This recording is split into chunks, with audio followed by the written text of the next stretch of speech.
Session program analysis, and we're starting with our first paper talk, maximal simplification of polyhedral reductions. And our speaker is Luis Narmor, affiliated with many institutes, including Colorado State University. So yeah, I'm excited to hear that. Thank you.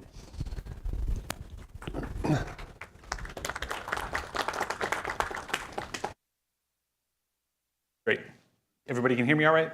Okay, cool. So my name's Luis Narmor. So part of what I want to talk today about is work that came out of my PhD.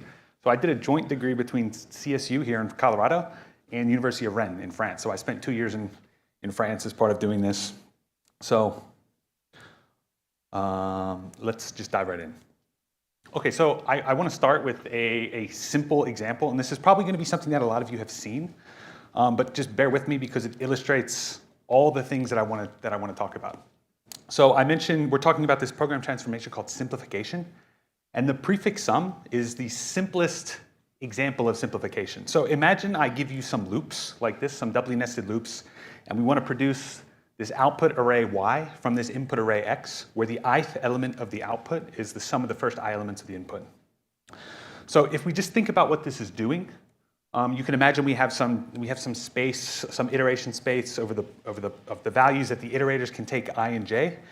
And imagine we align the input array x along the vertical here and the output array y along the horizontal. And then if we just think about what this is computing, to produce the first element in the output, we just sum the first element in the input, 7. Then to produce the next value, we do 7 plus 5, and 7 plus 5 plus 2, and so on over the course of the whole thing. Now, what this means is that we would say that these loops have a quadratic complexity.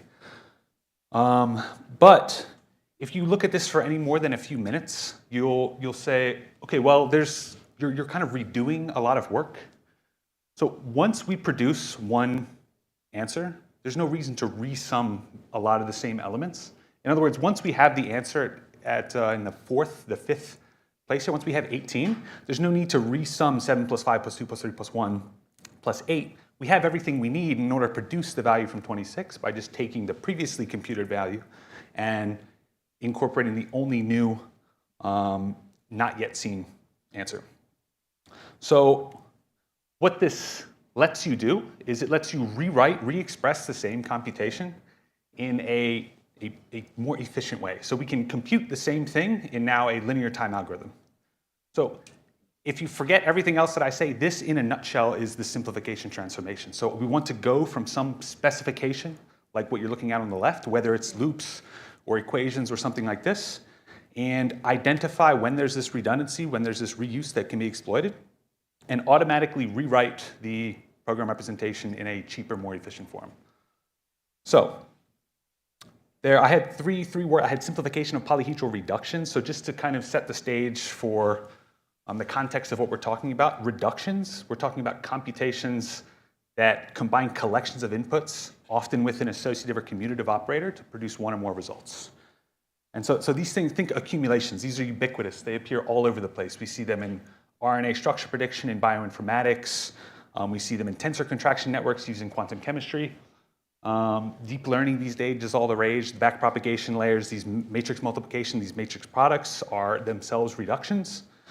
And these are interesting in the sense that even the OpenMP, the C++ multi-threading library, has a whole series of pragmas and directives dedicated just to parallelizing reductions. So there's all sorts of things that you have to do to be clever with these things.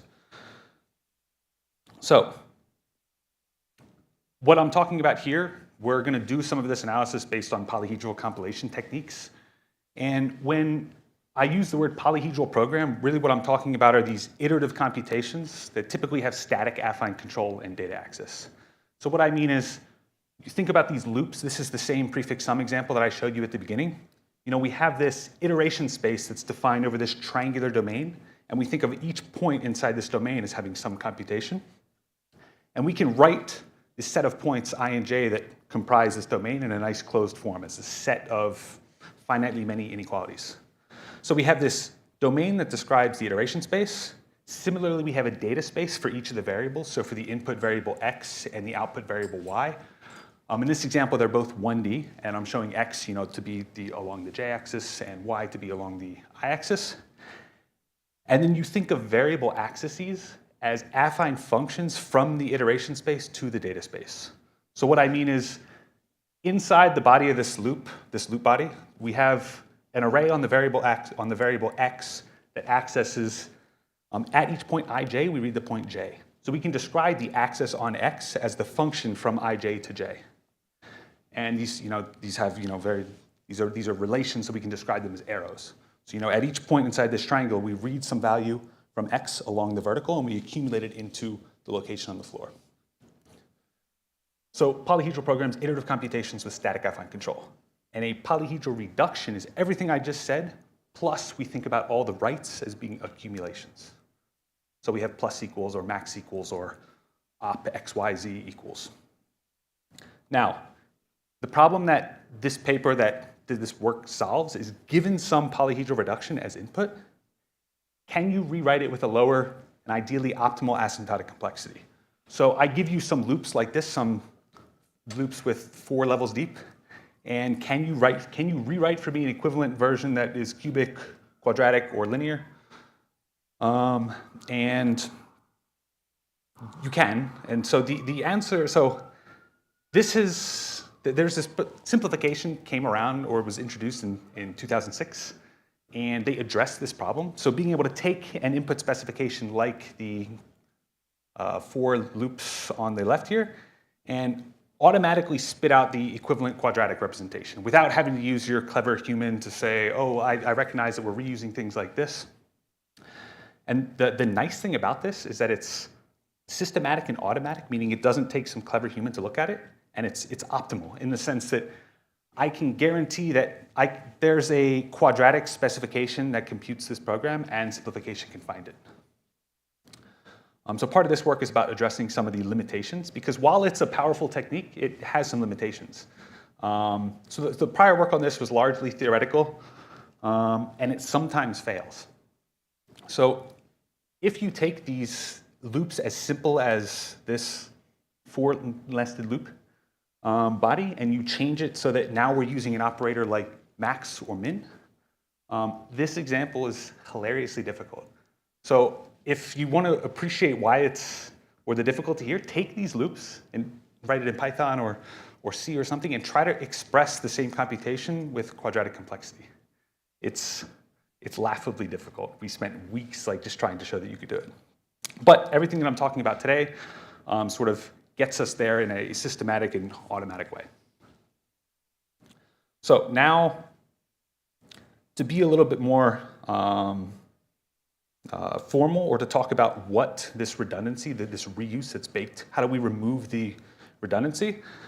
Simplification characterizes this notion of reuse, which is it's a linear set of points that read the same value. And again, we're in the range of, we're in the umbrella of polyhedral compilation, so we can model these things as affine spaces. And in this example, what we have here is that we have a read function on x. That's the function ij goes to j. And the null space of this is what I mean when I say the reuse space. The null space of this function is what characterizes the set of points that read the same value. So pictographically, what that means is our function ij goes to j. The null space is the horizontal space along the y-axis. And what that means is if we look in our picture here, if I plot out all the points that are being read, that's why we have the values that appear in the same, we have rows of the same value.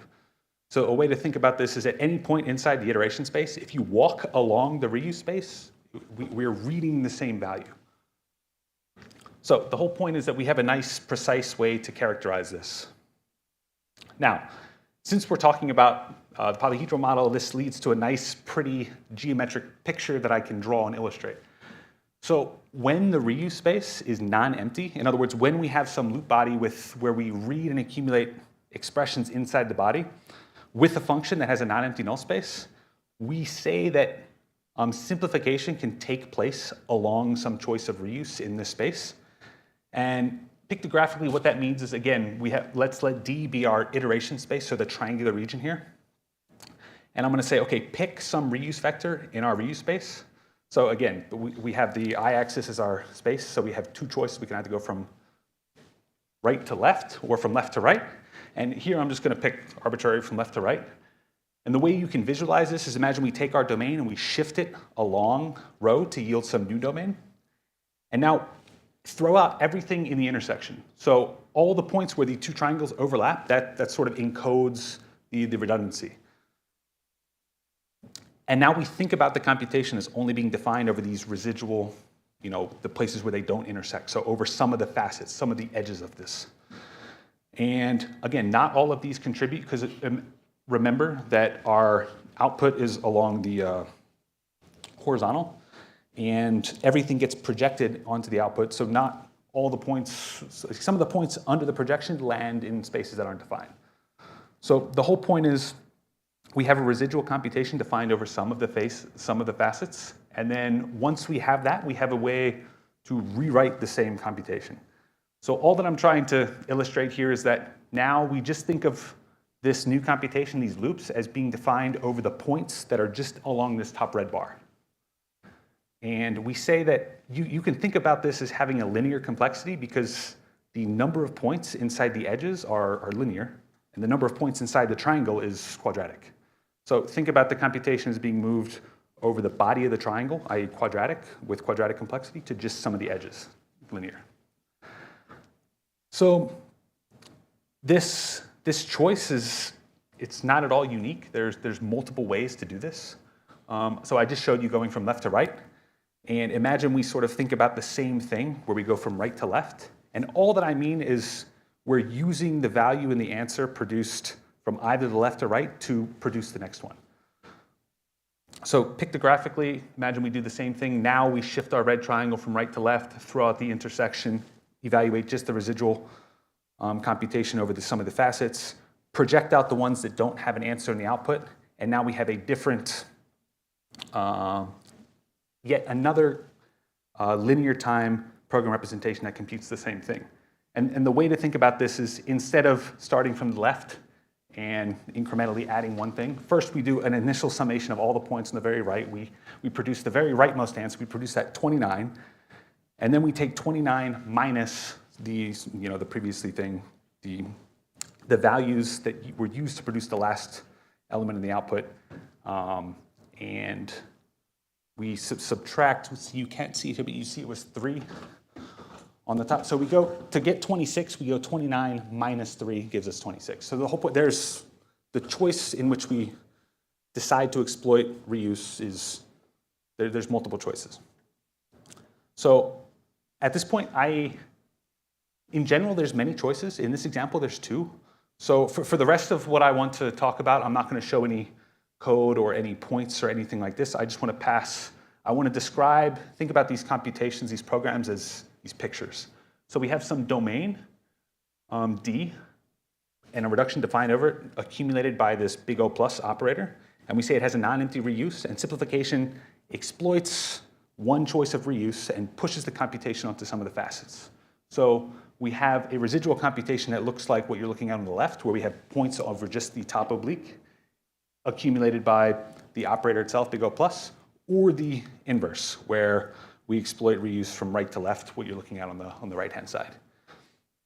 Now, the crux of where this paper comes into place is that not all choices of reuse are possible. So imagine that the operator doesn't admit an inverse. So if we have something like min or max, there's still 2 ways to exploit this reuse, but there's no way to write the loops for the equivalent computation on the right-hand side here because there's no unmax operation. So what that means is among the choice, we have to throw some of them away, and there's only one that's actually legal. And that's not a problem for this example, for the prefix sum, or for the prefix max in this case, because among the 2 choices of simplification, there's one that exists that doesn't use the inverse op. So we're fine. But you can imagine that in general, when all choices of simplification, all choices of reuse involve the inverse op,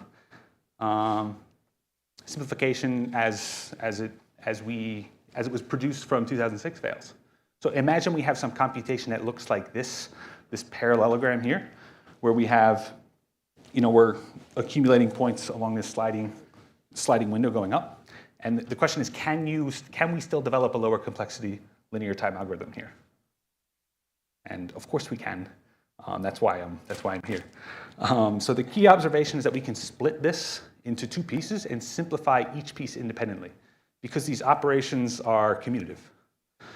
So imagine we split this parallelogram or this domain into two pieces, and now we have this upper triangular piece where we can exploit reuse from left to right, meaning produce the next value in the answer from the previous answer computed on the left, and then we do the exact opposite below. And the whole intuition that I want to pass here is that these right triangles are important. So these are prefix scans or suffix scans. So another way to frame the problem that we're solving here is, given some reduction defined over some 2D polytope, can we figure out how to split it into right triangles? And of course we can. Triangulation, we do this all the time, right? So some shapes, just to sort of pass the intuition, some shapes can be right triangulated in a super straightforward manner. We can split this shape into right triangles like this, and every rectangle you can think of as two right triangles, so just forget those for now. But the whole point is now we have these pieces, and we can simplify each piece with a unique choice of reuse. But this becomes complicated. So imagine we have a shape that looks like this.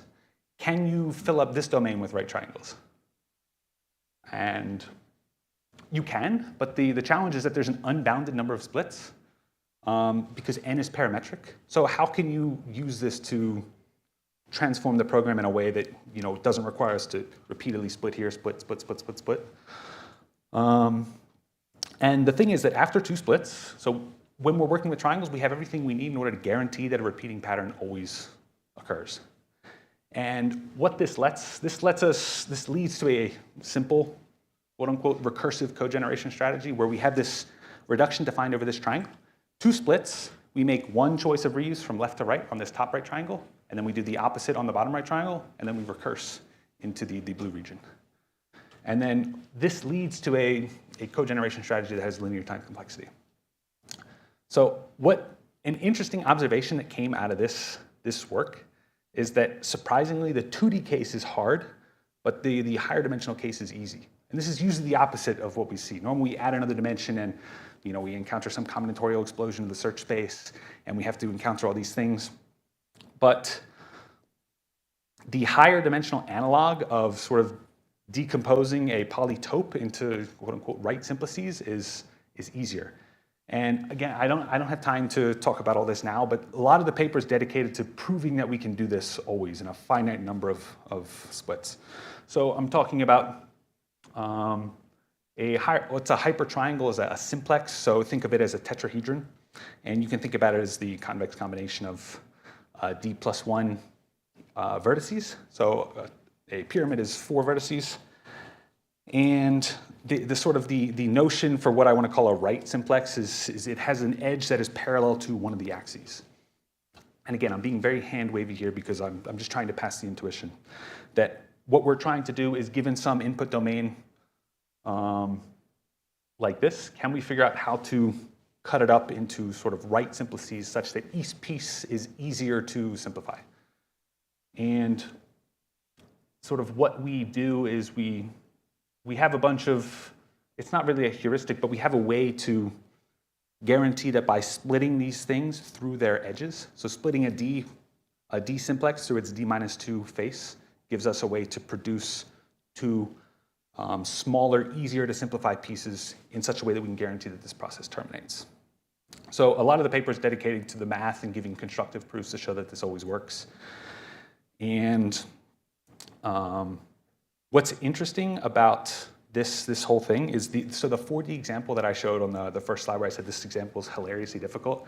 It's fun to work through because, I shouldn't say it's fun, but there's no way to avoid all of the things that I've talked about so far. So you have to consider how do you split this 4 simplex, this 4-dimensional polytope into smaller pieces. And then among all the residual choices of computation, we have these triangles where you can't avoid this needing an infinite number of splits. So I have 2 more slides, and the only other thing that I want to mention is that, so we have an artifact with this where you can play around with this. It's a proof of concept implementation of a lot of the key components. So you can write input equations that have some quadratic complexity. You can push the simplification button and it spits out an equivalent linear time program. So all you need to use the artifact is a Linux machine or a Mac machine with Bash and Java 11. In the artifact, we link to the whole source code for the underlying the Alphas toolchain. It's implemented in Java using the Eclipse modeling framework and all these things. If you would like to play with it, just come find me.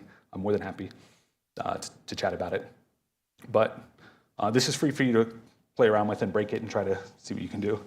And there's always more work that can be done. So everything that we talked about here are sort of simple independent reductions. But there's still this combinatorial explosion of the search space that we need to figure out how to do. And there's sort of additional optimizations that you can think about as how do we characterize the sort of families of simplifications that fall out. So, thank you. So maybe time for one quick test question while the next speaker prepares a notebook. Yes? If you take a product of matrices, you have an algorithm, and then you say, I consider now triangular matrices. So are you able to get the specialized code for triangular product of triangular matrices? So just a triangular matrix multiplication, there's no reuse baked in the computation. But if you imagine you have like a matrix chain product where you have A times B times C, there's reuse baked into that implicit program representation, and the tool can find it. It does spit it out using this exact kind of analysis. Okay, so let's thank our speaker again. And heading to our next talk, program analysis via multiple context-free language retrievable. And our speaker is Gwenna Cobos Conrado.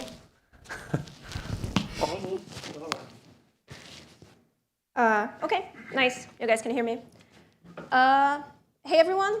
So today I'm going to be talking about a nice expressive framework for program analysis.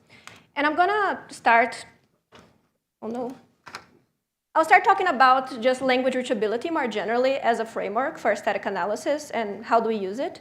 And the problem that I'm going to use as an example here is essentially we just want to know if the value of like some variable y can flow into some variable y, x into y. And this is like, you can see how that's a common problem we might want to solve in program analysis, right? It's using data flow analysis. In our experiments, we're going to be talking about taint analysis. So basically, if a user has access to a certain set of variables, they might like not, we don't want them to be able to affect some like private data, right? So data dependence analysis, alias analysis. So how do we solve this problem? Let's look at this like very simple segment of code here. And we want to know if the value of a variable a will flow into the c that I've defined. And this is the case here, right? Like a goes into b goes into c, awesome. But how would we solve this type of problem? I think an intuitive way to start would be to make a little graph. We put each of these variables as a vertex. And if the value of one variable flows into another, we add an edge between them, right? So a goes into b goes into c, a reaches c, therefore a affects the value of c. But let's see what happens now when we have like slightly more complicated programs. So here, for example, we have like a couple of function calls, and we want to know which variables affect the value of b. If you look at this function next2, we have this a. A is going to go into next, the function next. So a is flowing into x, and then that x flows into the return field, right? And then that return field flows back into b. So a affects the value of b. And if we create the graph the way that I was defining before, indeed, a does reach b, so that's good. But we also have that sneaky function next3 here, and that makes it so that c also goes into next and returns into b. So essentially the problem here is that we're not keeping track of where our functions come from. We're not keeping track of these function calls and these return sites. And we need to be able to deal with this issue. Otherwise, we're going to have lots of false positives. And the way we're going to do this is by adding parentheses. So every time that we have a function call, we're going to add an open parentheses corresponding to the call site. And then when we return, we must return to the same call site, right? So here, for example, when I go from a to x, I have this open parentheses 2. And then when I go from the return field, I have to close this parentheses too. And using parentheses here and looking at these well-nested paths essentially allows us to have, you can call function within a function, you can call function return and call another function, right? The parentheses model very well what are like our good paths here. So we're looking at like which words form when we go from A to B. And notice that now C to B is not good anymore because we're opening the parentheses 3 and we're closing parentheses 2. That's not well nested. And a similar problem arises if we have compositive data types. So here, for example, we have this point, which has a field X and a field Y. And A flows into the field X and the field X flows into C. And we want to keep track of the fact that they're flowing through this field X, right? Because, for example, B flows into P as well, but flows into Y. So B does not affect the value of C. So yeah, A reaches C here, but B also reaches C, which would give us a wrong taint. And the way that we fix it, now we use brackets just to differentiate them, but it's essentially the same fix. And this allows us to do the same modeling as before. So you can go, P.X could go into another field of another thing and then return. But it allows us to like restrict paths into field-sensitive paths. And generally, the way we solve these problems is with this general framework of language reachability, which is essentially the problem of like, given a graph G, I want to know which pair of vertices can reach each other through a path that is in this language L. And this is just like a general framework in static analysis, right? Here we have like this thing with parentheses, but you could be representing pretty much anything. In this case, our G is going to be this graph on the objects of the program, and our language L is going to be the language of well-nested parentheses, or well-nested brackets, which is the Dick language. And the nice thing about the Dick language is that it's a context-free language. It can be written this way. And like, I also want you to pay attention to like slightly unusual notation because we're going to be expanding on this later. But basically what we're saying here is that the Dick grammar recognizes the empty string. If it recognizes a string X, it also recognizes X with matching parentheses around it. And if it recognizes X1 and X2, which is that comma there, then it also recognizes their concatenation. That's how we define well-nested parentheses. And the reason why we like the fact that the Dick language is a CFL is that when language reachability, when the language is a CFL, can be solved in n cubed time, which is polynomial. It's good. We're happy with n cubed in this case. But what about when it isn't a CFL, right? What about when we're dealing like with multiple languages at once, when we have like more complicated stuff? That's what we're going to be working with here. In particular, let's look at this case. If we have an ultra-complicated program that has both functions and like fields, composite variables, then we have to keep track of both the parentheses and the brackets. So essentially, we want to see a path from A to C is valid if I take the labels, I form a string, and if I look at this resulting string, if I like squint my eyes and I only look at the parentheses, that is well nested. And if I squint my eyes another way and I only look at the brackets, that's also well nested. But notice that like the parentheses and the brackets, they can be like interleaved amongst themselves, right? They can like deal uglily with each other. This is called the interleaved Dick language, which is the interleaving of the Dick language. And the problem here is that interleaved Dick language reachability is undecidable. So we have no hope of like solving it completely, which means we must approximate it. Most of previous works has been focused on giving over-approximations of the interleaved Dick language. A problem is that we don't have under-approximations, so we don't know how good these over-approximations are. In this work, we're going to focus on presenting an under-approximation for this. So let's talk a little bit about multiple context-free language reachability, which is what this paper is about. So context-free languages are a very restricted set of the greater class of context-sensitive languages, right? Includes things like Dick language, includes things like the English grammar is a context-free language, kind of. Palindromes are a context-free language, but even things that for us are kind of simple, like just the language of words repeated twice, or Dutch, they cannot be expressed as a context-free language. So what we're going to do here is we're going to define the set of multiple context-free languages, which are a generalization of context-free languages. And the reason why we like it is because multiple context-free language reachability is decidable. And it's already a more expressive framework than context-free language. And what we're going to do is we're going to take the interleaved Dick language, we're going to put it in a box, and we're going to squeeze it really hard, and we're going to try to under-approximate it through an MCFL. And just like to give an idea of the expressive powers of MCFLs, it is like already much stronger than usual generalizations that you may see of context-free languages, such as head languages or tree adjoining languages. Okay, so what is an MCFL? What does it look like? So let's look at this language here, which is a language that cannot be expressed by a CFL, which is word1, word2, hashtag word1, word2, word1. So something like Denver, Colorado, hashtag Colorado, Denver, right? So an MCFL is going to be a language that can be expressed by a multiple context-free grammar, just like a multiple context-free language can be expressed by a context-free grammar. And it's composed of rules. We have these 4 rules here, and the predicates. In this case, our predicates are this A and S. So this A, epsilon, epsilon essentially means that, like now, as opposed to a context-free language where each predicate recognizes one string, in this one, our predicate is going to recognize a tuple of strings. So in this case, we have a dimension 2. And so we can recognize 2 strings simultaneously, right?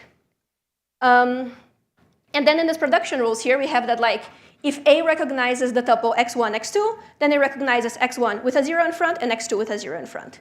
Similarly, if it recognizes x1, x2, it recognizes x1 with a 1 in front and x2 with a 1 in front. And what's going to happen here with these rules is that essentially through starting with 2 empty strings and through repeated applications of the second and third rule, our strings x1 and x2 will like grow simultaneously. So in the end, our predicate A will recognize every pairs of string x1, x2, such that x1 is equal to x2. So every pairs of strings that are the same. And then we have this last rule here, right, in which we say that if A recognizes x1, x2, so x1 equals x2, and A recognizes y1, y2, so y1 is equal to y2, then S recognizes xy, hashtag yx, which is the language that we were looking for before. And then here, we also introduce another kind of variable in this our DMCFLR, which is the rank of our multiple context-free grammar. And the rank is going to be the most number of predicates in the right-hand side, right? So in this case, we have 2 predicates, x1, x2, a, y1, y2. If we had like ax1, x2, a, y1, y2, a, z1, z2, that's 3 predicates, our rank would be 3. You may notice that like when our dimension is 1, this is just a CFL. And also CFLs don't really have a rank. But in our case, yeah, we have like these hierarchies. So basically, for a fixed rank, the bigger the dimension, the more expressive our language is, the more languages we can represent. And if we fix the dimension, the bigger the rank, the more languages we can represent. So we have these 2 hierarchies here. Now we need to use this framework to approximate the interleaved language, right? So we have these strings in the interleaved language. So there are strings that if you just look at the parentheses, they are nice. If you just look at the brackets, they are nice. How would we under-approximate this, like using a CFL at first, right? Let's just think about under-approximations in general. Well, a possible way would be to make a CFL that recognizes well-nested parentheses, a CFL that recognizes well-nested brackets, and then we just concatenate the 2, right? This is a valid under-approximation because every string that is recognized by our CFL is an interleaved language. But of course, there are strings in the interleaved language that we don't recognize, which is essentially everything that has this interleaving. So how do we even capture that? The idea here is that we're going to use the dimensions as breaking points for our interleaving. So for example, this predicate P3 will recognize all strings on parentheses broken into 3 parts. And it's not hard to define rules such that like this is the case.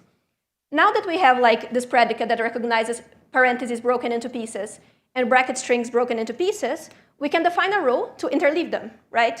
So we have that like if P recognizes x1, x2, x3, and Q recognizes y1, y2, y3, we can just alternate them in our final string. Notice that this also has an interesting feature in that we defined a tunable language, a tunable grammar. So the more dimensions, the more breaking points we can afford, and therefore the more complicated strings we can express.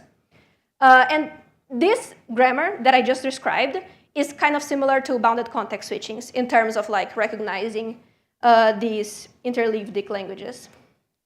But we are expressive in the sense that we can add more rules as long as we don't break the fact that it's another approximation.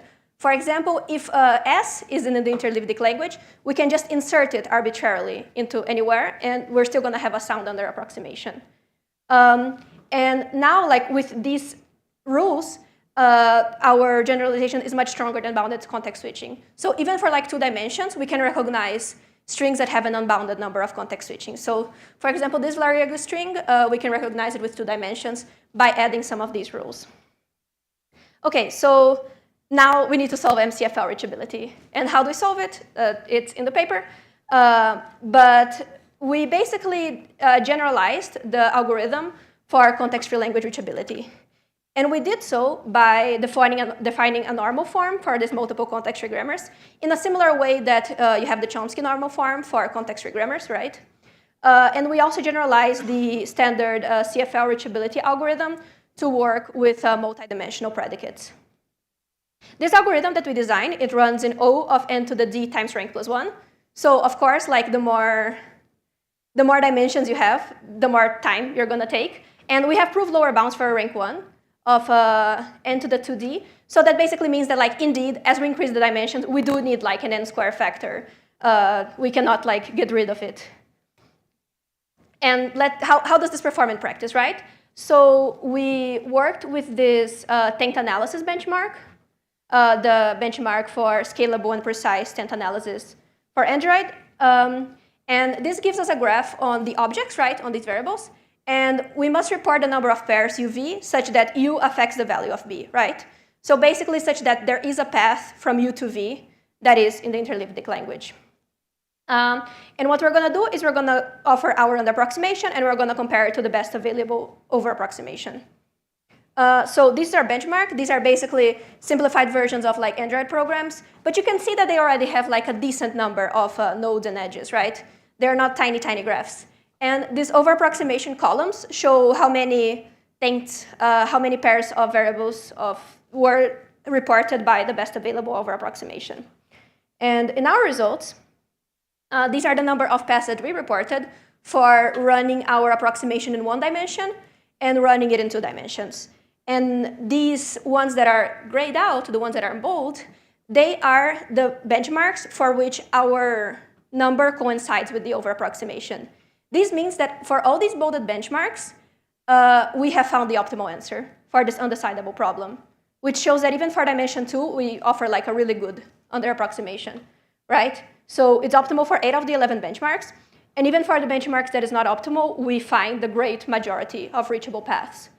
We conform 97.9 of the things reported by the under approximation, which means that the number of uncertain pairs, which a couple of years ago would be like half the pairs, are now reduced to less than 2.1%. And then just like to show the runtime, our runtime is comparable to the over approximation. OK, so in conclusion, in this paper, we've developed an algorithm for MCFL reachability, and we modeled interleavedic reachability as this tunable CFL, right, that can have any strength we want, but with paying like runtime. And we also proved experimentally that this grammar is a very good approximation, and that often produces optimal results for real-world benchmarks for this undecidable problem, which again is very exciting. But this paper is not about interleavedic reachability, it's about MCFLs. So I think most importantly, we showed here that MCFLs are a valid tool for static analysis, that if you're trying to solve some language reachability problem and you end up with a mildly context-sensitive language, you can use MCFLs to try to solve your problem. And these algorithms, they are practical, and we've offered like a foundation on how you can use them in the field. And that's it. Thank you very much.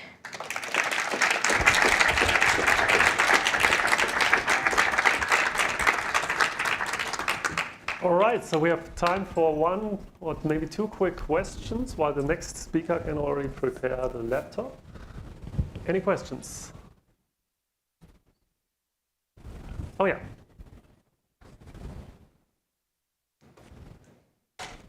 Hi, thanks for the talk. Maybe this is a naive question, but I was wondering, when you have like the p.x and p.y, why can't you model that as like 2 distinct objects and avoid the brackets? So that's the access path abstraction. Like that is a valid way to model, and that's a valid like approximation of the program. But it fails to model some more complex things that may happen. For example, you may have an object that like has 2 fields of itself, right? A pointer that carries 2 pointers, or when you have pointers, you can have like loops. And so essentially, you could do that. Oh, sorry. But you would have to stop at a certain point. So it would still have like an inherent approximation tied to it. Yeah. All right, let's thank our speaker again. Next, we have the best of abstract interpretations by Robert. Our speaker is Francesco Ranzotti. Yeah. Okay. Yes. Okay, and at least one guy has.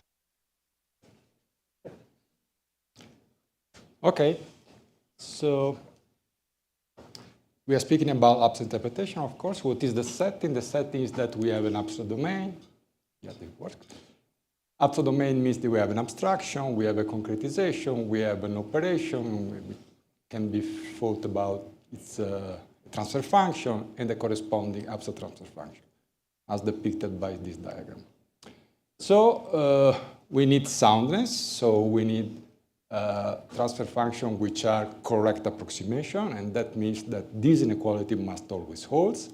And so what happens is that here we could have an imprecision between this function and what happens for the abstract function.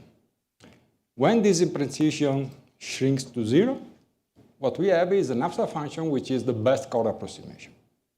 And so the best is the motivation of the title. We study this best Cauchy approximation, which are very well known. So this is for transfer function. This is the notion of being best for an analysis. So the analysis means that we do all the computation here for the analysis with respect to what happens in the concrete semantics of the program. And so we say that an analysis is the best one locally to some precondition, A, which is an abstract value, when it happens that we do the best we can do, and so it's the abstraction of the concrete meaning of the programs. And then we define what is a global notion of being the best when this happens for all the possible abstract preconditions. Okay, so which programs do we consider?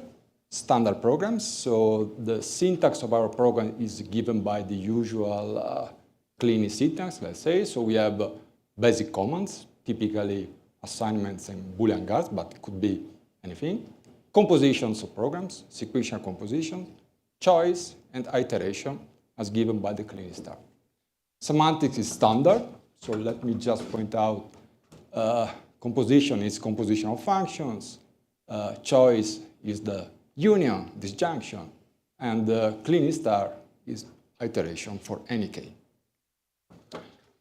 So we do analysis, and so we have a corresponding inductive definition of abstract semantics, and we are interested in studying when these best notions happens, and so we start from the interpretation of the basic commands, which is the best we can do, and so the definition for the basic transfer function is that we need to consider their best Cauchy approximation. And then the definition is the usual one, the inductive definition. So here we have the list upper bound for the choice. Here we have the composition of the abstract transfer function. And then we take the loop of all the power of our program that we iterate. Yes, so you see in this definition there is no widening because the widening cannot be taken into account because there is no notion of best widening. And yes, here in the background you see a very simple example of a naive legal widening where you preserve no information at all. And so, yes, widening, of course, jeopardizes the property of being the best, and so it's not considered here. But it's not a limitation, it's a feature of considering the best. So what we know about BCA, being the best? We know that we know already that choice is not a problem. So if we put a non-deterministic choice between two programs, and we know that these two programs already satisfy the BCA property, then their conjunction, their disjunction, their non-deterministic choice still satisfy the BCA. Of course, this is not true for composition and iteration. let me show a very simple example that BCA is not compositional, so sequential composition does not preserve the BCA. So first we do the +1 for some variable, then we do the -1, in which domain? The simplest domain we consider here is the sign domain. Okay? So locally to the first assignment, we are the best if we start from being positive. Being positive +1 is positive. Okay? So this is the best. Then we do -1, and -1 of being positive is not negative, and this is the best we can do. But this is not the best analysis of this program, because this program, of course, is nothing else than the identity. And so when you start from being positive, the best you can answer is you are still positive, which is not the same that you get by combining the two abstract transfer functions that compose this program. Okay? A second point that this example shows that, of course, abstract interpretation is inductive. And so the analysis of a program depends on how the program is written. That program, +1 followed by -1, is the same of the skip. And so if you have a kind of magic wand for transforming this program into this equivalent program, here you get the best analysis you can do, but not in this case. Okay? So in a sentence, in a slogan, this means that abstract interpretation is an extensional technique for doing analysis. It depends on how the program is written. And so this implication does not hold, of course. If you have two equivalent programs, it's not true that their analysis is the same. And this is a major source of imprecision when doing analysis, very well known. Okay, so which question did we study in our work? So first we try to answer this question: what is the relationship between this intentionality of abstract interpretation? So, okay, you know that for us AI is not the popular AI, but it's our AI, so abstract interpretation. So what is the relationship between the intentionality of AI and this lack of compositionality of BCA? Second question, I think natural question. So we have a program, we have an abstraction. Probably the analysis of that program on that abstraction for some input is not the best. And so the natural question is, can we manipulate the domain, so minimally refine or minimally abstract the domain in order to achieve the property of being the best on this transformed domain? And then finally, we ask the following fundamental question. So we have a program, we have an abstraction. Can we decide if the analysis of that program on that abstraction is the best? Okay? If this cannot be done, can we at least prove in a sound way that an analysis is the best? And so this is what we studied, and this is what you found. The answers are found in the paper. So first definition that we gave is this class of programs. So we fix the abstraction, and we consider all the programs such that the analysis of those programs on this fixed abstract domain are the best ones. And so for the whole set of programs, we have a kind of partition: the programs whose analysis is the BCA, and the programs whose analysis is not the BCA. This is for any set of abstract precondition, but we can also focus on a given abstract precondition, A, and so we have this corresponding partition of the set of programs, those which are locally best for the input A, and those which are not. Okay, and so for these two classes of programs, we studied their structural and computability properties as, let's say, a preliminary step before providing proofs that the program has the best analysis in a given domain. So first observation is the following. So this property is not trivial, it's not straightforward, let's say, because triviality is a notion that we use for the domain. When a domain is trivial, well, a domain is trivial when either it is the concrete domain, so it coincides with the concrete domain, so it's a different representation of the full set of concrete values, or it just represents that don't know information, so just the top information. In that case, so it's the corner case of abstract interpretation, the total abstraction and the no abstraction at all. The domain is called trivial domain. So why this? Because in this case, it happens that we have this result, that for when it happens that the BCA class for a given abstraction coincides with the whole set of programs, well, this happens if and only if that domain, that abstraction is trivial. And so this resembles a little bit the well-known, there is a flavor similar to the well-known Rice theorem in computability. Okay, this is for the global best notion, but the same happens for the local BCA. So when we focus on a given precondition A ranging in our domain A. So this happens that this is the full set of programs if and only if the domain is trivial.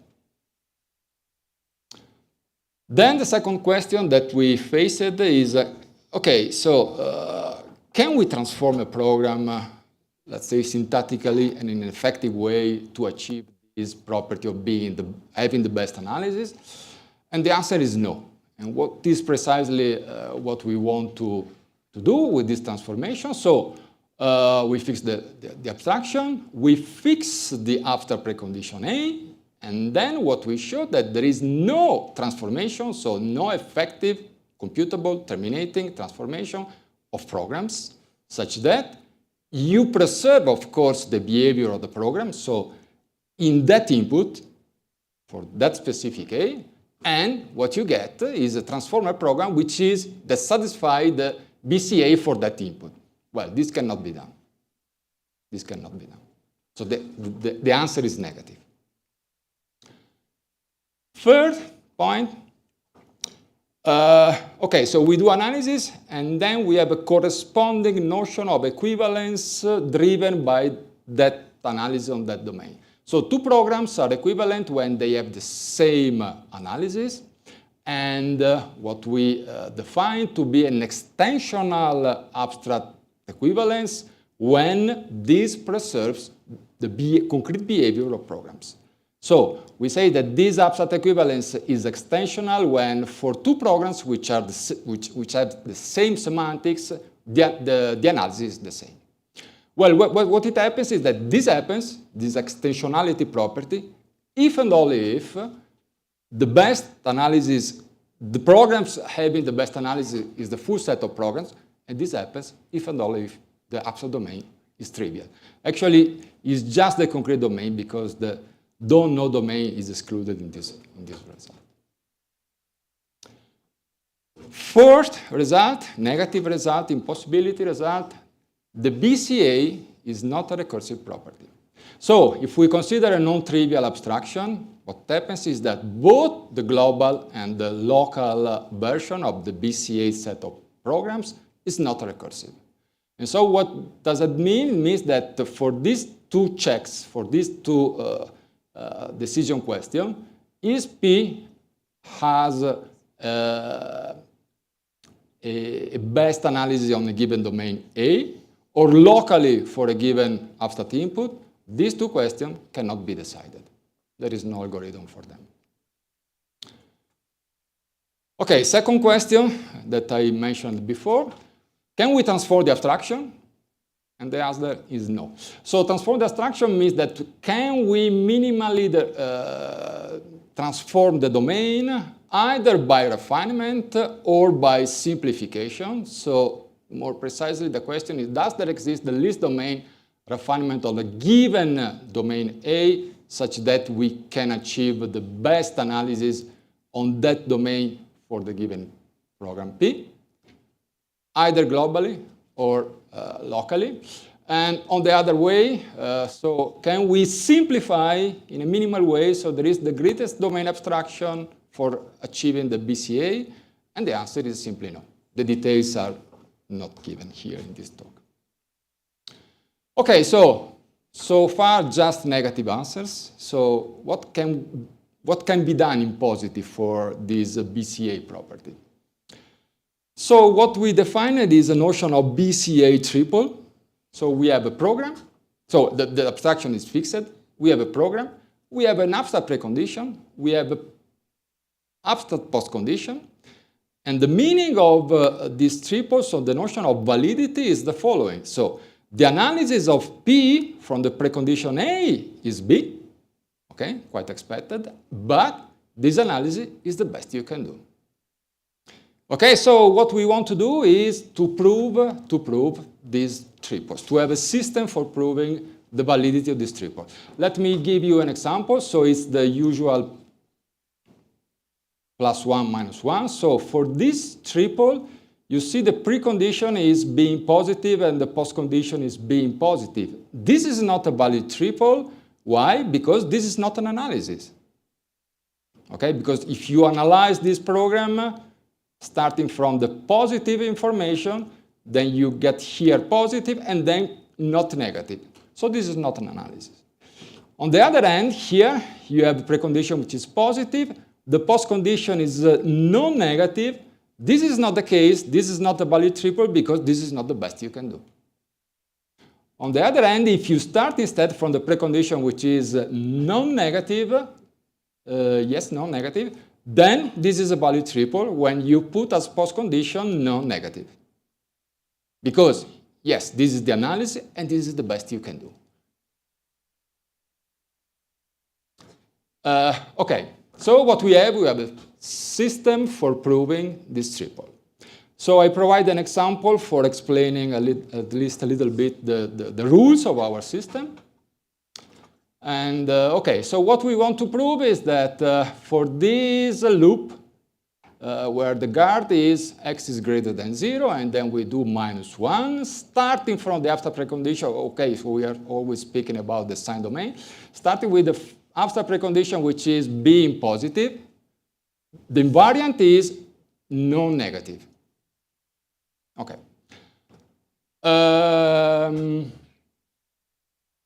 So a proof in this system, in a way, it's an analysis of the program starting from this precondition, together with a proof that what we are doing, this analysis, is the best we can do. If the analysis, of course, succeeds. If the proof succeeds. So we start from the basic transfer function, which are this Boolean guard and this assignment. So the precondition here is positive. So here we are positive. This is the best we can do. Here we are positive -1, and so here you are positive or 0. And this is the best we can do. And so for the basic commands, the two axioms that we have is, yes, the postcondition is always the best we can do. It's the BCA. Good. Then we want to join them, because these two basic commands are composed with sequential composition.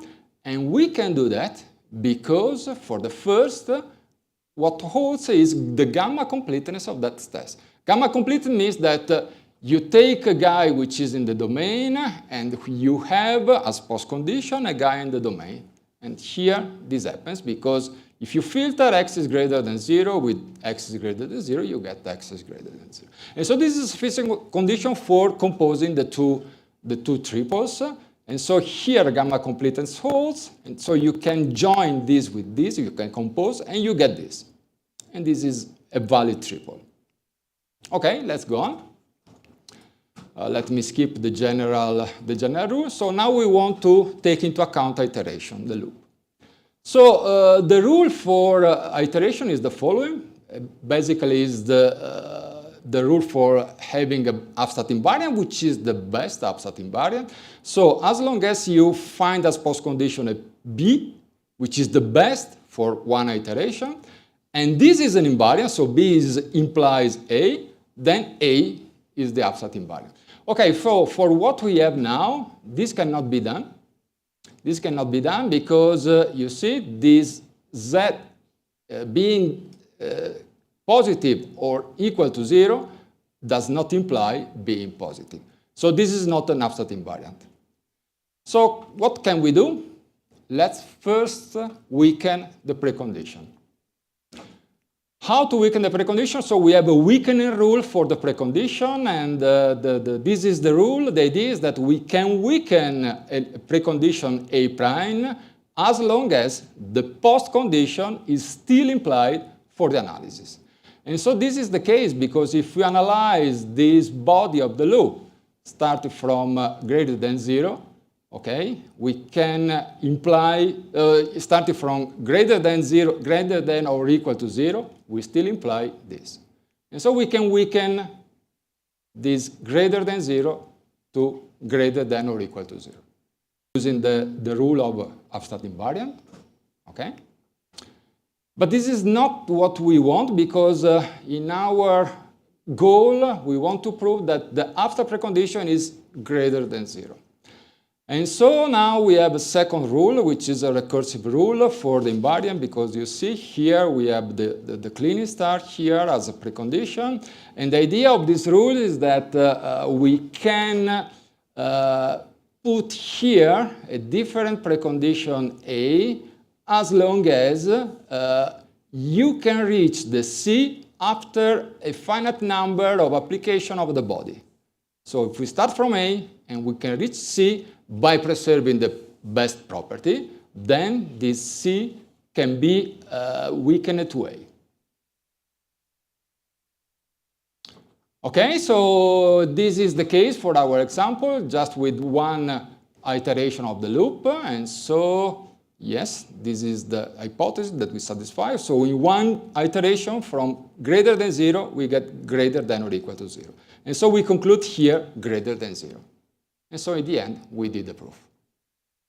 So the proof actually encodes two facts, that this is the analysis of this program starting from this precondition, and this abstract postcondition is the best analysis. Okay, so we have the rule for the choice, which is the expected one. And let me just mention that there is no weakening or straightening rule for the postcondition because we have an equality on the postcondition. We have an equality. And yes, this is our best effort that we put for proving properties of the BCA. Just for future work, just 20 seconds. So consider this little program, okay? So this little program can be viewed in two different ways, either putting the parentheses here on these two assignments, or putting the parentheses here. What is the difference? The difference is that here you have a BCA, here you have a BCA, and so you decompose the program into subprograms that satisfy the BCA. But while if you decompose the program that way, this is not true. And so the question is, can we break a program suitably in a way such that these subprograms satisfy the BCA? Thank you.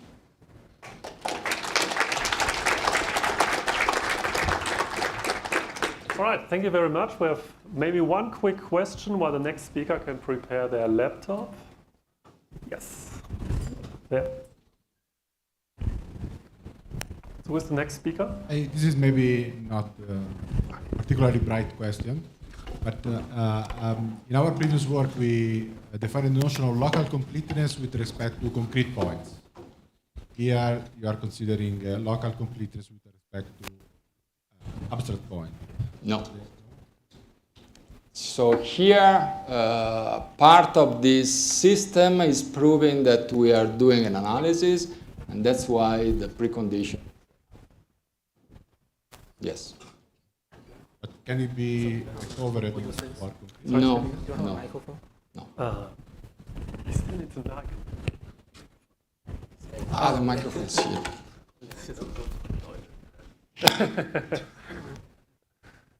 All right, so let's thank our speaker again.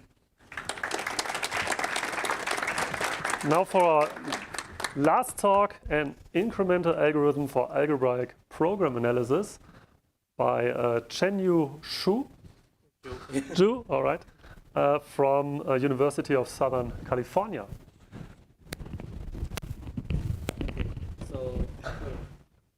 Can you hear me now? Okay, just put it here.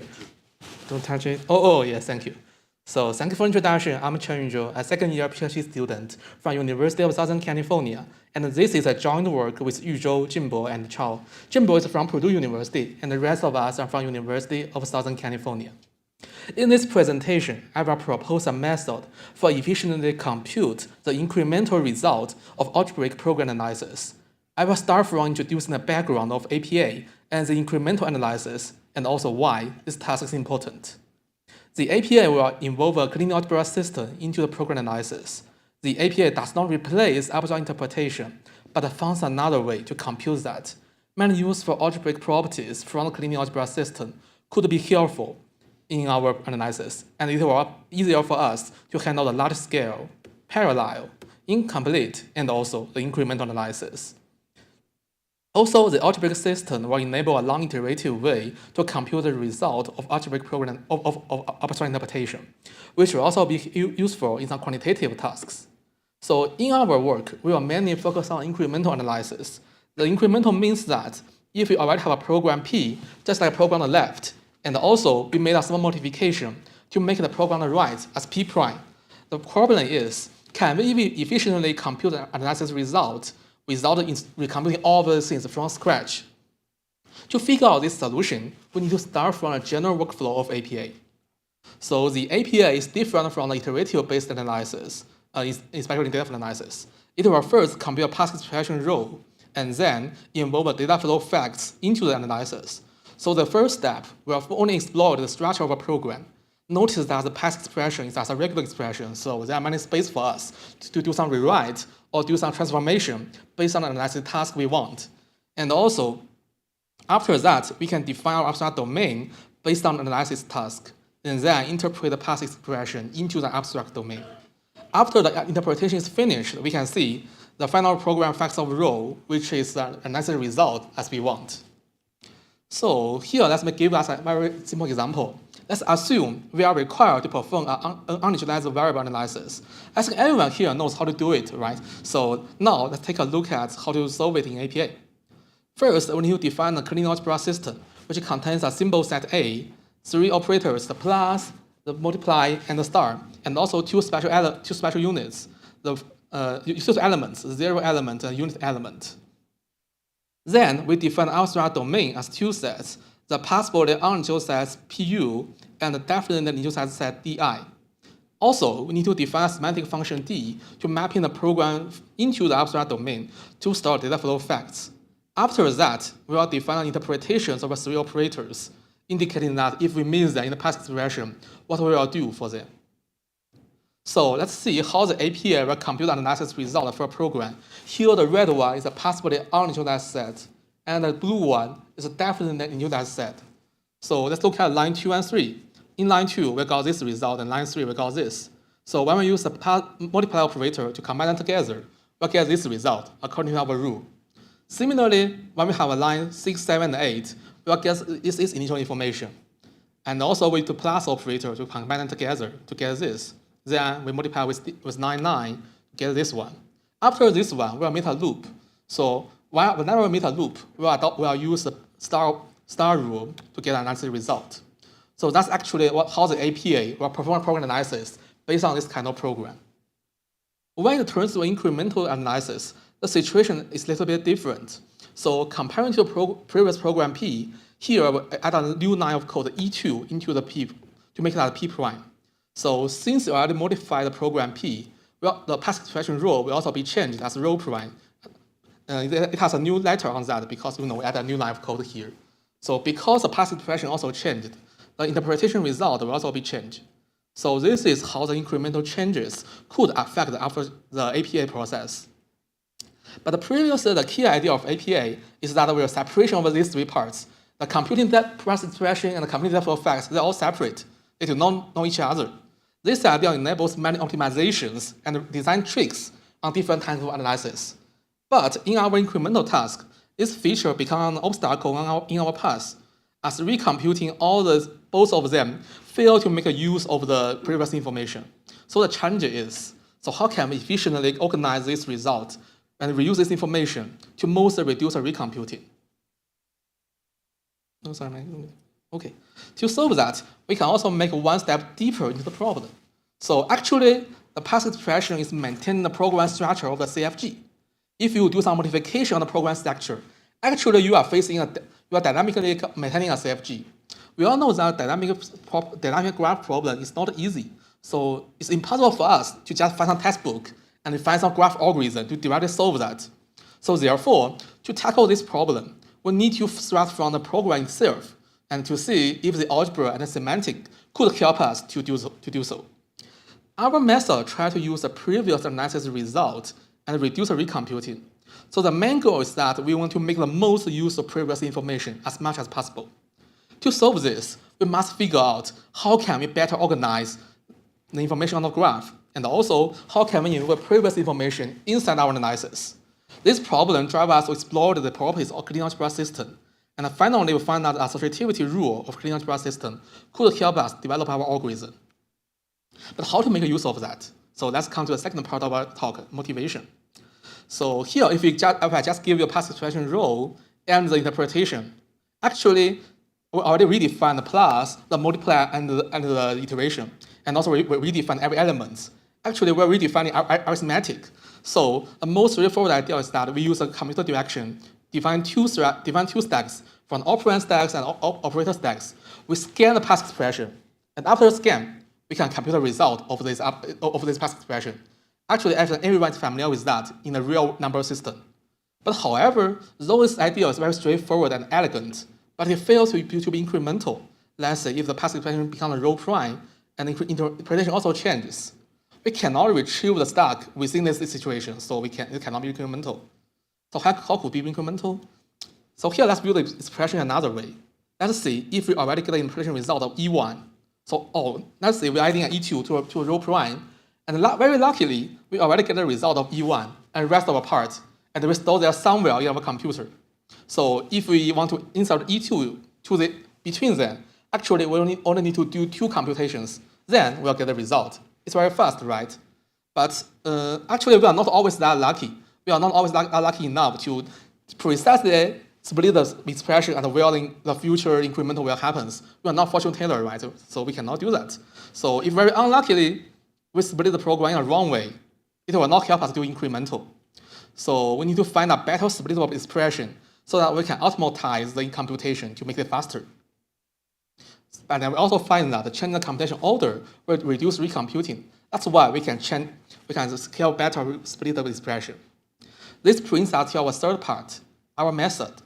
So we use a normal APA process as a baseline, and then add 3 innovation solutions for the challenges mentioned earlier.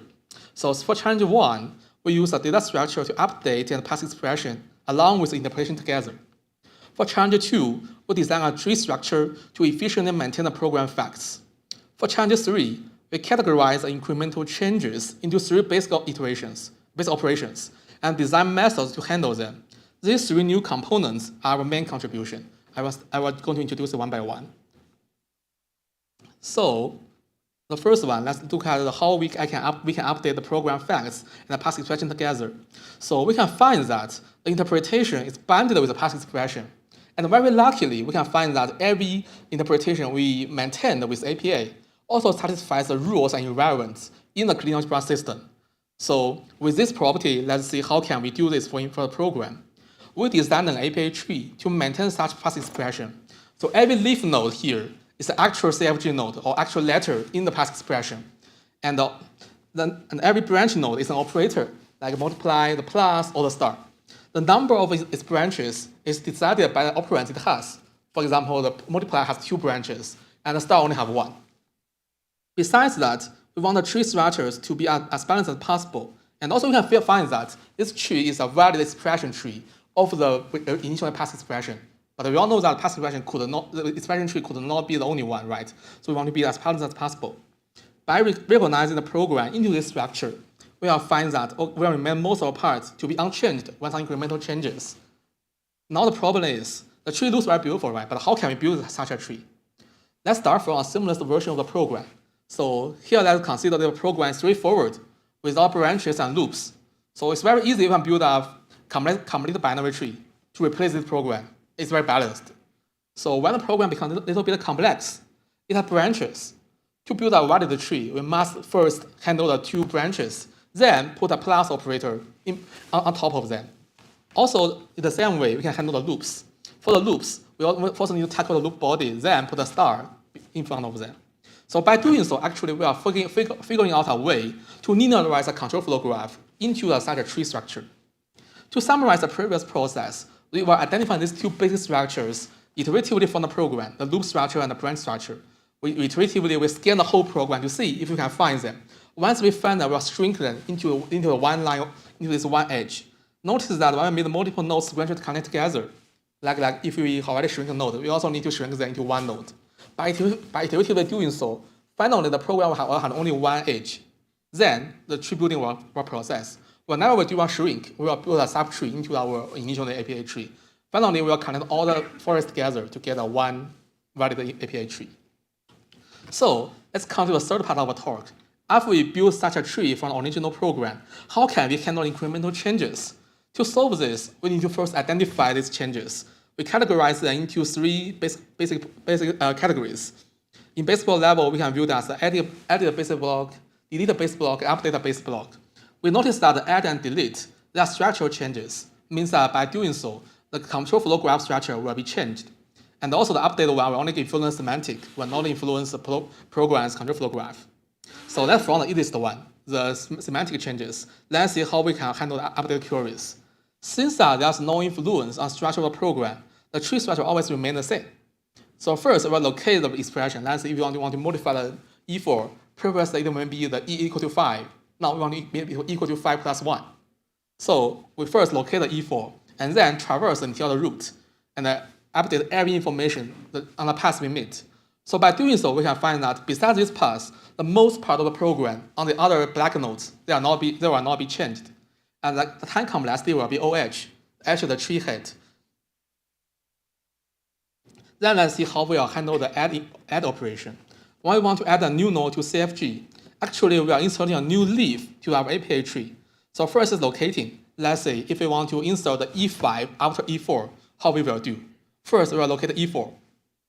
Okay, we'll first find E4. Then make a left child of E4 as E4 itself. Then make a right child of E4 as a newly added node E5. After that, we made the semantic of E4, original E4, as a multiply. By doing so, we are adding a new node into the tree. But we can find that if we always add some node at some position, the tree could be imbalanced. So we also design some rebalance tricks like a weight balance strategy and a scalable strategy inside our data structure. We are not discussing it here. You can refer that in our paper. So then let's take a look at delete operation. Let's see, we already added the E5, right? Now we want to delete them. So should we do a reverse process to identify E5, then remove them from the tree? Maybe we can, but it's very annoying. If you are deleting some nodes, there are many situations to discuss. Maybe we will discuss the previous node and succeeding node, or maybe the E5 could be the only one of a branch. There are many situations to discuss. To avoid this, we need to take advantage of a clean algebra property. So remember that we have 0 elements, a unity element, right? So let's say if we call the update process and set the semantic of E5 as a unity element, we will see semantically it's equal to the E5 is deleted. And also we do not need to discuss all these kind of situations. So within the clean algebra property, we designed 3 lazy rules for deleting nodes within these 3 basic structures. And also we will find that since we always inserting some nodes to our tree, but not actually deleting something from the tree tree could be imbalanced and it will keep going up. So we also design rebuild technique to sometimes delete the useless node from the tree to keep the tree size controllable. Now let's see if the proposed method really works well in practice. So we have implemented our method in a tool, first using Suite to generate a CFG from decouple benchmark, which is aligned with the previous paper, and it contains 3 real-world Java project source code. Since our method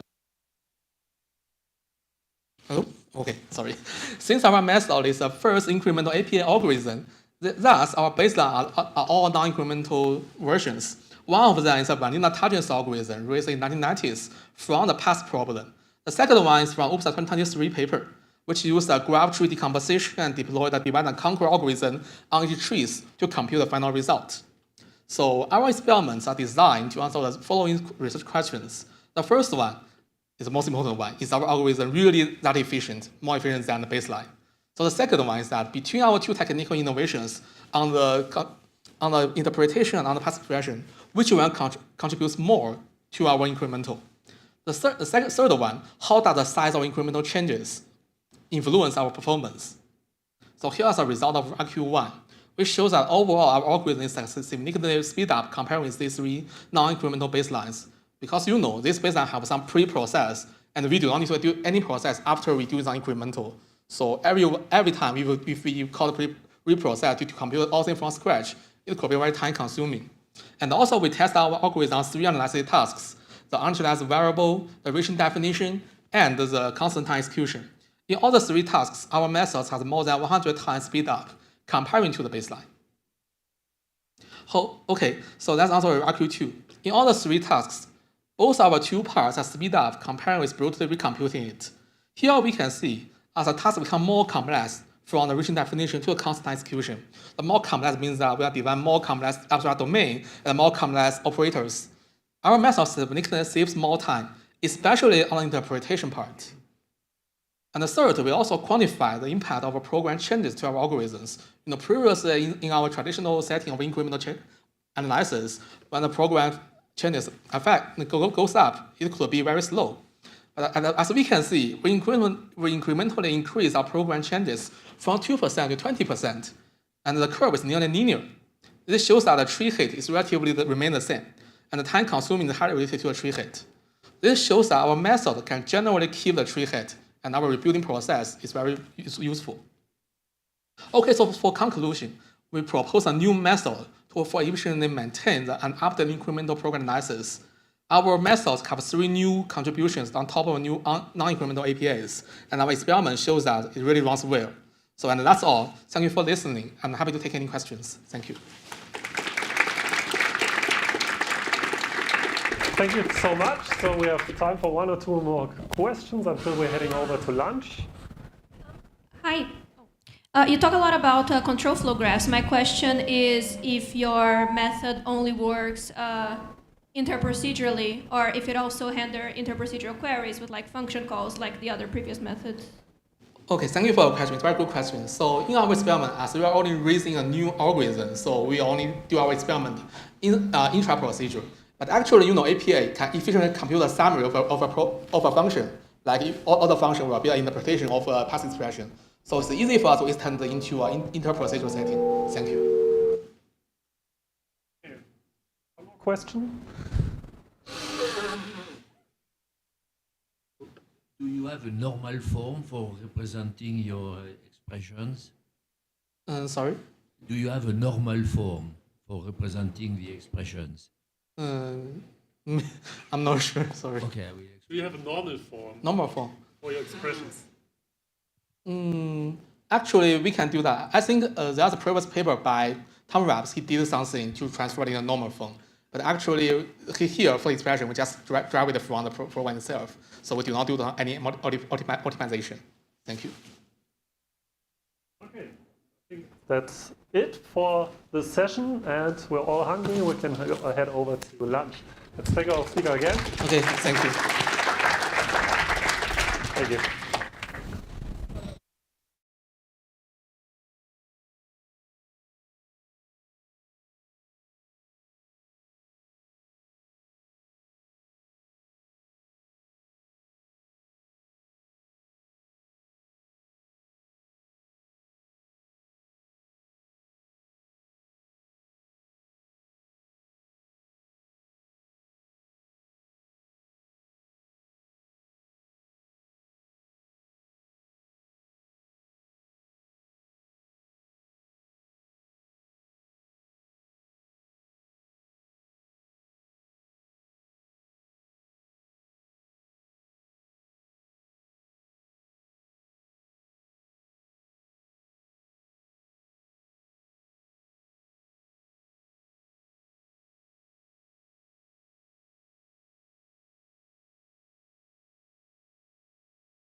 session. This is the hardest session of the day, not because it's verification, but because it's after lunch, and people will be trickling in.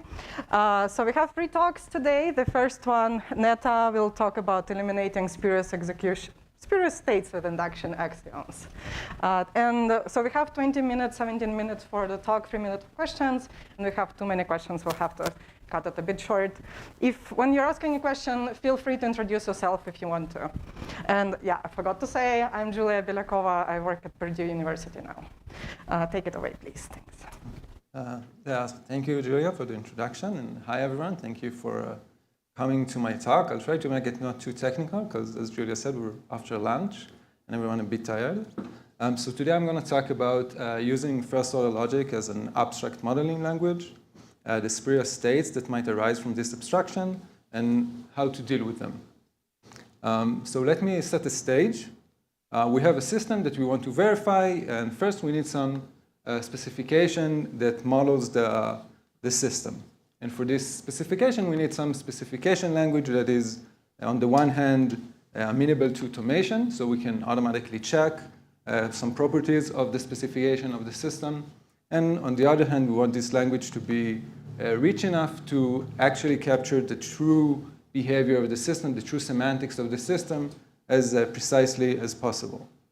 And one language that fits the bill is first-order logic, and specifically quantified uninterpreted FOL, with which we can specify complex and complicated behaviors and then verify them. And to drill a bit deeper, the specific setting I'm interested in is FOL-based deductive verification. So we have the system spec, and we have some properties that we want to verify that the system holds. And we have annotations that help us verify these properties. And we take all of that and we construct a verification condition, a VC, which is basically a formula in FOL that asks, can the system misbehave? Does the system have any bad behavior? And we take that formula and we give it to some FOL prover, like an SMT solver, and we can get either unsat, meaning the system cannot misbehave, and thus it is verified, or we can get sat and a counter model showing us the bad behavior of the system. But since we used FOL as an abstraction for the true semantics of the system, we need to ask, is this counter model true, or is it a spurious artifact of the FOL abstraction? And if it is a spurious artifact, we might want to refine the FOL abstraction to make it capture the true semantics of the system more precisely. Okay. So one way to refine the abstraction of the system is to use induction axioms, and I'm going to talk about that a little bit. And then I'm going to give our 2 contributions in this regard. One is how we use the spurious counter models in order to refine the semantics of the system, to automatically guide this refinement. And then I'll give some decidability results for a fragment of formulas in FOL where this refinement process is complete, and we can precisely capture some non-standard FOL semantics. Okay. So let's start with a simple example, a simplified verification condition from the correctness proof of Paxos. So Paxos is a distributed consensus protocol where nodes in a network propose values over rounds, and they try to agree on a value. But for this simplified VC, we're going to have two sorts, rounds and values. And in Paxos, we think of the rounds as natural numbers, but for this abstraction, we'll just use an uninterpreted sort and have some total strict order over it. And we have this proposal mechanism. So for every round and value, we can propose V on round R if either V is deemed safe, or there's a witness previous round W of R where V was already proposed. And this safe V predicate, so in Paxos it's a complicated condition, but for this simplified VC, it's enough to know that there can only be one safe value. So any 2 safe values are the same. And we want to prove that there can be only one proposed value. So we're going to take the negated Scholar-Mites property that there exist 2 different values that were both proposed. And we want to see that the conjunction of all of the above is unsatisfiable. And this will verify that the system is correct. But unfortunately, there is an infinite counter model for this verification condition. So we have in this infinite counter model two values, the safe v1 and the unsafe v2. And we have infinitely many rounds, starting with R1 on the left up to R2 on the right, with infinitely many of those purple rounds between them. And V1 was proposed on R1, and V2 was proposed in all other rounds. And the reason it was okay, according to the proposal mechanism, to propose the unsafe V2 is that every round where V2 was proposed has a previous round where V2 is already proposed. And these W functions form an infinitely decreasing chain of rounds where V2 is proposed.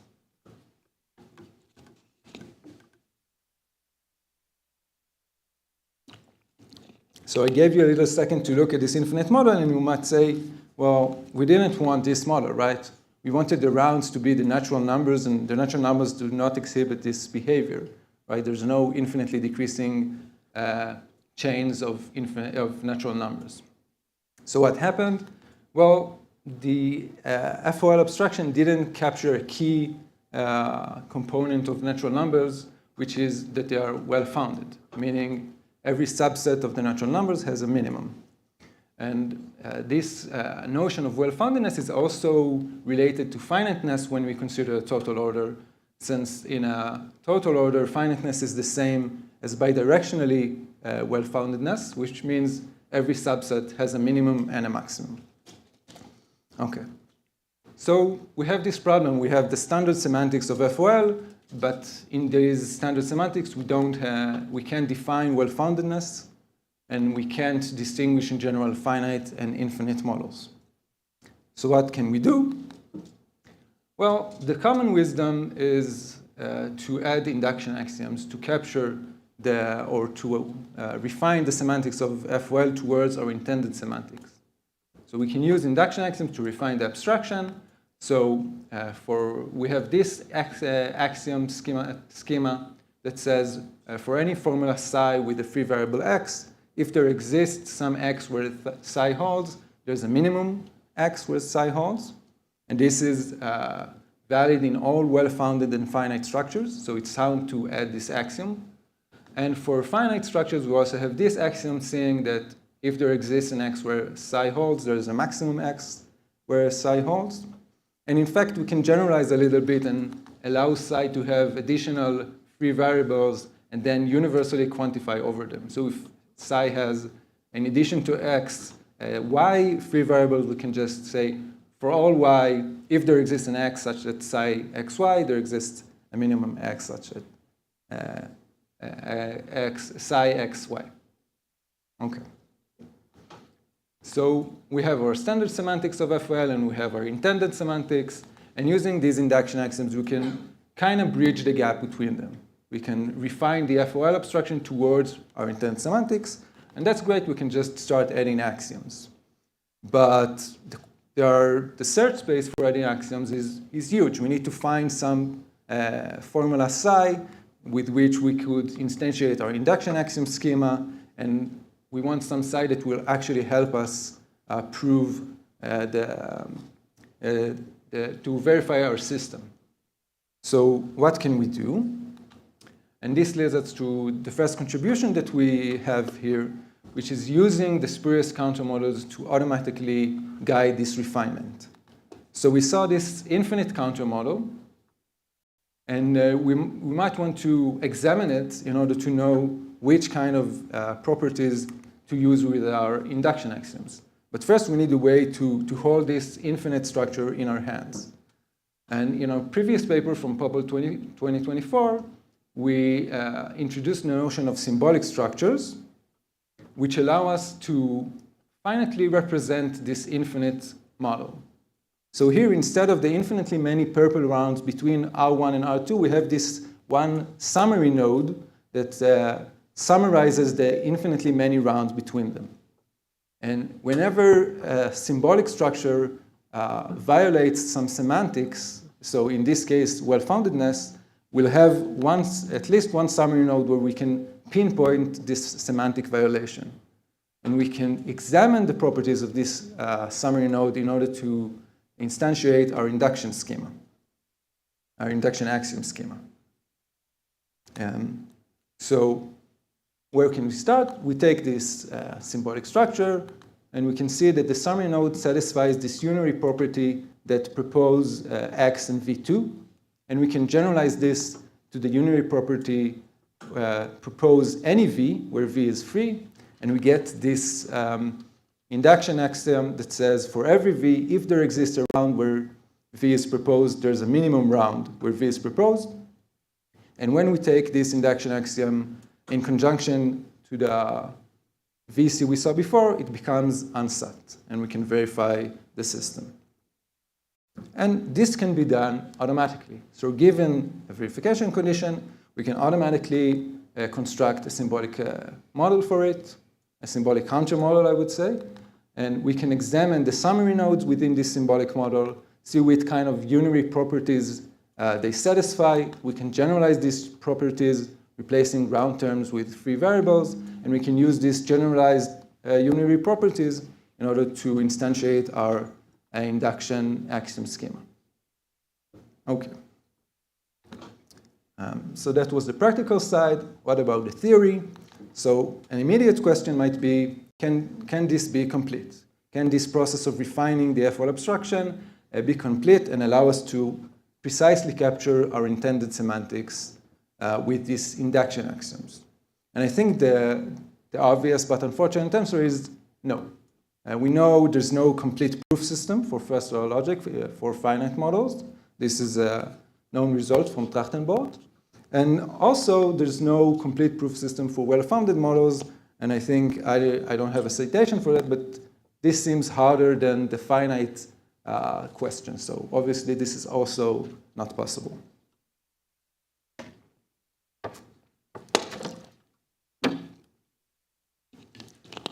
But I promised you some decidability results. So what do I have? So in our previous paper, we introduced the fragment of OSC, ordered surf cycle, which is a strict superset of the effectively propositional fragment, EPR, of FOL.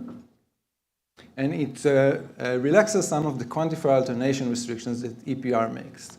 So if we have two sorts, round and value, in EPR, we can have this quantifier alternation. For every round, there exists a round. For every value, there exists a round. This is OK in EPR and also in OSC. But this kind of self-cycle is, for every round there exists a round, is disallowed in EPR, but is allowed in OSC. And the VC of Paxos that we saw is in OSC. And because of these self-cycles that OSC allows, there's no finite model property in OSC. So some satisfiable formulas in OSC only admit infinite structures. But what we proved in our previous paper is that every satisfiable formula in OSC has a symbolic model within a finite set, finite computable set. So we can find infinite models for formulas in OSC. And this means that satisfiability of formulas in OSC under standard semantics is decidable. So what about other semantics? So again, as I said, there's no finite model property in OSC. And this means that well-founded semantics and finite semantics are distinct from standard semantics in OSC. So this is in contrast to fragments like EPR, where you have a finite model property, which makes all of these different semantics coincide. This does not happen in OSC. But we proved that this induction axiom refinement process is complete for OSC.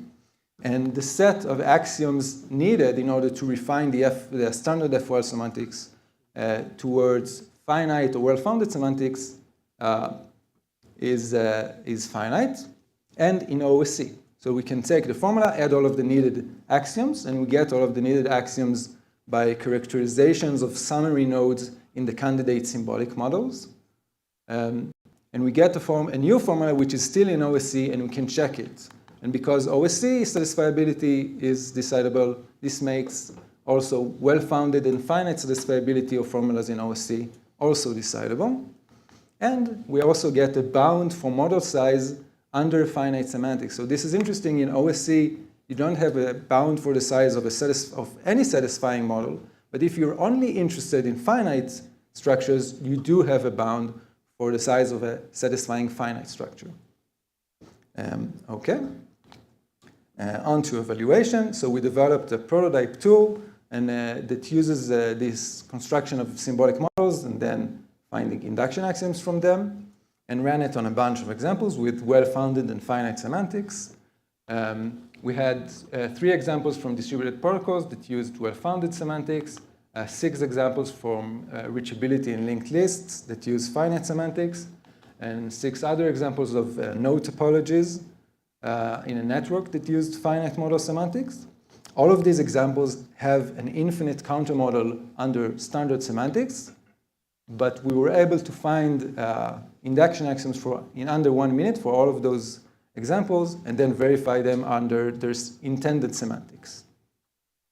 Okay, so to conclude, I've talked about how we use first-order logic as an abstract modeling language, how we use induction axioms to refine standard FOL semantics to our intended semantics, how we use symbolic models to automatically guide the refinement process, and I gave you some new decidability results for this OSC fragment of FOL.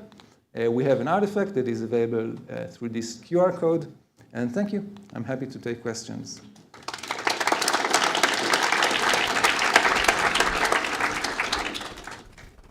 You have about 4 minutes for questions. Please raise your hand if you have a question, and maybe hold your hand so I can see who's next. Very nice talk. So I'm curious that I just look at your benchmarks. As you say you have paxos and do something on the linked list. All of this is a well-founded relation, just like a natural number or linked list. It's kind of not too complicated, right? People use this around as a natural number is not a very quite new idea, and the linked list you have the induction structure. Maybe people already know it. So I'm curious about what kind of most complicated induction axioms you can infer in your system. Okay,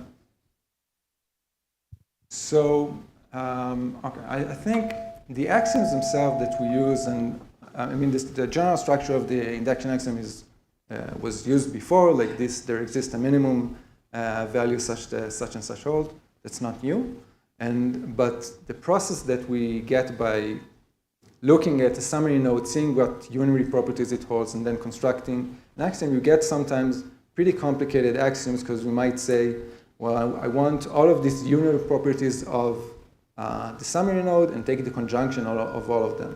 And this can be, I don't know what's complicated, but it's not a very small axiom. It does involve many small parts, and also our generalization, where we take the unary property and replace some terms with free variables, also give rise to a bit more complex induction axiom, if that answered your question. Oh, here is another question. Over there.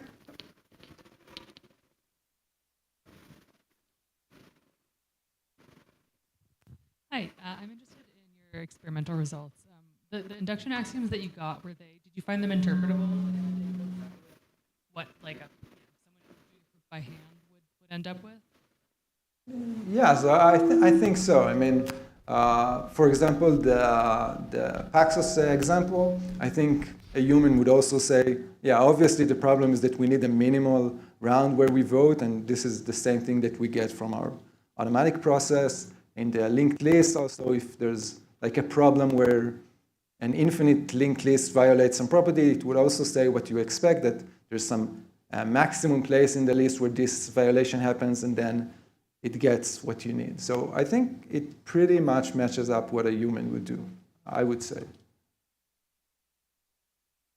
The screens, we have 1 more minute. Okay, one more question. Is the refinement process iterative? So you show that you have this symbolic model, and then you try to use it to get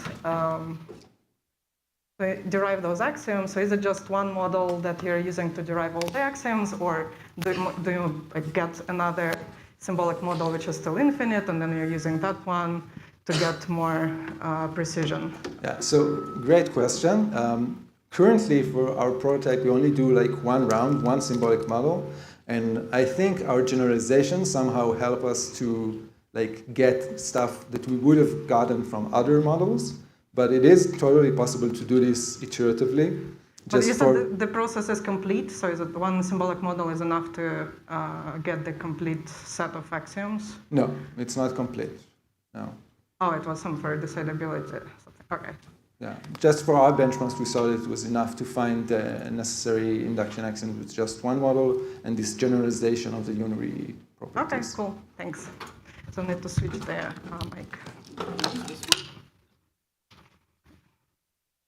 Okay, so the next talk in the session, Jumi will be talking about verified foreign function interface between Coq or Rock and C. And Jumi will take it away in a moment.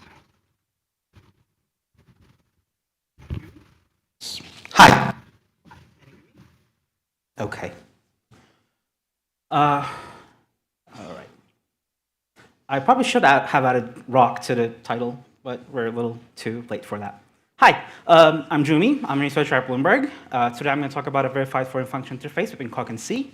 It's a paper based on my PhD work. It is joint work with Katrin Stark and Andrew Appel. In the real world, almost all programs are written in multiple languages and then linked together. Parts written in different languages can be verified separately, but how do we prove that when these parts are combined into one multi-language program, that it still works correctly?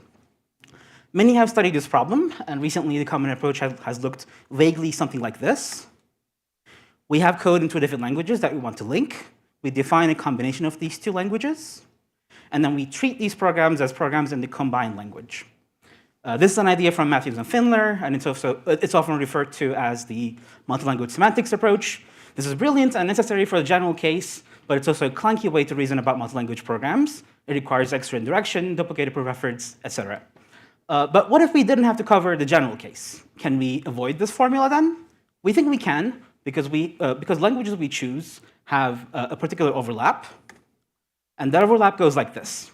We have some Coq code and some C code that we want to link together, but also we have a verified compiler from Coq to C. This is the SortedCoq project that has been in the works for the last 10 years or so. And now that we have the C version of our Coq program, we can link that with our C program and reason about the combined program using the verified software toolchain, VST, which includes a program logic for C based on separation logic. So I want this to be takeaway one. Since the source language of our compiler and our language of reasoning coincide, they're both Coq, and the target language of our compiler and our language of foreign functions coincide, they're both C, we can avoid a traditional approach to multi-language semantics. Just to get a better sense of the big picture, we also have a verified garbage collector implementation, thanks to Wang et al. We build our work upon their graph library. And this setup constitutes our project, which we call Verify, which is a verified foreign function interface between Coq and C, where you can call C functions from Coq. Coq program components are proved correct directly in Coq. C program components are locally proved correct using VST, and the connection is made via VST function specs that are generated by our system. So let's dig a little deeper into our setup. Suppose we want to write a program that uses machine integers. So until recently, this wasn't possible in Coq. You would have to use an inductive type for integers in your program. There were hacks you could do with extraction, but those can disregard the hardware guarantees that you got through the proofs that you finished through blood, sweat, and tears, and we don't want that. So here's the setup that we propose. We define an interface, we define an API for unsigned 63-bit integers in the standard way as a module type in Coq, which is like a module signature in ML, and we have an abstract type and some operations defined on an abstract type. We want to write proofs about this interface, so we give a purely functional definition of this interface, and we can reason about client programs of this interface using that functional model. And all of that reasoning is plain conventional Coq. On the other hand, we write foreign functions that satisfy this interface, and we prove that these functions play nicely with the Coq program compiled to C via SortedCoq, and that they play nicely with the functional model. And all that reasoning is a conventional VST proof. And all the required mechanisms in the middle are generated by our system, Verify. So this is takeaway 2. Verify allows you to do conventional reasoning in Coq and VST separately and connects those proofs together. So let's start with the operational side. We declare an axiom for the type itself and the operations on it to tell Coq that these don't have a plain Coq implementation. These functions are going to be realized when we compile to C and link with the foreign functions written in C. It's a standard practice in Coq when you want to define foreign functions. We register these references with the Coq compiler and actually provides implementations of these functions. And now we're free to write our own functions that use machine integers, like this dot product function on lists of integers. We can compile this function to C using Coq, and that's enough for the operational part of the foreign function interface. So we're like conceptually at the state of the art for 1995. Okay. Let's talk about the correctness of these functions. How do we know that the C functions we wrote are 1, safe, and 2, functionally correct? Our idea is to write and prove VST specs about these C functions that express that. So let's start with the functional correctness. To reason about the functional correctness of the C function, we must write a purely functional model in plain Coq of what these C functions actually do. This can be a module that implements the module type that we had before. In this module, we define the integer type to be the inductive natural number type with a bound. We define its operations to respect modular wrapping, just like how machine integers work. If we were to actually run this, that's going to have terrible performance, but that's OK, because it's just for proofs. It's an easy interface to write proofs for. So let's attempt such a proof. We can take the toNat function here as an example. It's supposed to convert a machine integer into a Coq natural number. So we want to state as a spec for this implementation of toNat that it does the same thing as our functional model for toNat. And thankfully, VST is a great tool for such proofs. So if you were to write the spec for that by hand, that's what that would look like. There's a lot here. You don't have to follow all the details. Very roughly, what we're saying here is this. Given some runtime info and an input to the functional model, if the C function takes a value that corresponds to the functional model input, then the C function returns a value that corresponds to the functional model output. So there are a lot of details here about heap graphs and isomorphisms and stuff. See our paper for the explanation. And so far, this is just a spec. We then claim that the C function body follows the spec, and we write the proof by hand. So the cool part is, if we have a complete proof of this spec, that means our foreign function is 1, type safe, and 2, correct with respect to the functional model, though we do not have a proof of that type safety.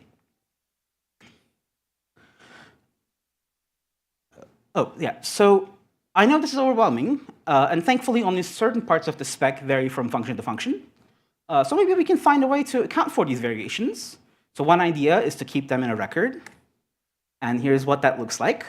We have a function description, which includes everything we have to know about this function. And most importantly, it has a reified description of the function type.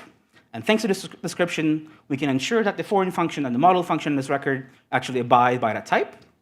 And in the reified description, we have annotations of each component of the type with a type class instance.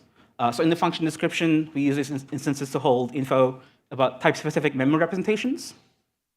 And once we finish up the function description, we can then compute a VST spec from that and start writing our proof. So not to sound like an infomercial, but there's even more. We can also generate the function descriptions automatically using a generator that we wrote with Metacoq. So I want to talk a little bit more about reified descriptions, since I believe it's one of our scientific contributions. This contribution comes from our realization that we have a choice about how we generate things. We could choose to take foreign types and functions and generate a scary VST spec directly from that with a colossal metaprogram. Or for parts where we write VST proofs by hand, we would write a long proof that's hard to follow. So we can call that the monolithic generation approach. But that's not ideal. There are a couple of reasons. One of them is that we use Metacoq for code generation, which has a Coq plugin for compile-time metaprogramming, like template Haskell. Metacoq's representation of Coq terms is low-level by design, because their main goal is to reason about Coq's meta theory, so that's understandable. But this means it's a bit more cumbersome to use it for code generation. Another reason is that metaprograms are hard to reason about. It's harder for us to tell if our metaprogram generates the right thing and that it always works. Reasoning from a meta level above can get clunky. And the third reason is that writing proofs this way requires a much deeper understanding of how everything works, which will render our system unusable for most users. So here's what we suggest instead. We come up with an intermediate representation, that is reified descriptions. We can generate these descriptions using compile-time metaprogramming. But for the rest, we don't need compile-time metaprogramming. We can write Coq functions that take these descriptions and compute whatever it is that we need. This way, we isolate the metaprogram to the first half of generation, or we can write VST proofs with these abstractions, which makes them easier to write. So now we're ready to see what a reify description is. And as a metaprogramming term, reifying means representing a language construct as an explicit object in that language. So here we're trying to define an inductive type in Coq that describes different components of a Coq constructor type or a function type. And those components are type parameters, arguments, and return types. We have a constructor for each of these, which gives us the benefits of deep embedding. We can identify what part is what. But also, notice that these two cases take a function as an argument. So thanks to this higher-order abstract syntax-like approach, we get the benefits of shallow embedding. Most importantly, we get to annotate the description with top-class instances, that's what the backtick syntax is in Coq, that are actually indexed by the type of the component. And these annotations have access to the same binder context as the type component. So this allows us to describe even complicated dependent types. So there are other approaches that try to combine deep and shallow embeddings. Their work is more general than ours, which requires complicated mechanisms like the universe pattern. By not being general, once again, we avoid that complexity. Here we're describing a part of Coq within Coq, so we can annotate these components with Coq top-class instances. And that is other takeaway from this talk. By making a describer and a describee the same language, they're both Coq, and using higher-order abstract syntax, we can handle dependent types and annotate each component in a concise and type-safe way. And also, as I said before, we have generators for reify descriptions of function types and constructor types written with Metacoq.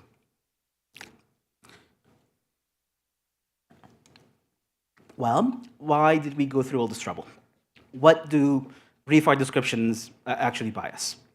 The most important aspect is type safety of our specifications. If we have a description of a particular function, like 2 nats, we can recover the original types from that. So here we recompute the type of the 2nat foreign function from its type's description. We can do the same thing for the functional model type as well. And thanks to this, we can build a larger dependent type record, like the function description, that has a type description and also the functions that actually are of that type. The other thing that we use reify descriptions for is rewrites of foreign function calls to functional model calls. Here's a problem. We know dependent type checking involves evaluation. Our foreign functions, on the other hand, do not evaluate. So if we try to prove a lemma like this that has foreign function calls inside, we have a problem, because we cannot unfold these definitions and continue our proofs. This is what happens. Since these functions are axioms on the Coq side, they get stuck. These functions evaluate in a compiled program, because then they're realized by the C implementations, but that's not good enough for compile time evaluation of them in type checking. Well, what do? So our solution to this is a rewrite mechanism. We derive a way to rewrite calls to the foreign functions into calls to the functional model. If you have proofs of the VST specifications that we generated earlier, then using these rewrite principles becomes fair game. So here we use our rewrite tactic. Notice how our goal is now entirely about the functional model. And from there, it's straightforward to finish this goal. So before I finish the talk, I'm going to show you an example with side effects. So I'm not going to talk too much about it, but this is a mutable array example.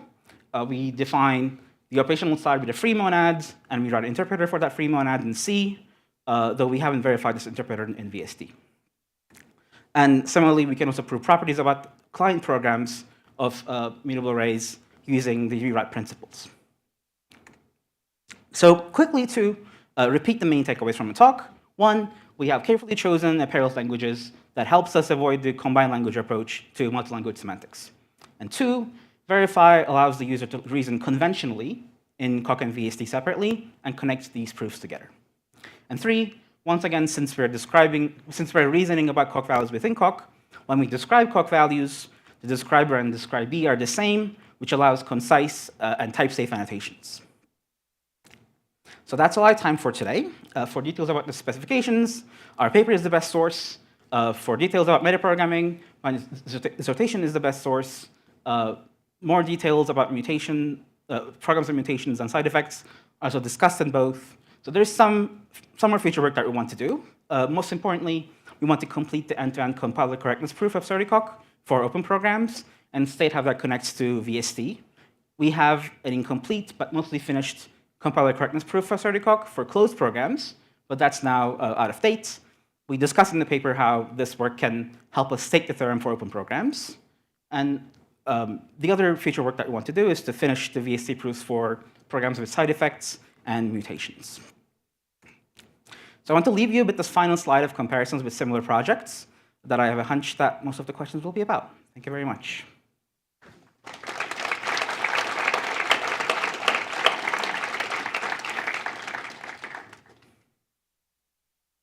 Let's see, we have quite a bit of time for questions. Okay, let me start.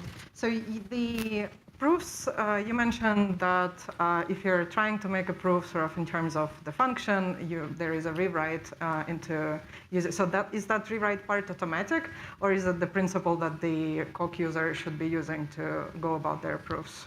So we generate the equalities, which you can use to rewrite by hand. So you have to rewrite it by hand. Like if, like in this slide, we have the props and foreign rewrites tactics that do the rewriting for you. But the equalities are auto-generated.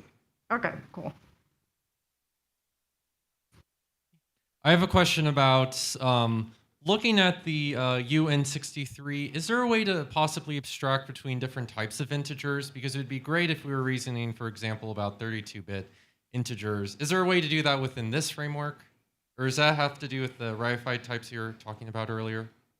I guess you can put them in the same module. That sort of helps get around that problem. If you have multiple abstract types in the same module, could you do it cross modules? You could I think you can. I'm not sure. You have to try, but yeah. I guess to my point, it'd be great to try to have similar proofs for example, if you're doing with 32-bit versus 64-bit. Try to have that be as general as possible, and then convert it to the number of bits you need. Does that make sense? Yeah, I think it should be possible. I can try and get back to you.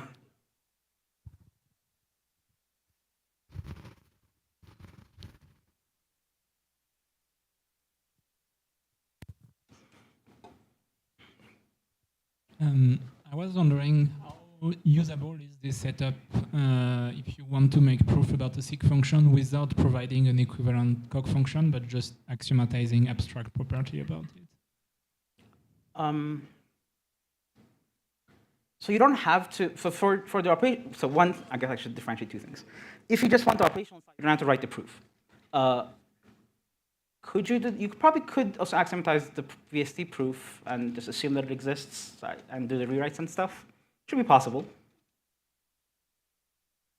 The function then translates that to the corresponding VST property. You can just do the functional model also as axioms, and you can just admit it, all the VST proofs, and yeah. That's what you're saying, right? No. I mean, if I have my as a C function and I give it the Coq type, and then I write a property about that Coq type, and then translate it into a property about the VST function, and then prove that, and then get the property about the C.add without providing an fm.add. I'm not sure I'm following. Like, we can talk afterwards if you want. Yeah. Okay. Question on this side.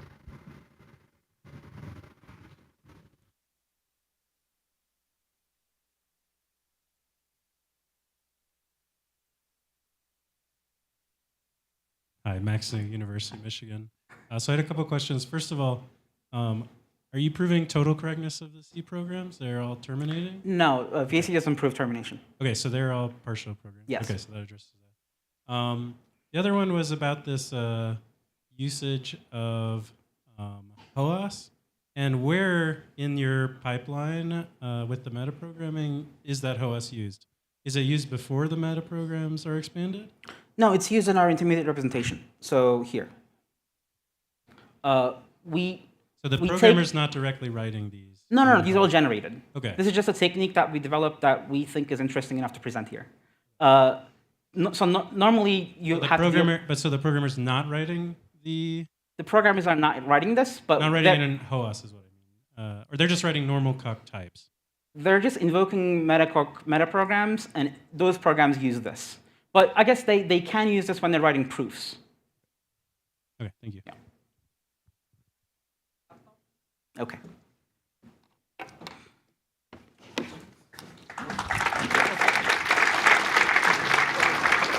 Yeah.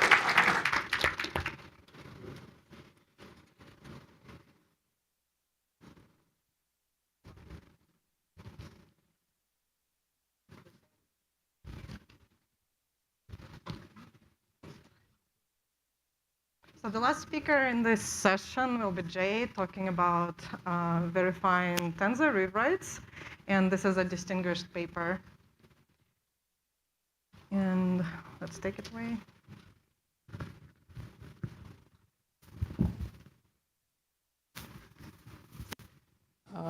Okay, yeah, thanks for the introduction. I'm Jay. I'm a PhD student at UIUC, and today I'll be presenting our work on TensorWrite, which is about automated verification of tensor graph rewrites.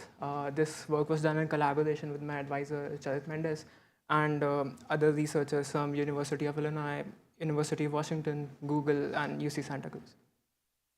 So to begin, tensor computations are the backbones of many modern workloads across diverse domains like deep neural networks. And at the same time, the hardware landscape is equally diverse and complex, which presents a major challenge of how you efficiently map these high-level tensor computations to low-level hardware instructions. So this is where tensor compilers come into play, which act as a critical bridge. So now let's take a look at the internals of a tensor compiler.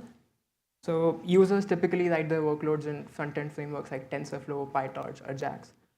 And then first, the compiler would convert these models into something called a tensor computation graph.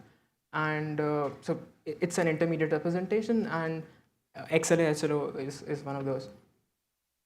Next, the compiler performs some graph-level optimizations, like tensor graph rewriting and operator fusion, and which results in an optimized tensor computation graph. Next, the compiler performs some kernel-level optimizations, like tiling, splitting, unrolling, vectorization, and it typically leaves the code generation to frameworks like MLIR or LLVM. So today I'll briefly talk about tensor computation graphs and mainly focus on tensor graph rewriting, which is a key graph level optimization employed in tensor compilers such as XLA. So let's consider a very simple model written in TensorFlow. It defines two constant tensors x and y. Next, it adds them. It then multiplies the result by 2 and performs a sum reduction on one of the axes. So some terminologies which you might be aware, x and y are said to be tensors of rank 2 with a shape of 2 cross 2. And on the right, we have its corresponding tensor computation graph where nodes are simply operators and edges indicate the data dependencies between the input and output tensors. So next, to motivate tensor graph rewriting as an optimization, consider the same graph as before, I just make one small change to it. So instead of multiplying by 2, I'm multiplying it by 1. And as you know, this computation is redundant and hence is a no-op. We can transform this graph to something as shown on the right by simply removing this operator node, and which results in a much smaller and an efficient graph. So the key takeaway here is that you can replace a subgraph of the original graph to an equivalent version that is more efficient. Now this optimization that I described was not specific to the original tensor graph, and so what you can do is you can abstract the optimization away as a rule, also called a rewrite rule, which can be used by the compiler to perform pattern matching on the original graph. So a rewrite rule has a left-hand side expression, a right-hand side expression, and a precondition under which the rewrite is supposedly correct. So for the optimization that I described earlier, the rewrite rule says that if you have a tensor of any rank and size, and if you multiply it by 1, then you can always replace the computation with just the tensor x, since the precondition here is true. So now this property of the rewrite being able to apply to tensors of arbitrary rank and size is called as the rewrites being rank and size polymorphic. And the expectation is that these rewrites should be correct in the unbounded setting, which we define as where input tensors can be of arbitrary rank and size. This is because the compiler should not miscompile on some ranks and sizes. So XLS tensor graph rewriting pass is called the algebraic simplifier, and this example rule is shown as implemented in the simplifier. The simplifier contains over 175 rewrite rules which span over 9,000 lines of C++ code. And currently, neither these rewrite rules nor the rewrite engine is verified, which calls for a verification process for the same. So our problem statement is that we want to automatically verify tensor graph rewrites which are deployed in a production quality compiler such as XLA in the unbounded setting, that is for tensors of arbitrary rank and size. Now I'll discuss each portion of the problem statement in detail. So to see the importance of automatic verification and counterexamples, consider the fold convolution input pad rule shown on the left. It's taken from the XLS algebraic simplifier, and that rewriting pass contains many more complex rewrite rules whose correctness is not intuitive, including this one. So this rule basically folds the padding operator into the convolution arguments. You don't need to know the exact details, but the rewrite rule has a precondition which says that, which requires that the interior padding should be 0 and the base dilation should be 1. So referring to the precondition, the developers basically say that the edge padding composes with itself in the straightforward way, but composing interior padding is non-trivial, and we just cowardly refuse to think about it. So as we can see, the developers have imposed a precondition on this rule to restrict it, because it's even non-trivial to think about the general case. Now we argue that if we had an automatic tensor graph rewrite verification system, then it would allow incremental refinement of the rules, and it would also provide counterexamples during development, which would also increase developer productivity. Next, to understand why unbounded verification is important, and more specifically rank unbounded verification, we ask the question that, is there a rewrite rule that is valid at some ranks but is invalid at other ranks? So let's consider this rewrite rule, and I'll explain what it does in detail with examples. So what we'll do is, what we'll first do is we focus on the left-hand side expression and start with the input tensor y. We'll concretize the rule for one-dimensional input and see how the rule operates. So the LHS first applies a slice operator, which has attributes start, end, and stride. In this case, it extracts a subtensor from the 0th index up to the middle, while skipping no elements in between. And this is the output of the slice, which is the leftmost element along with the green elements that I've shown. Next, the rule performs a dynamic update slice, which takes an update tensor and an offset, which tells where would you perform the update. So in this case, I'm performing the update of zeroing out all the elements from the index 1. And in this case, it completely zeroes out all of the green elements. We'll go through the same process with the right-hand side expression, except that the extracted slice is different. You pick every second element starting from the beginning up till the end. This is the extracted subtensor, which contains the leftmost element and these blue elements. And you perform a dynamic update slice, which zeroes out all of the blue elements. So as you can see, in this case, the LHS and the RHS outputs are the same in the end, and you can infer that the rule is valid for rank 1. But does this mean that the rule is valid for other ranks as well? So we'll go through the same process, but with two-dimensional inputs. The LHS extracts a slice, again, starting from the 0th index up to the middle across both the dimensions. It then performs a dynamic update slice, but in this case, it performs it at the offset 1, 1, and the green elements are not zeroed out. Similarly with RHS, but the extracted slice is different, and you perform a dynamic update slice, and the blue region isn't completely zeroed out. So as you can see, you have different LHS and RHS outputs for rank 2, and the rule is invalid. And you can also see that the rule is invalid for any rank greater than 2 as well, which motivates that it is important to do rank unbounded verification of this rewrite, since validity proofs at some ranks may not generalize to validity proofs at other ranks.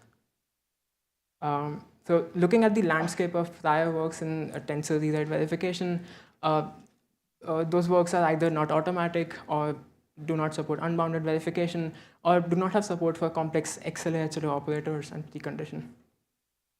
So our solution to this problem is a tool called Tensor, where I'll discuss each component in detail. Tensor consists of a front end, which we call Tensor DSL, which allows the user to specify rank and size polymorphic Z-rights. So to get an idea how we go about representing these rank and size polymorphic Z-rights, consider this very simple rule, which says that the concatenate operator is associative. This rule can be instantiated to multiple ranks, just how we did for our example rule. So for instance, you could concatenate one-dimensional tensors, you could concatenate two-dimensional tensors, and you could concatenate three-dimensional tensors, and so on. So in each case, we can partition the axes or dimensions of a tensor as follows. For instance, in the first case, you have one concatenating axis, and you have 0 non-concatenating axes. In the second case, you have one concatenating axis, and you have one non-concatenating axis. In the third case, you have one concatenating axis, and you have 2 non-concatenating axes, and it goes on. So now this allows us to identify 2 sets or roles of axes. You have a concatenating set, and you have a non-concatenating set, where the concatenating set has to be always instantiated to one axis, while the non-concatenating set can be instantiated to any number of axes.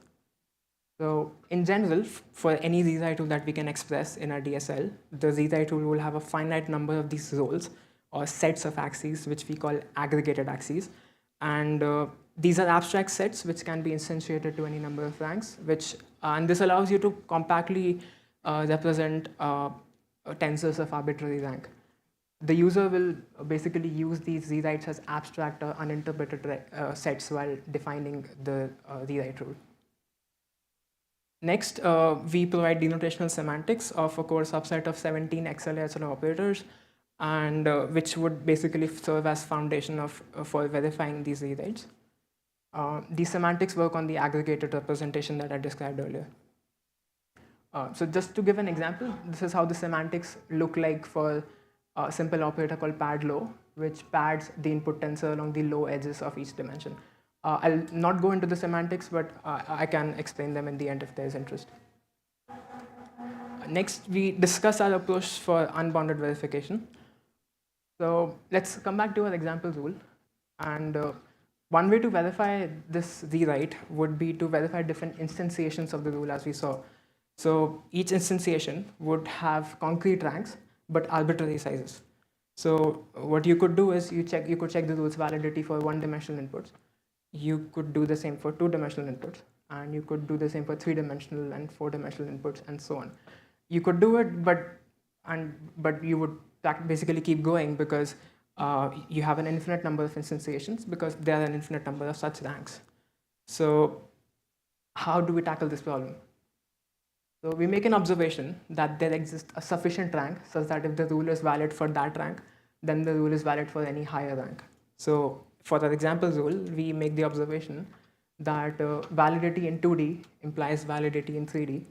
A validity in 3D implies validity in 4D, and so on. And now this allows us to identify a set of base cases where you will only verify these instances, and with validity at other ranks, it would be established inductively. So the key takeaway here is that we reduce the problem of unbounded verification to a finite set of bounded verification cases by using k-induction on tensor ranks. In general, we present an algorithm to compute such a bound for a given aggregated axis in a rewrite rule. More details on the algorithm can be found in the paper. So things are straightforward if you just have one aggregated axis. You just compute the bound and verify it for the base cases, but how do you generalize this to multiple aggregated axes? So let's consider an example rule which has 2 sets of axes, x1 and x2. And on the right, I show the space of all concrete instantiations of the rule. So each point, you know the rank of x1 and you know the rank of x2. Let's say my infer bounded routine returns a bound of 3 for x1 and a bound of 2 for x2. And this is shown by the intersection of the red lines here.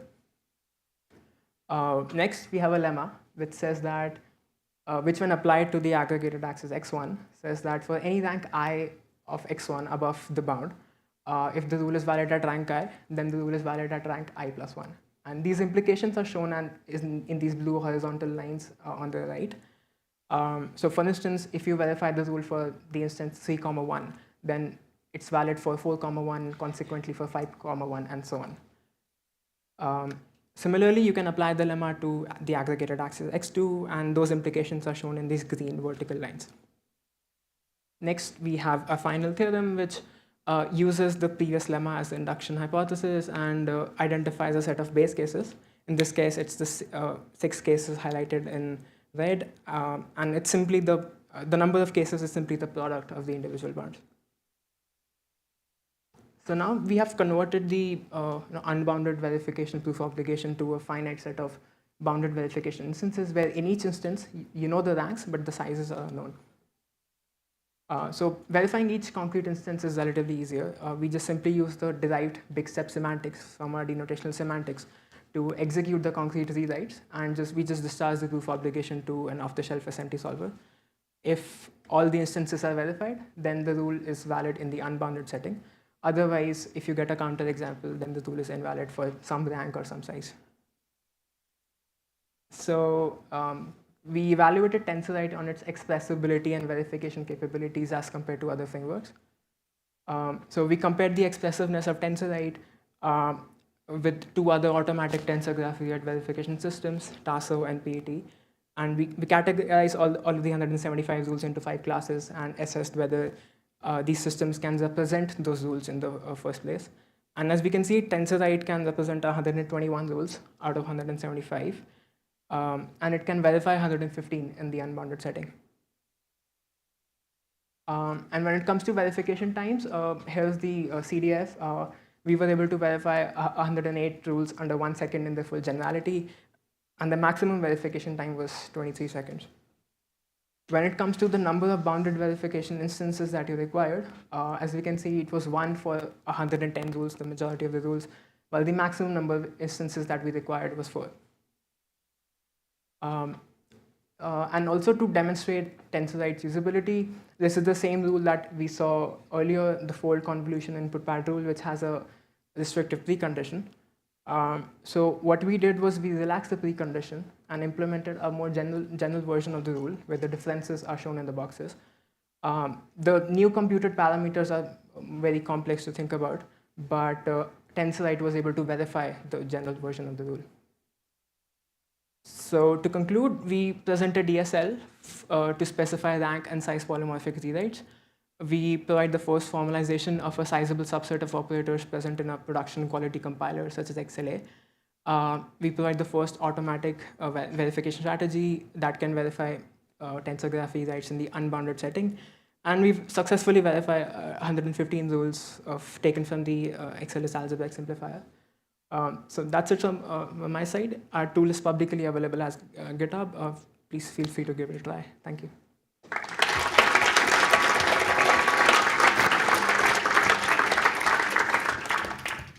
Okay, we have 2 minutes for questions. Yeah.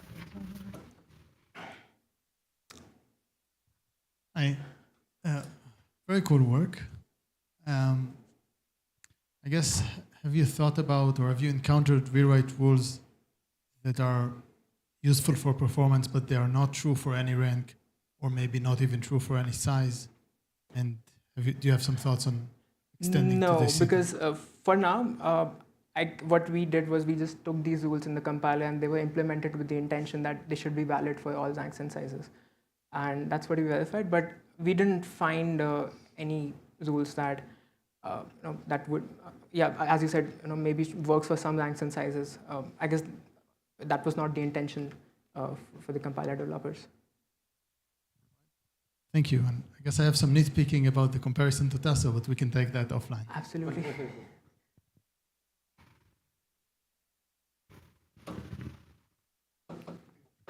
What's the economic argument you make about why it's important to have automatic verification of these rules? If the real-world system you're looking at only has 175 of them, you could get 1 summer worth of PhD student interns to prove all of those in Coq, right? That's true, but I think the compiler is in active development and people are actively adding rewrite rules to these to the compiler, and also as I showed with an example, some of the rewrites are very constrained.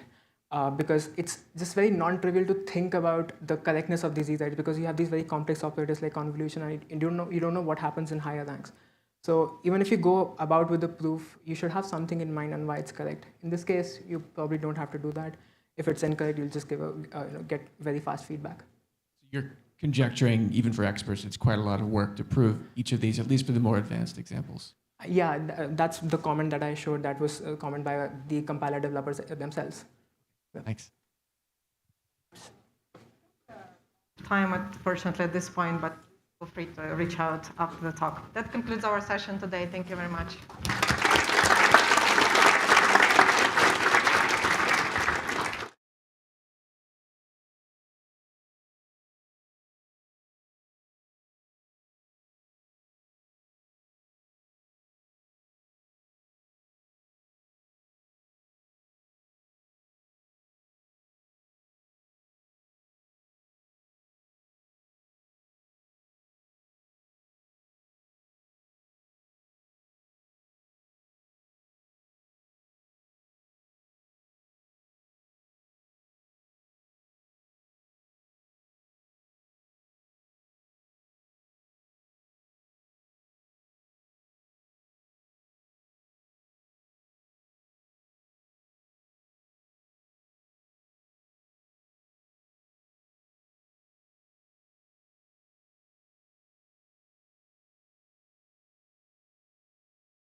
Hello.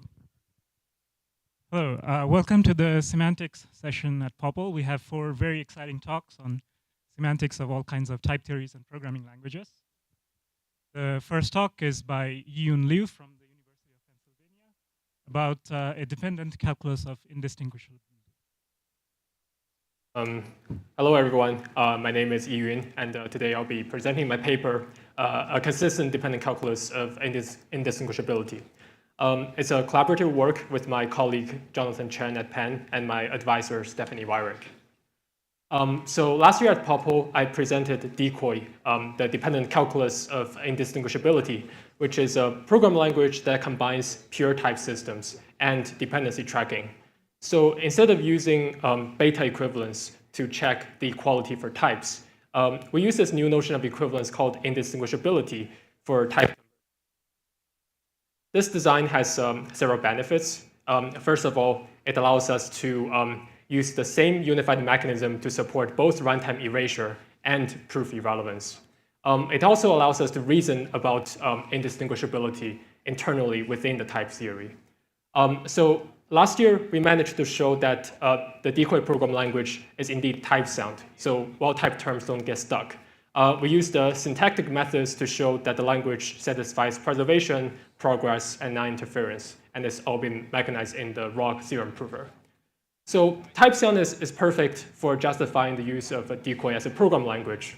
However, if you want to use decoy as a program logic for reasoning, then we also want to make sure that the properties proving in decoy are actually true. That leads us to the contribution of this year's paper, where we focus on the use of decoy as a program logic. And we achieved that by first instantiating the axioms and sorts of decoy with a predictive infinite universe hierarchy to obtain this new language called decoy omega. Decoy omega, compared to decoy, has some other extensions, including a more powerful elimination form for false and dependent pairs.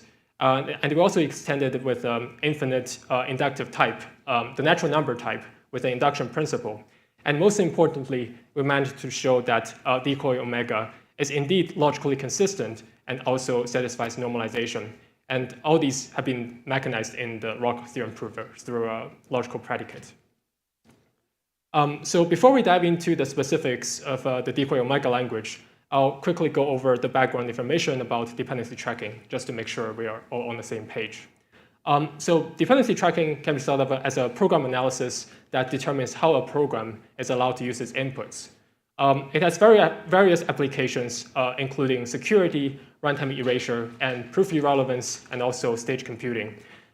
So the applications we'll focus on for decoy here is runtime erasure and proof irrelevance. Though just to build up some intuition, I'm going to choose an example from security. The underlying principles are the same. So suppose we have this instant messaging software, and in the backend, we have this database which stores the information of the users. So we have publicly available information, the name and the status field, the online status. And we also store the secret information, which is the password of the user. So suppose we have this regular user Eve who's trying to access the database. She can freely query all the publicly accessible information, such as whether her friend Alice is online, and the database would happily return the answer. Whereas if she tries to access the password field, then she'll get an access denied error because the dependency tracking system sort of prevents secrets, such as the password, from flowing to a public observer. So dependency tracking is not just about whether the data is secret or public, but it's also about who's accessing it. So if we change the role of the user to the system admin, then the same query would become successful. So in systems with dependency tracking, we sort of, like indistinguishability sort of naturally arises as a new way of talking about equivalence. Recall from earlier that Eve was enabled to access the password field. So to faithfully picture Eve's point of view of the database, we can blur out the password field. Now, the interesting thing is that suppose we have this other database which shares the exact same name and status field from the original database, but might be distinct on the password field. In this case, even though these two databases might be different from each other, a user like Eve wouldn't be able to tell them apart. And in this case, we say that these two databases are indistinguishable. So the main takeaway here is that indistinguishability, unlike equivalence, is a ternary relation as it also takes into account who the observer is. If we change, of course, the observer from Eve to admin, then these secret information gets revealed and the two databases become distinguishable. So that sort of concludes the background part of the talk, though before we move on, I do want to point out that even though this is not a security talk, don't store your password like in the plain text like we did. The idea we've seen earlier translates very naturally into the design of the decoy type system. We start off with this very regular typing judgment, and we extend it with this thing called an observer level, which determines which inputs our program is allowed to use. And correspondingly, all the inputs, namely the variables in the typing context, are annotated with their corresponding input levels, such that a variable can only be used when its associated input level is less than or equal to the observer level. So there is some sort of ordering defined for these dependency levels. And for this specific program shown on the screen, we have S, which is secret, as our observer level, meaning that our program can access both the secret and public inputs. So in this case, X plus Y type checks perfectly. On the other hand, if we try to downgrade the observer level from S to P, which is the weaker public observer, then this program becomes ill-typed because a public observer is not allowed to use the secret input Y, which I represent with the single letter S. So more generally, a system like dependency tracking sort of adds this additional layer of check to, that allows us to specify and enforce the flow of information within our type system.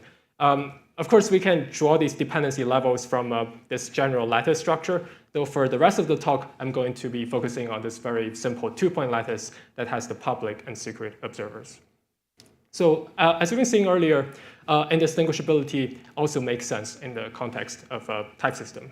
So suppose we have this arbitrary program A, which is a public computation that takes a secret input X.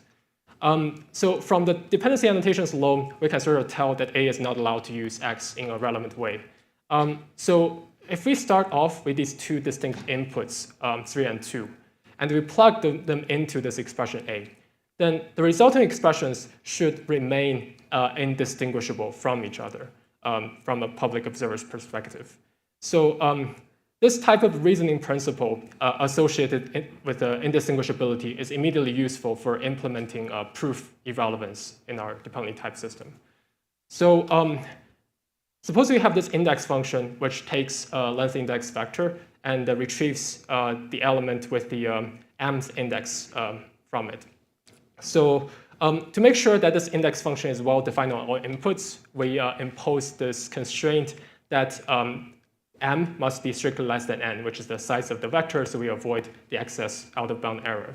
Now, the important thing here is that this m less than n proof is really intended to keep our function total. Our index function should not inspect how this m less than n proof was created to determine which element to return. And that translates to this property that I'm formally stating over on the slide, which says if we fix the vector xs and we fix the index of the element m that we're trying to retrieve, then it doesn't matter which proof you plug in. You should end up with the same result. So if you're working in a type system that doesn't support proof irrelevance, you're sort of out of luck, because the type signature alone doesn't enforce that the index function can't be defined in such a way that it inspects the proof of m less than n. And instead, you need to do some sort of explicit inductive reasoning unfolding the definition of the index function to prove that this equality indeed holds.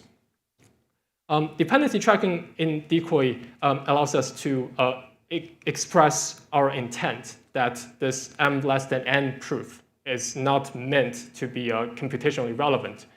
So we achieve that by first declaring this index function as a public observer through the symbol p, and then we seal this m less than n proof behind a secret input level. So this dependency annotation prevents us from using m less than n, like how the proof is derived to decide which element to return. The only exception being that the secret proof m less than n can be used to eliminate dead branches of the code. For example, when the vector size n is equal to 0, m less than 0 is apparently impossible, and allows us to construct false to get an element of A out of nowhere. This kind of usage of this secret m less than n proof in a public context is perfectly fine because that branches of the code never gets executed, so no information gets leaked. So as we can see that the dependency information restricts how we define the index function, though as an immediate reward, our type system now automatically derives that these two expressions, these two index expressions with different proofs are indistinguishable from each other. This is definitionally equal, doesn't require any explicit proof from the user. And in a public computation, you can substitute one term for the other. So if you're already familiar with proof irrelevance, you might wonder, what's the point of adding yet another language to the collection? Well, it turns out, compared to these other languages that support proof irrelevance, decoy additionally support the use case of runtime erasure, or more specifically, erasable type indices. So earlier, we used this secret annotation to help us do equational reasoning. But we can use the same mechanism to specify which inputs should be erased when we generate executable programs. So here, we annotate the size index n and the type parameter a both as secret to indicate that these are fields that are meant to be erasable. So an optimizing compiler can look at these annotations and generate this erased version of this index function that doesn't even look at the size index, which gives us a more efficient definition. So now we have this type system with all these features, but it wouldn't be very useful if this system turns out to be incorrect. And our criterion for correctness here is formally called logical consistency, which means you can't derive a closed program that has a false type. But intuitively, it just means whatever you prove in this language internally must be true. And we prove this property through this well-known technique called a proof by logical predicate, and where a logical predicate can be thought of as a partial function in this case that maps from a type and a universe level to this set S of lambda terms. So since we're working in a dependently typed language, and decoy has this feature called large elimination, where you can construct a type by pattern matching over a term. So your type could very well be a blob of computation that is not yet in head form. So that forces us to use this inductive to define our logical predicate inductively. So this inductively defined logical predicate satisfies several important properties. First of all, it's deterministic. So even though we defined it as an inductive relation, it really is a partial function in the sense that if we fix the type A and the universe level I, there should be at most one set S. There should be no ambiguous to the meaning of the type. And furthermore, the logical predicate respects beta equivalence. So if we have two types that are beta equivalent, then they should also share the same meaning. And finally, we have this adequacy property, which says if I have a term that belongs to the interpreted set S, then it should be normalizing. And later, it's going to be useful in the fundamental theorem to derive the normalization and in turn consistency as the corollary. So this kind of proof technique is nothing new.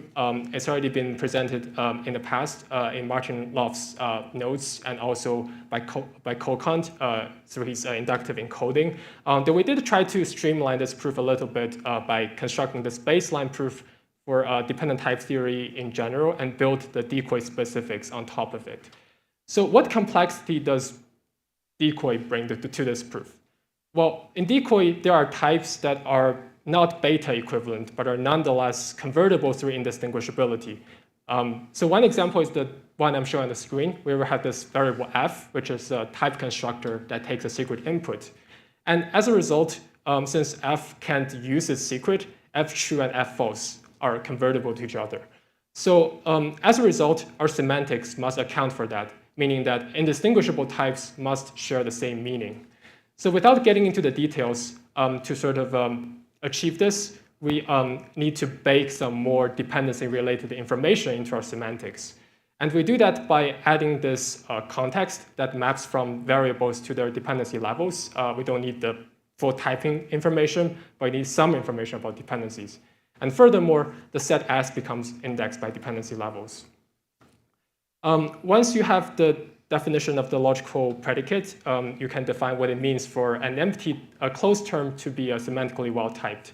That's precisely when the type A corresponds to some set in the logical predicate, and the term T belongs to the set indexed at the observer level L. So it's similar to what you would see in a simply typed case, except the ugly syntax to deal with partial functions. So once we have defined semantic typing, we can do the routine exercise of generalizing it to arbitrary contexts through closing substitution or evaluation. We get to state and prove the fundamental theorem, which shows that syntactic typing implies semantic typing. And normalization and consistency of this language follows as results. And finally, from normalization, we can recover the decision procedure for type conversion, which is really just some form of like normalized.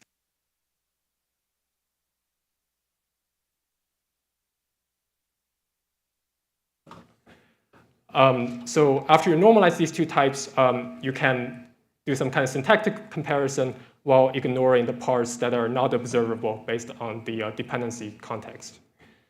So that sort of concludes the meta-theoretic properties I'm trying to show you today. And here's, I'm only going to flash you the related notes, related work specifically about proof irrelevance, though our paper includes related work about other aspects of decoy as well, including runtime irrelevance and also logical relations for dependent types in general.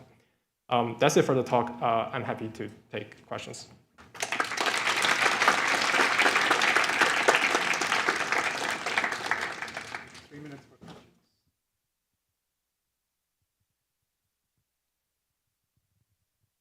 Hi, Max New, University of Michigan. I didn't understand why your logical relation was partial function and not just a function. Oh, so, well, for example, you can have some type that is just malformed. Like, oh, okay, so it's defined over possibly ill-formed types. Okay. Yeah, so if you're in ACTA, you probably would do something like induction recursion, where everything you're working with is just Makes sense. malformed.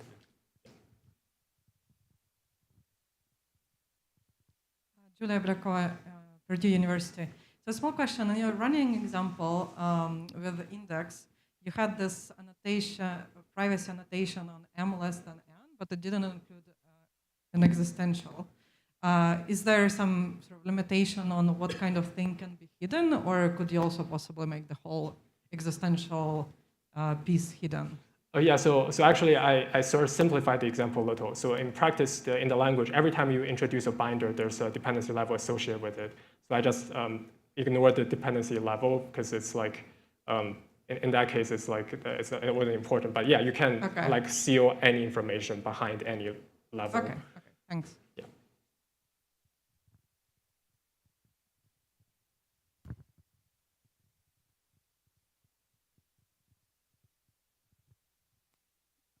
Hi, I'm from McGill, Junyoung Zhang. I have a question about your dependency levels. The dependency level have any conditions on the? I mean, what kind of restriction do you have on the dependency levels? Do you have any like? So I think we so a lattice structure is more than enough. So I think we do require like at least it being a semi-lattice, because we do use that property in our meta theory. Like our consistency proof relies on that. So I know that lattice is more than sufficient, but semi-lattice might be enough. And may I ask, what's the main difference between this one and the other lattice-like structure? The type theory is based on lattice-like mode structure, like gradual or the quantitative type theory? So I guess so the difference is that we don't really do counting here. So it's really like if you can use it, like if your dependency level is like high enough, you can just use something infinitely many times. Like there's no like you can only use it for a certain number of times, that kind of thing. So I think I thought about sort of having a similar type of design, but in a quantitative type system, though I remember running some issues. But I think we should, if you want to talk more about it, we should discuss offline. All right, let's thank the speaker.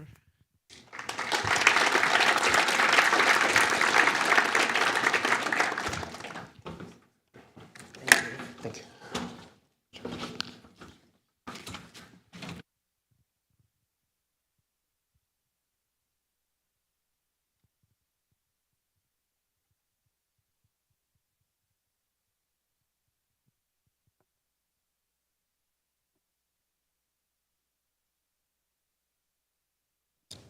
All right.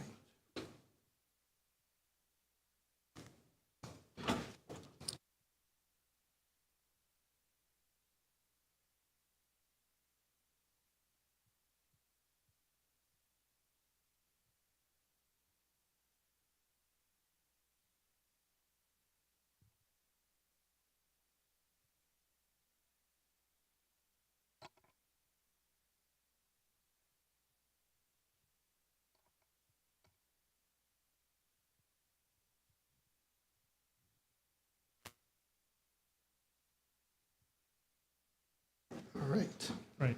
So the second talk is on finite choice logic programming, and all three speakers are going to be presenting.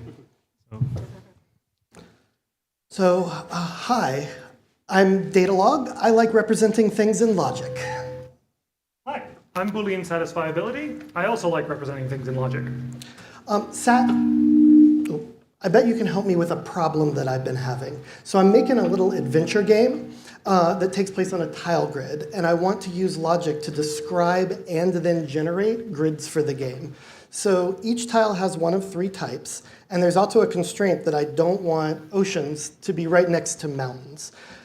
Finally, I want to calculate all the regions that are reachable from a home region through the forest. Well, I know how to do two of those things.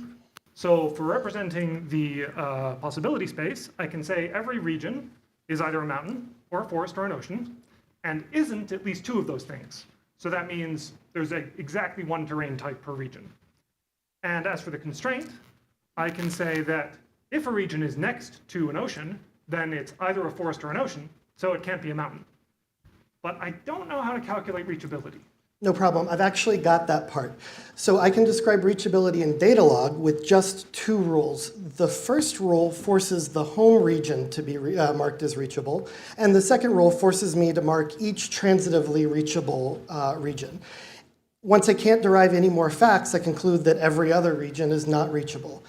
And I know rules in Datalog correspond to propositions in logic. So I should be able to replace comma with and, flip the implication around, and send this to a SAT solver, right?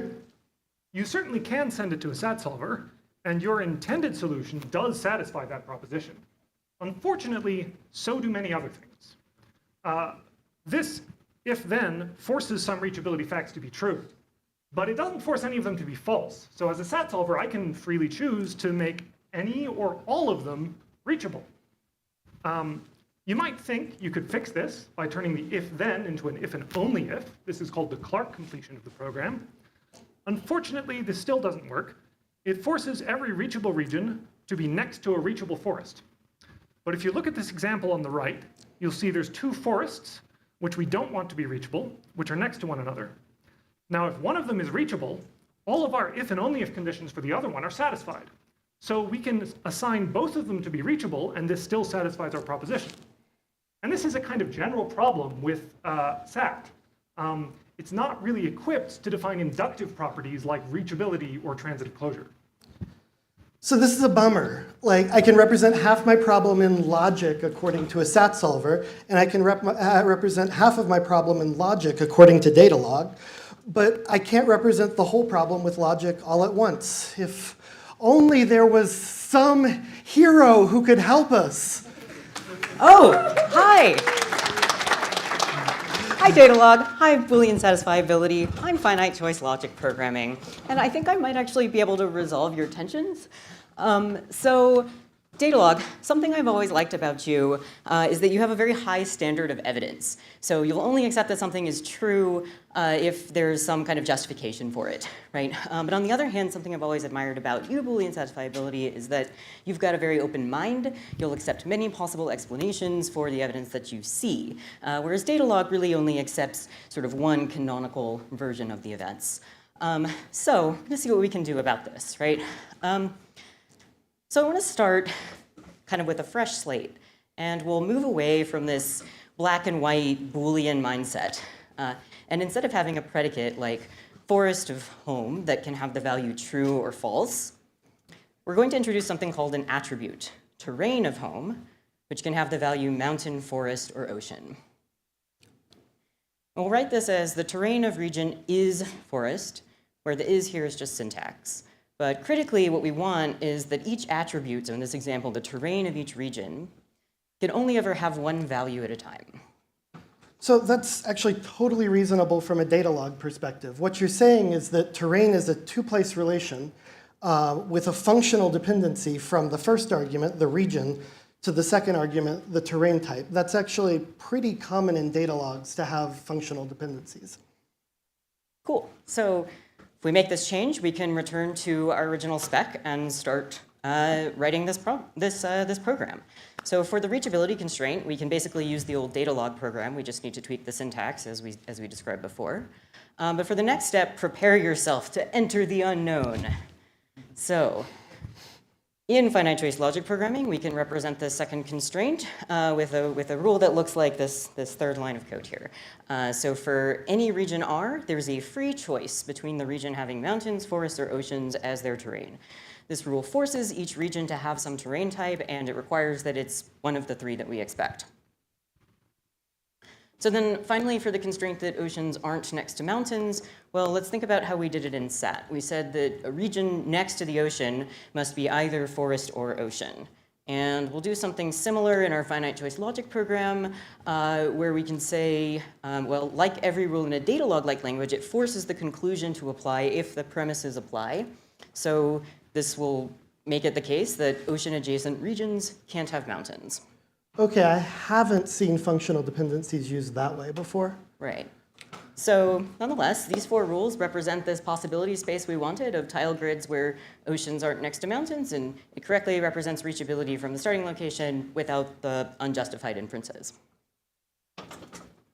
That's pretty cool, but how do you precisely define the meaning of one of these finite choice logic programs? I mean, in SAT, it's pretty simple. Any assignment of true or false to propositions that makes the formula true is a valid meaning. For that matter, how does Datalog define the meaning of a program? Well, it's not that simple, but I'd still say it's pretty straightforward. So in Datalog, everything that we're doing is in terms of monotonic functions that grow our database, the set of facts that we're gathering.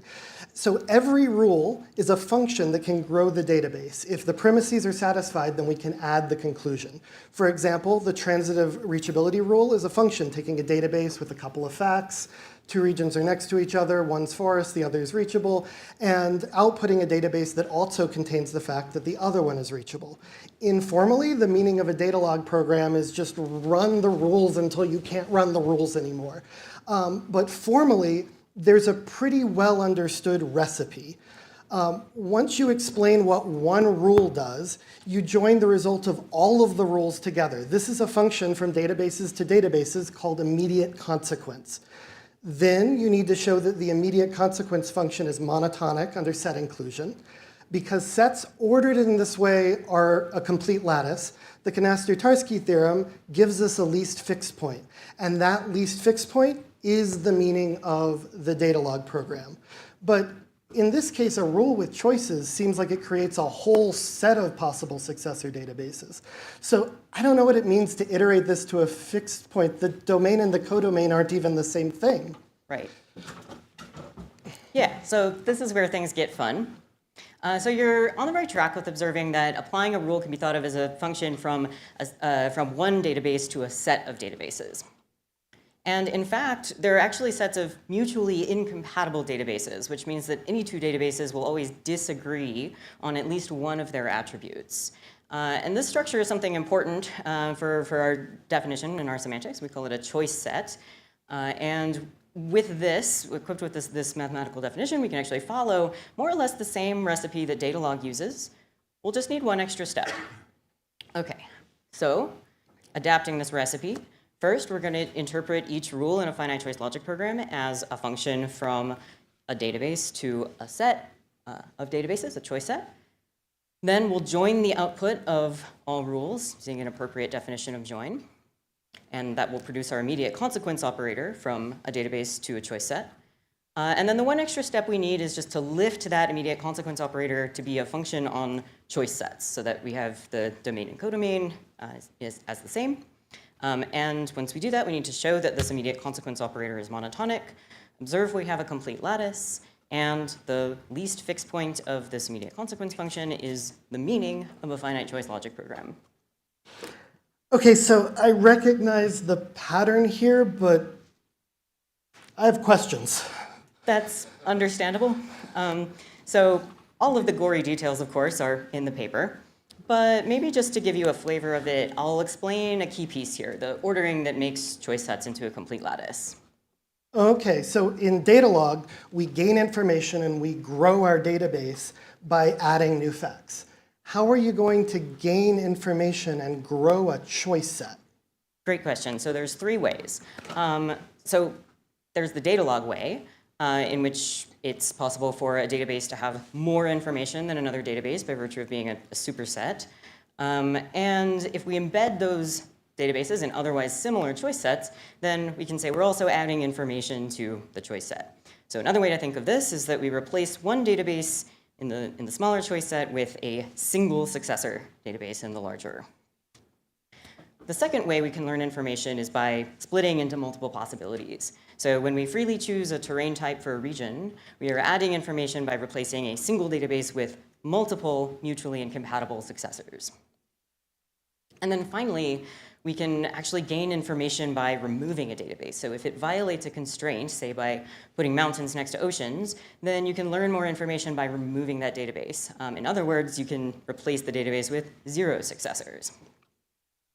If we put all these together into a formal definition, we get something with a kind of contravariant flavor to it. So a choice set C1 is less than the choice set C2 if for every database in the greater choice set, there is some smaller database in the lesser choice set C1. If any of you are fans and familiars of domain theory, this might look familiar to you as the Smith ordering on power domains, which is a common model of non-deterministic programming. So, in summary, the model of finite choice logic programming combines the mutually exclusive choices of SAT with the justified inferences and least fixed point semantics of Datalog. Great, and so all of this exists? Yeah, actually, we have an implementation called DUSA, which you can access and try out at dusa.rocks. It's pretty good. This is amazing. Surely nothing will ever go wrong. Pardon me. I have more of a comment than a question.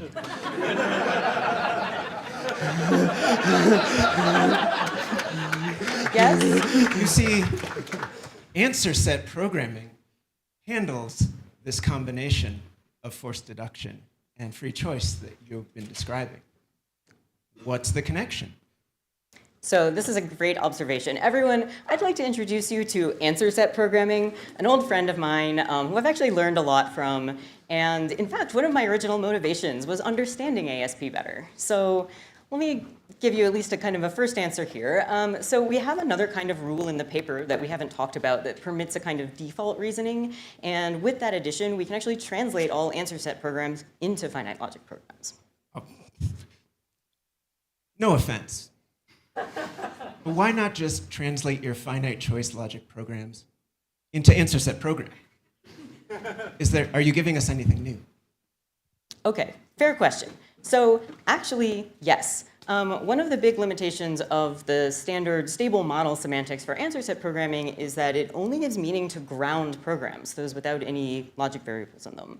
So in practice, this actually means that conventional ASP solvers require a separate grounding phase before they can even start solving, so they'll actually only be able to represent finite domains, and they can't handle possibility spaces with infinitely many solutions. So to illustrate this, let me give you the simplest possible example I can think of. At index 0 of this program, we will make a free choice between stop and continue. And then if we've made the choice to continue at index n, then at index n plus 1, we'll make that choice again. And so the meaning, according to the semantics that we've defined, contains infinitely many possibilities, one for each code natural number, and our DUSA implementation will actually enumerate these solutions productively. But given a similar answer set program, a conventional ASP solver would have to count to infinity before it would return solutions, so of course it won't. There has been work on something called lazy answer set programming that can handle these sorts of situations, but it's like treated as an additional complication on top of answer set programming, whereas we found kind of excitingly when we started with this more direct denotational semantics, the meaning of infinite possibility spaces emerges naturally. And this stop and go example is, the simplest thing I could think of, but I'm excited about it for, in one case because I think it can actually scale to the task of, say, enumerating algebraic data types, which is something you can't easily do in ASP. So I hope that addresses some of your concerns, perhaps. Cool. Okay, so now for real, in conclusion, finite choice logic programming unifies the strengths of data log and Boolean satisfiability, generalizes answer set programming, and enjoys a least fixed point semantics in terms of these choice set structures. And we're excited about this approach to representing and exploring possibility spaces or sets of possible worlds defined by shared sets of rules that produce them. So I hope we give you a few reasons why finite choice logic programming might be worth learning more about. And if you'd like more math examples, experiment data, and so on, you can find it in the paper. If you prefer hand-drawn pictures and examples and puzzles, find me or Rob after the talk and ask for a zine. And that's it. Thanks very much.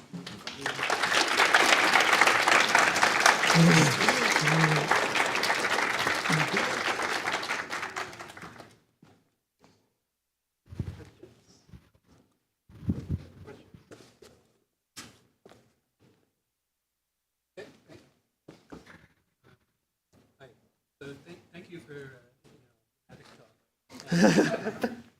So you said that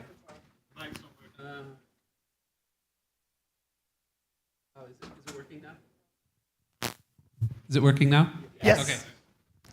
Okay. So you both data log and SAT-based things typically only work with grounded things, but you said ASP can handle ungrounded terms. So what's the connection to Prolog? Can you implement unification? Is it primitive?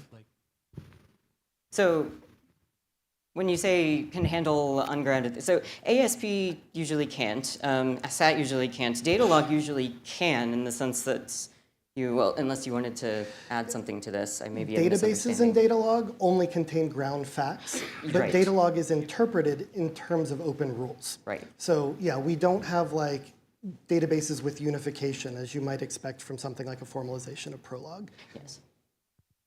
Have you tried? Can you implement unification into SAT? We have not tried that. That's something we've considered. Do you have a use case in mind for it, or is it other than just curiosity? Yeah. Well, to try out implementing type inference. Okay. Okay. Cool. Yeah. More questions?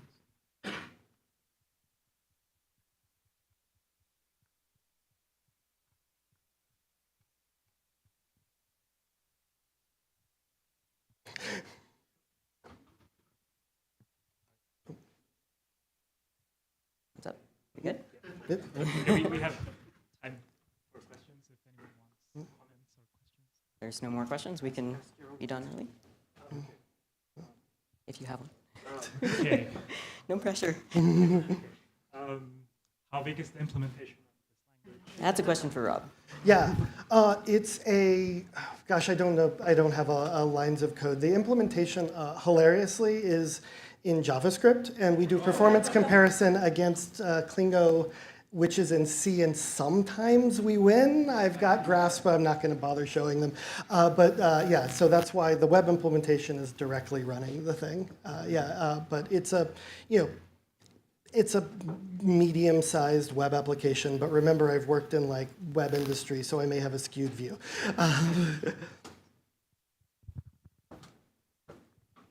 Again, fantastic talk. I think you probably win the conference. But could you call out just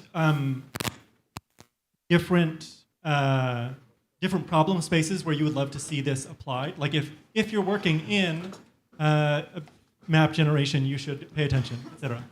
Yeah, I mean, for me, like one of the kind of motivating, I'll let you go like that.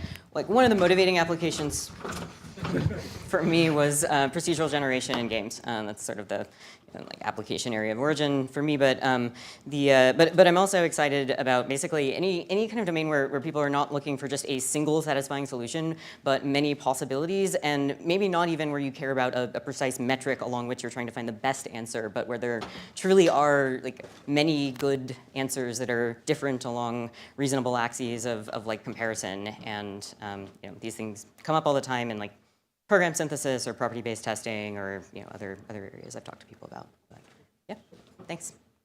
Bye.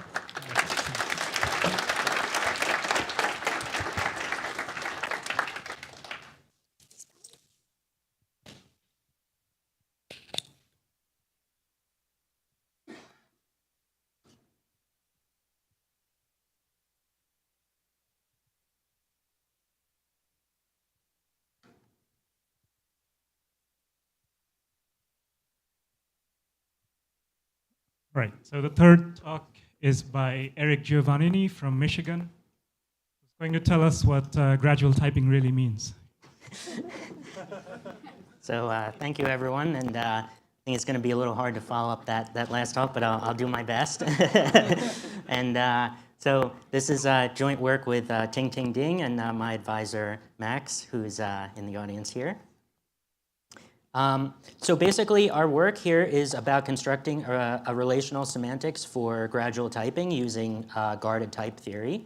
And don't worry if any of those terms are kind of unfamiliar. We'll define all of them throughout the talk. And then along the way, we'll also highlight what we view as our key technical achievement of potentially broader interest, which has to do with facilitating compositional reasoning in the step index setting. So just to start, for some background, gradual typing is about mixing dynamic and static typing styles in the same language. And in a gradually typed language, programmers can start writing their code in a dynamic style and then over time migrate to a more static style by adding typing annotations. Now, a key notion in the study of gradual typing is a precision ordering, which is the ability to compare programs based on the relative amount of static typing information that they contain. We can think of this as kind of a syntactic relation on programs where a program M is more static or precise than N if, roughly speaking, M has more typing annotations than N does.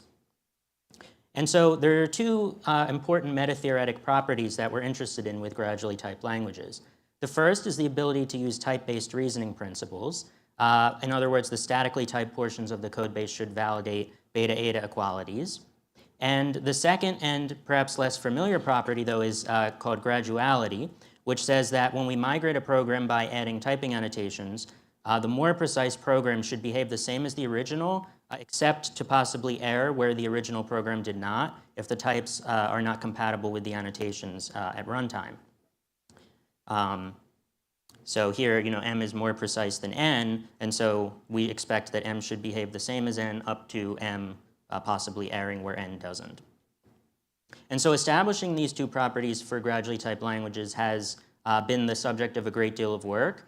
And so why is this so difficult? Well, there's this kind of combination of different features that have to be modeled in gradual typing semantics. So in particular, any such semantics, first of all, has to be able to model effects because gradually typed languages include divergence and errors. And then second of all, we need to be able to model recursive types because we need to handle dynamic typing. And then, of course, we have to model the relational property of precision that we saw previously. And so in this work, we're going to build on two prior approaches to gradual typing semantics. The first consists of operational models using step index logical relations. And these techniques have been used to model a variety of languages that combine gradual typing with other interesting features. Now, unfortunately, the proofs involve a complicated combination of induction on syntax and tedious manipulation of step indices. And this perhaps wouldn't be so bad if we only had to do it once, but we have to sort of repeat these proofs essentially from scratch for each language we're modeling. And so this lack of a compositional building block kind of presents a significant challenge when we want to develop a reusable meta theory for gradual typing. So to achieve compositionality, New and Licata presented a denotational framework for gradual typing using something called classical domain theory. And by classical domain theory, I'm referring to things like omega CPOs and order theory, et cetera. If you're not familiar with that, that's fine. The point is basically that, while this approach has the advantage of being compositional, it's unfortunately limited in a fundamental way in what languages it can model. In particular, because it's based on classical domain theory, it's incapable of scaling to handle languages with highly self-recursive features, such as higher order store. And these features are commonplace in real-world languages, so we would want to be able to model them. So in other words, up to this point, the denotational approach to gradual typing, while it is compositional, it's been limited by what it can express. And so then our goal in this work is to get kind of the best aspects of both of these approaches. We want the compositional nature of denotational semantics and the expressiveness of the step indexed approach. And so a key ingredient in the way we're going to do this is something called guarded type theory, which we can think of as a non-standard foundations where we have axioms that capture the reasoning principles involved in step indexing. So we can think of it as a meta-language in which we can define denotational semantics for programming languages that involve general recursion. Crucially for us, guarded type theory differs from classical domain theory in that it can scale to arbitrarily complex recursive definitions. So what are the new axioms that we get with guarded type theory? Well, first of all, there's this operation later on types. So a value of type later x is intuitively a value of x available one kind of computational step in the future. And then we have this function next where we can turn something available now to be available one step later. And then lastly, and perhaps most importantly, is this idea of guarded recursion. So this says that whenever we have a recursive type equation where the variable x is guarded by a later, we can actually solve it uniquely. And so this is kind of the key, the distillation of the reasoning principles that step indexing gives us as axioms in guarded type theory. Now, the most kind of important thing to remember about guarded type theory for this talk is that it's intentional. And by intentional, I mean like it's sensitive to steps. So the denotation of a term in guarded type theory reflects the computational steps that it takes. And this is in contrast to classical domain theory where the steps taken are not reflected in the denotation. Now, our main result in this work is a denotational semantics for a simple gradually typed language defined in guarded type theory. The language that we model has natural numbers, products, and call by value style functions. And the semantics we get out is this partial function from closed terms of type nat to either a natural number or a runtime error. And it's a partial function because the program may not terminate. Now, our semantics satisfies the two key properties we discussed earlier. So first of all, it validates type-based reasoning. That is, if two closed terms of type nat are equivalent according to the theory, equational theory, then they have the same behavior. And then second of all, our semantics validates graduality. So if m and n are closed terms where m is more precise than n syntactically, then semantically either m errs, in which case we don't care what n does, or m and n have the same behavior.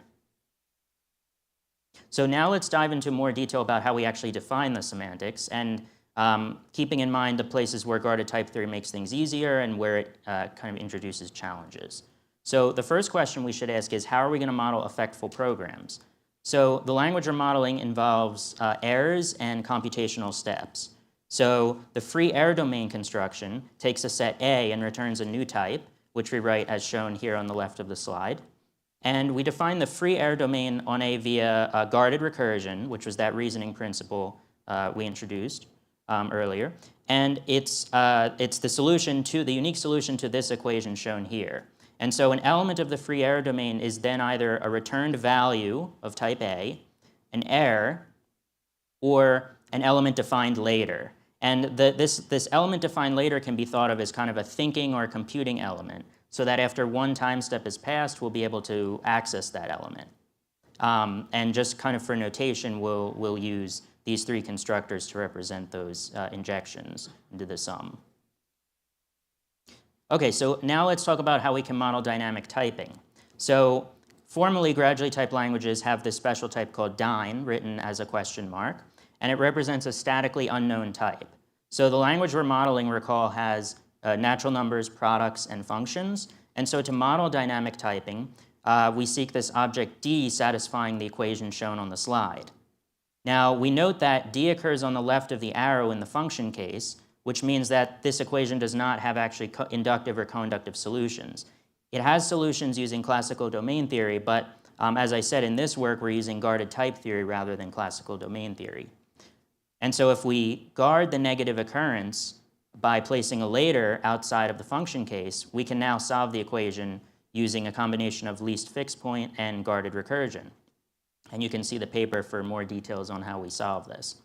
The important thing here is that although this use of the later modality gives us a semantics for the dynamic type essentially for free, a program now has to take an observable step whenever it wants to inspect a value of the dynamic type when that value happens to be a function, because it's only available one step later.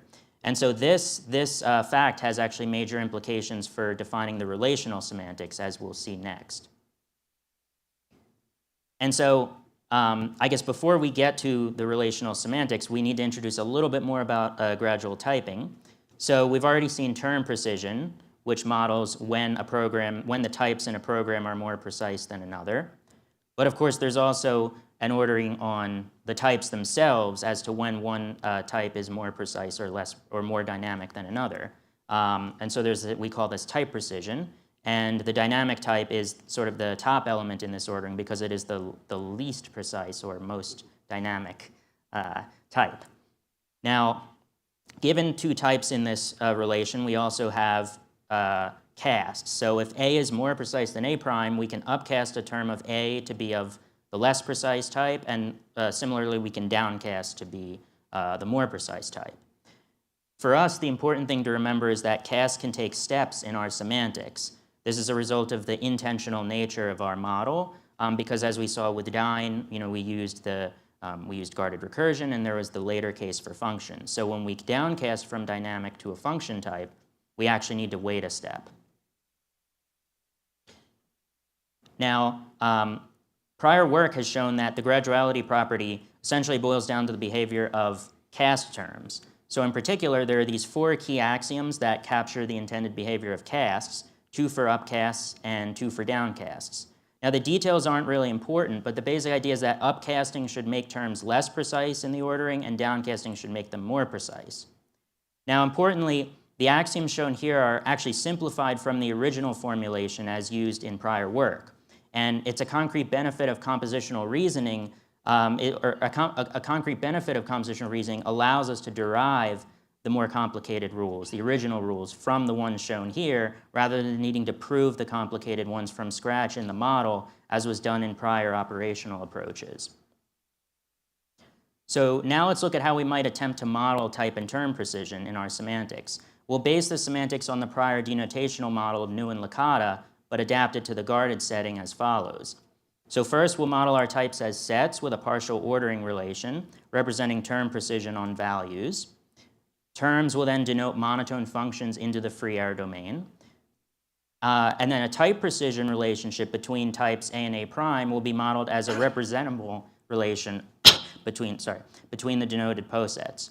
The precise definition of representability, though, doesn't really matter here. Just note that it's kind of equivalent to this notion of these forecast rules that we saw on the previous slide. So it allows us to interpret those. And lastly, we'll model term precision as a logical relation style relationship between the denoted functions. So we map related inputs to related outputs. Now this all seems great, but unfortunately it doesn't work. So the reason basically has to do with the representability requirement here. So in more detail, let's see what goes wrong here. So there's this tension between step insensitivity on the one hand and transitivity on the other, which are both needed properties in our semantics. So we say that a relation is step insensitive if it's oblivious to the steps taken by terms. So we want our relations to have this property because on the one hand, casts can take steps, but on the other hand, representability says that casts have to be related to the identity, but the identity doesn't step, right? So like in this rule here, M on the bottom here is unchanged. There are no steps added, but on the right we downcast, which potentially takes steps. Now, in addition to step insensitivity, we also need transitivity. Transitivity is necessary for us because we want to be able to compose smaller proofs into larger proofs, as we've seen on the previous slide, and that's one of the main goals of our semantics. However, as we show in the paper, there's actually this incompatibility between the two. So we have a no-go theorem showing that unrestricted step insensitivity is incompatible with transitivity. You can't sort of have both in the same relation. So given that transitivity is non-negotiable for our compositional semantics, we give up on step insensitivity. So specifically, we work with a lockstep ordering relation that is transitive, but it's sensitive to steps. So this actually breaks representability because that required step insensitivity. So to fix this, we restore a small amount of step insensitivity in a controlled manner using these special synchronizing terms called perturbations. These are explicitly inserted delay terms that we use to put both sides back into lockstep.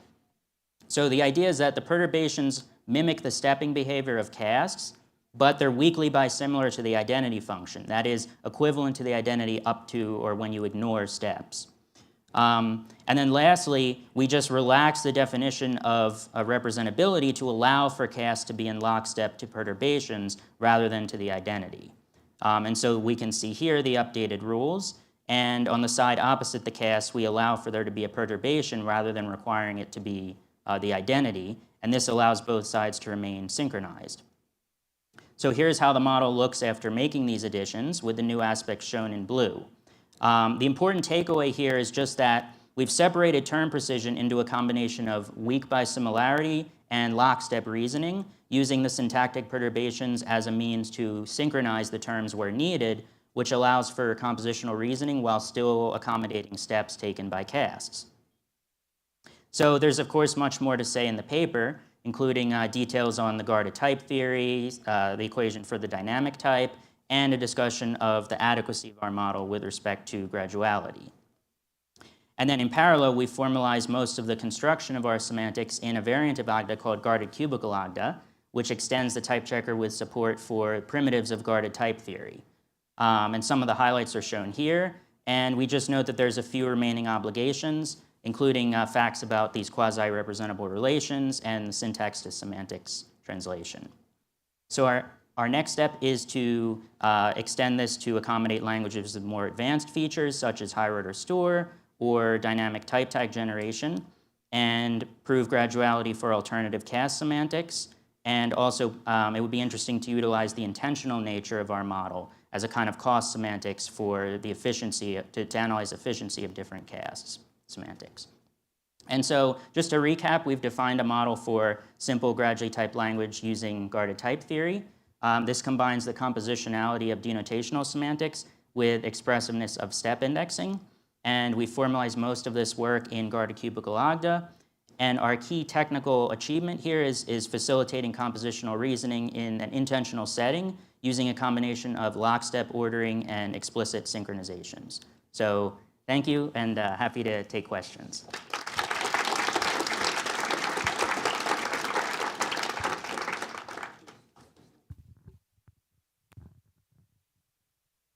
Okay. I don't have a comment. I actually have a question. Okay. Thanks. This is really neat. Thank you. I was wondering, are there, since with this intentional extensional property, are there equations that you lose moving from the domain theory to the guarded type theory that you find regrettable, like that you wish you could get back but are currently out of reach? So I think the interpretation of those cast rules, which had been modeled by this kind of representability condition in the original extensional, classical setting, those we had to sort of make more complicated to build in the fact that terms now can step, or casts can step and keep things in, because we sort of need to keep things in lockstep. So yeah, it would have been much easier had we been able to just use identity function everywhere. But having to keep track of these perturbations was kind of a big part of our semantics. Is it that the perturbations are just part of the translation from the source language to the cast language, or does a programmer need to think about these at all, or were you able to just kind of automate it away? No, yeah, this is like the details in the cast calculus, sort of, and yeah, so this would be, yeah. Thanks. Hi, thanks for a really nice talk. Thank you. So you defined the semantics of a type as a set, which I assume is a cubical additive type, plus some extra structure. And so I guess my question is then, what's a term? Is it like a function that does some extra stuff, like respecting the perturbations? Or? Right, so, good question. Yeah, so the terms are monotone functions because everything has an ordering and now also a bisimilarity relation, which I kind of glanced over, but yeah, every type also has this weak bisimilarity, so the functions are then monotone and bisimilarity preserving. Whether or not they interact with the perturbations, yeah, that's more complicated, but the short answer is no. Okay, thanks. The next speaker, please. Next time.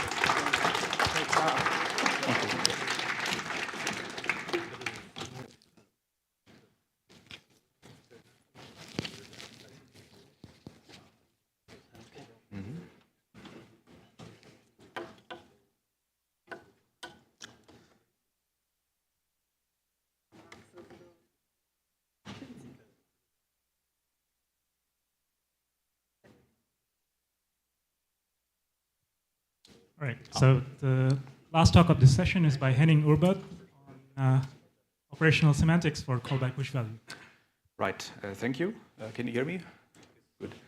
Okay, so yeah, this is joint work with my colleagues Sergei Goncharov and Stelios Sampas.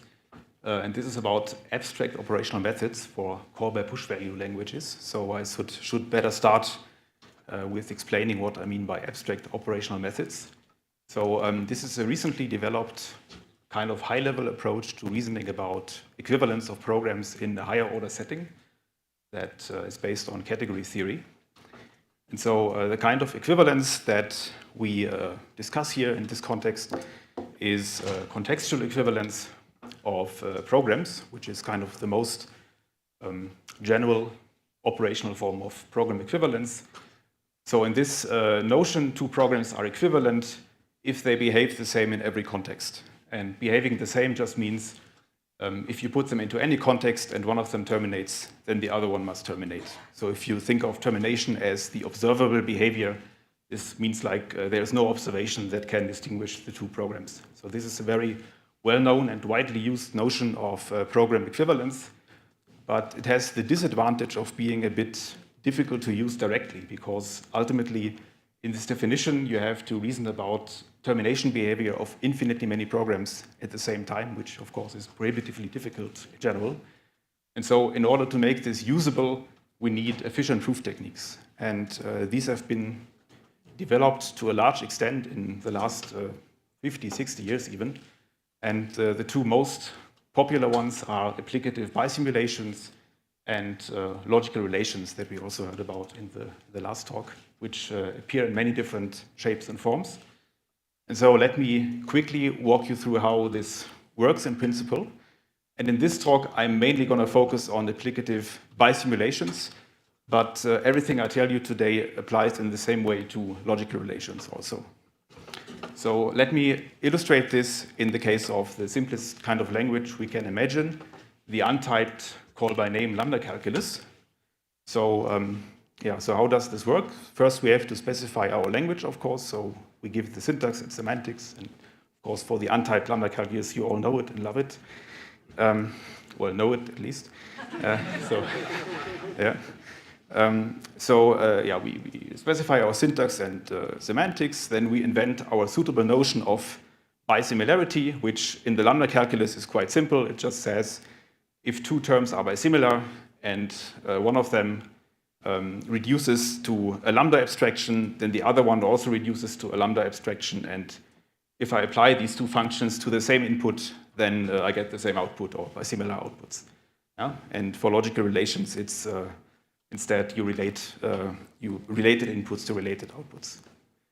And then the key step is proving that this relation, this bisimilarity, is a congruence, which means that it respects all the constructors of the language. So here in the lambda calculus, it's, for example, the condition that if P is bisimilar to P prime and Q is bisimilar to Q prime, we have to show that P of Q is bisimilar to P prime of Q prime. And if our language has 30 constructors, then we have to prove 30 different compatibility lemmas of this kind. Proving this is quite complex. For example, in the bisimilation case, it requires this thing called house method standardly. From this, one can usually easily deduce that bisimilarity is sound for contextual equivalence. So if you show that two terms are bisimilar, you can deduce that they are contextually equivalent. Yeah? But the key step here is really the congruence property. Right, so these are very powerful methods. They have been developed for many different kinds of languages in many forms and shapes. They are widely applicable, not only to contextual equivalence, also to other kind of reasoning.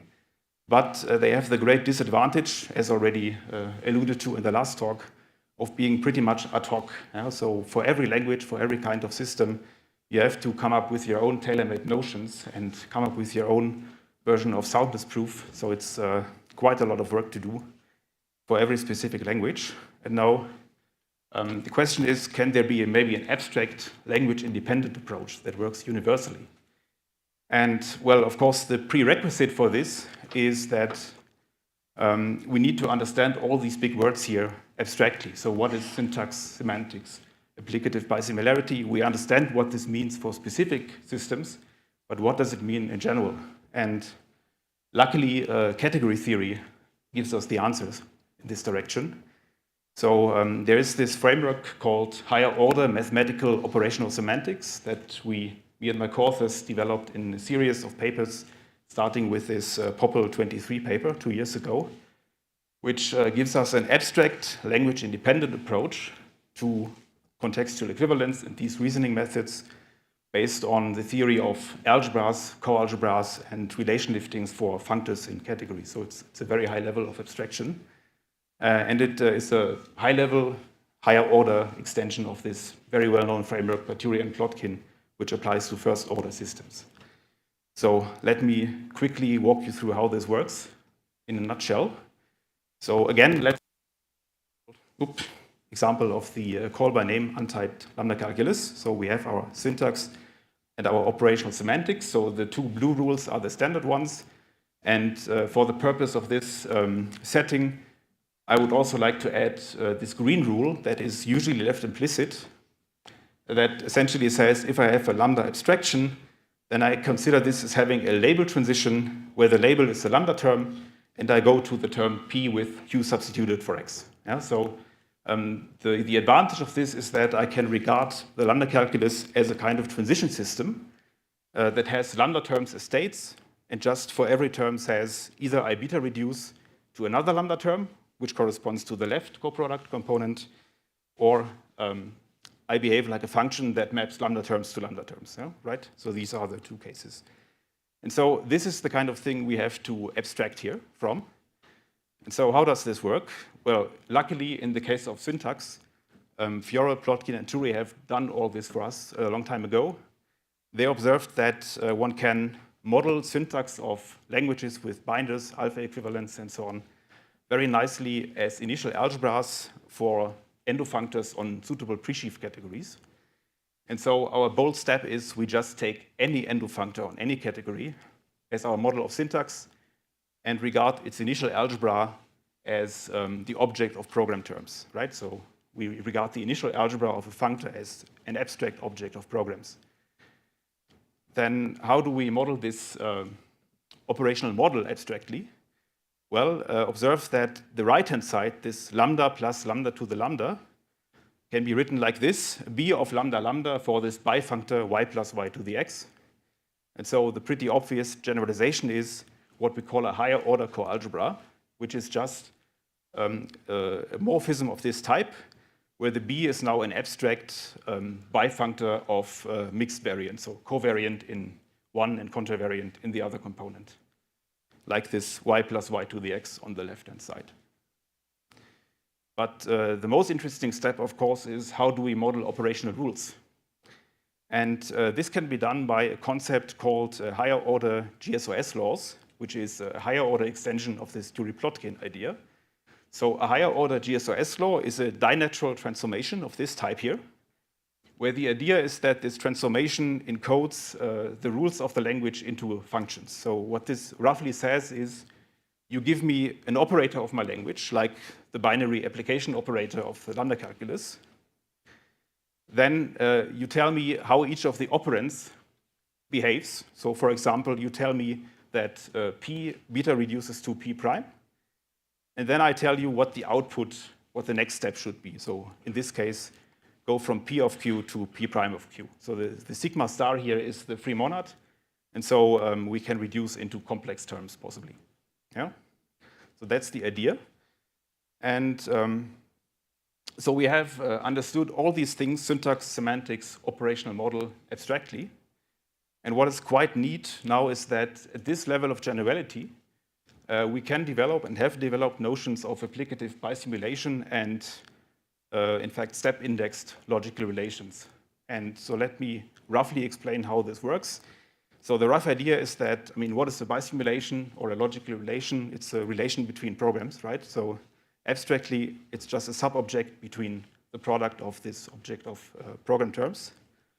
And these relations must somehow respect the behavior, which is expressed by this gamma, this operational model.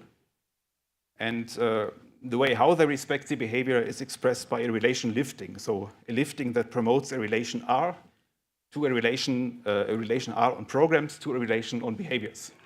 And since this notion is parametric in the choice of lifting, this gives us lots of freedom in expressing different properties of preservation of behavior.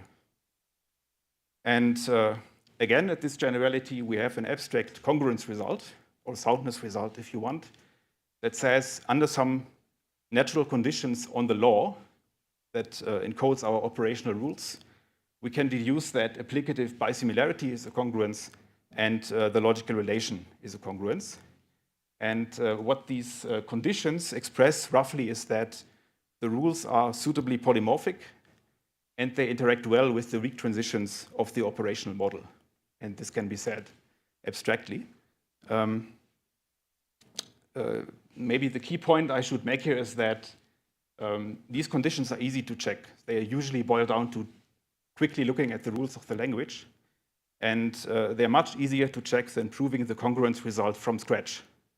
Because the complicated things like House method are hidden in the proof, and the user of the theorem doesn't have to know about this. Yeah? So it's quite a modular approach. Right, so yeah, this is mathematically quite pleasant if you are into categorical abstractions at least. If you're not, then it's not. But I like it. But of course, the elephant in the room is how useful is this? So does it apply to realistic languages with like interesting effects, interesting type systems, interesting forms of evaluation? And in this talk, I would like to focus on this evaluation part and specifically talk about call by push value languages in this context of operational abstract methods. So what is call by push value? This is a functional paradigm introduced by Paul Levy quite a long time ago. It is famous for elegantly subsuming call by name and call by value evaluation. So the two standard forms of evaluation can be nicely embedded into this. It has good support for effects, and it also has had some practical impact, although it was conceived as a mainly theoretical concept, for example, in compiler optimization and program optimization. So very briefly, how does this language look like? The key point here is that we have an explicit distinction between value types and computation types. So everything is either of value or computation type, and there are constructors that explicitly translate terms of the different types. So for example, if you have a computation, T, you can basically stop the computation, thunk it into a value, and then, for example, hand this value to a function. And there's a reverse operation force that does the reverse. And then there is an operational rule that basically says that it's reversible, yeah? And so on. So that's a very rough idea. And what makes this setting interesting for us is that operational methods for this are largely undeveloped. So to the best of our knowledge, there's no work on applicative bisimulations in this context. And to the best of our knowledge, there's also only quite limited work on logical relations, but for example, step index relations for recursive types have not been developed in this context. So this seems to be the ideal opportunity to test our framework and see if we can get these methods for free or for cheap. And indeed we can. And so how do we do this? Well, we have to model this language in our setting. And the base category is a suitable category of presheaves following the Turi-Plotkin-Fiore idea. In this case, presheaves over types and typing contexts. The idea being that we can model the set of terms as a presheaf of this type that takes as an input a type and a context and yields the set of all terms of this type in this context. Yeah? And with a suitable choice of categories of types and contexts, we can do that. And again, following this Fiore approach, this can be shown to be the initial algebra for a suitable endofunctor on this complex presheaf category. So what about the behavior? So we need to find this mixed variance bifunctor. And very roughly what this functor does is it takes two objects, x and y, and maps it to a product where the left component encodes the substitution behavior of terms. So it kind of explains what happens if you substitute terms for variables in CBPV. And the second component encodes the actual behavior of terms. So the three kinds of things that can happen: either you beta reduce, or you behave like a function, or you can be stuck, for example, if it's a variable, something like that. So the definition here is not very precise, but this gives you the rough idea what this functor does. Yeah, and now that we have this, we can instantiate our abstract notions and, for example, get a definition that says an applicative bisimulation for CBPV is a type index relation with 11 properties. Yeah, I will not list the properties here. The key thing is we get this definition for free, so you don't need ingenuity to come up with these 11 properties. You just take the categorical definition, instantiate it, and spell out what it says in this setting. Yeah? So no ingenuity needed, and similarly for logical relations. And by applying the abstract congruence theorem, we get almost for free the congruence theorem that says applicative bisimilarity is a congruence and therefore sound for contextual equivalence. Right, and again, similarly for logical relations. Yep. So the take-home message here is that by applying our setting, the definitions come for free, and the congruence theorem comes for very cheap. Yeah? So it's not completely free because we have to check the conditions of the abstract result. But as I explained earlier, this is easy. So this is done in 5 minutes. Yeah? And I would expect that if you gave this theorem as a task to a PhD student who doesn't have these operational methods, the abstract methods as underpinning, this would easily take half a year or something to come up with all the definitions and deriving the theorem. And here it's quite easy once you get the modeling of the result. Right, so to conclude, I asked, does it apply to realistic languages? And I think now we can at least partially be very optimistic about this. So today I talked about CBPV, but we have also lots of ongoing work on interesting type systems like polymorphic types.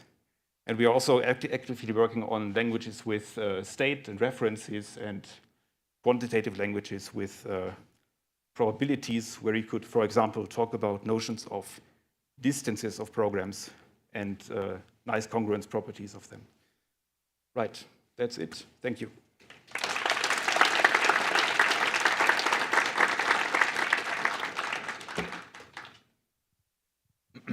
Hi, Max New, University of Michigan. So one of the things I love about call by push value is it has very nice categorical models itself, right, in terms of adjunctions, right? But I didn't really see anything that was analogous to that structure here. No, it's a completely different kind of category theory. I mean, Yeah. even if you think of like simply type lambda calculi, you have these nice close categories and so on, right? But for some reason, this does not appear at all in this theory of operational methods. So it's a completely different kind of categorical method that we do here. Okay. Yeah. So this is completely at the level of coalgebras and relation liftings. Because I was wondering if you could approach maybe having an abstract setting, for example, parameterizing by the notion of effect, where you could get out, for example, an adequacy theorem relating the denotational semantics and your operational semantics. Yeah, that's a very good question. So denotational semantics in general is completely out of reach right now because there is a very little categorical understanding of what does it mean to have denotational semantics, right? I mean, it's again something that you have for classes of languages, but you would, if restricted to classes of languages, I agree, there must be some connection. Yeah. Thank you.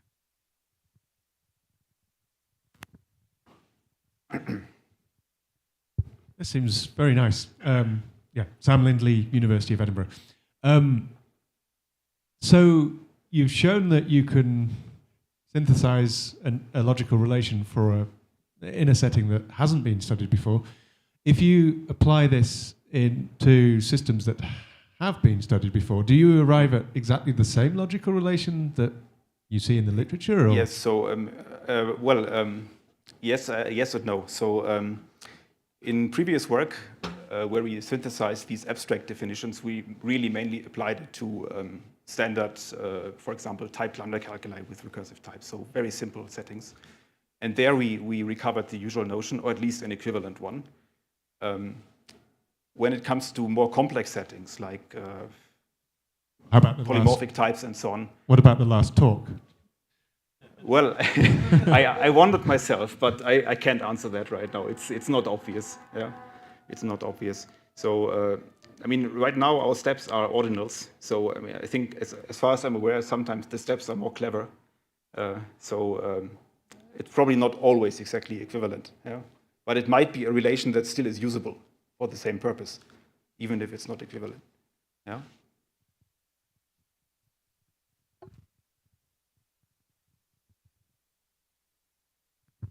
Hi, I'm Cheng from UCL. Thank you for the talk.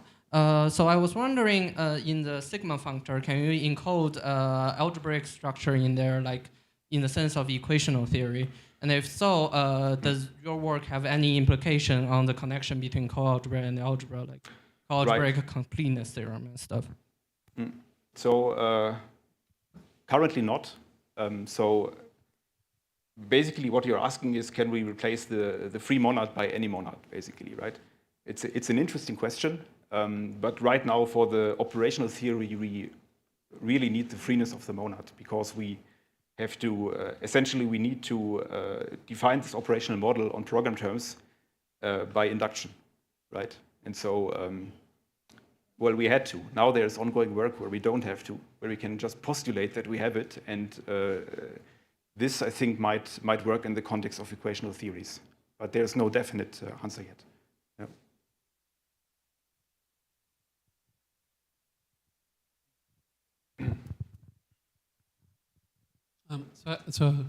Neil Krishnaswamy, University of Cambridge. So I had a question about the expressiveness of your transition systems. So it looked like they were basically some variety of generalized labeled transition system. Yes. But many operational semantics have like a lot more stuff in the format, like a heap or like a continuation or something like this. Are these still expressible as? They are to some extent expressible. Something that we are actively working on right now is stateful languages, so which was very much in the direction of your language, of your question. And it's quite tricky but the idea is that you can sometimes encode the heap into your syntax. And by doing that, you can include the heap into the model. And so the heap would be implicit in this mu sigma. Yeah? So at least in the case of standard while languages with references, we are in the process of doing that. Yeah. Okay, thank you.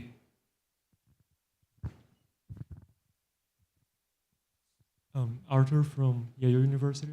So you said you get these definitions for free, but of course that's conditional on first defining a suitable pre-shift category, right? Yeah. And then also being able to encode your operational rules as this profunctor-like thing.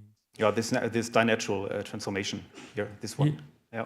So how hard it is to make the conversion to come up with this? It's a very reasonable question. So I would say it's not hard for us because we have gained a lot of experience with this. But what is really needed, and that's a spot-on question, is kind of a dictionary of the kind of structures that you need to model different features of languages. Like, for example, if you have binders, you want what do you want in the exponent of your pre-shift category? If you have types, what do you want in your pre-shift category, right? And so kind of a meta theory of this. So what kind of categorical structure reflects what kind of language feature is still missing. So we are gaining experience, but this is definitely something we want to do.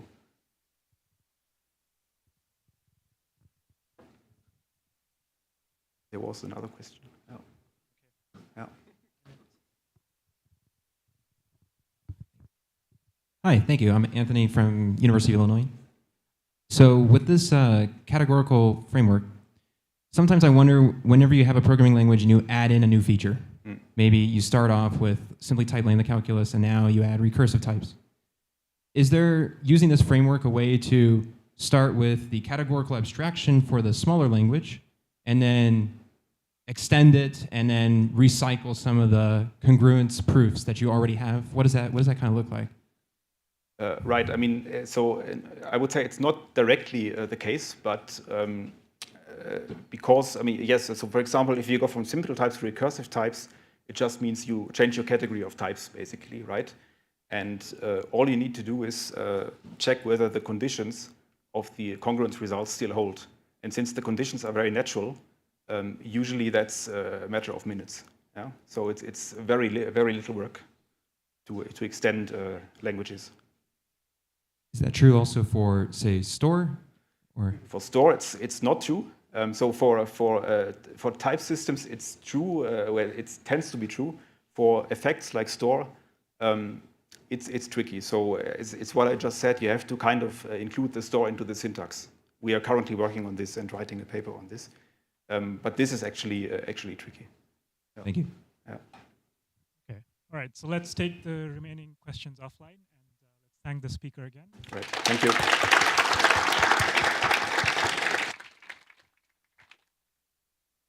And let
separation logic. I'm Adam Chapala from MIT, the chair. And as people seem to be sitting down, I think without further ado, I'll turn it over to Thibault to tell us about foundations for translational verifiers. Thank you for the introduction. So let me start by telling you about translational verifiers. The verifiers in general are tools that take as input a program and a specification and try to construct a proof that the program satisfies the specification.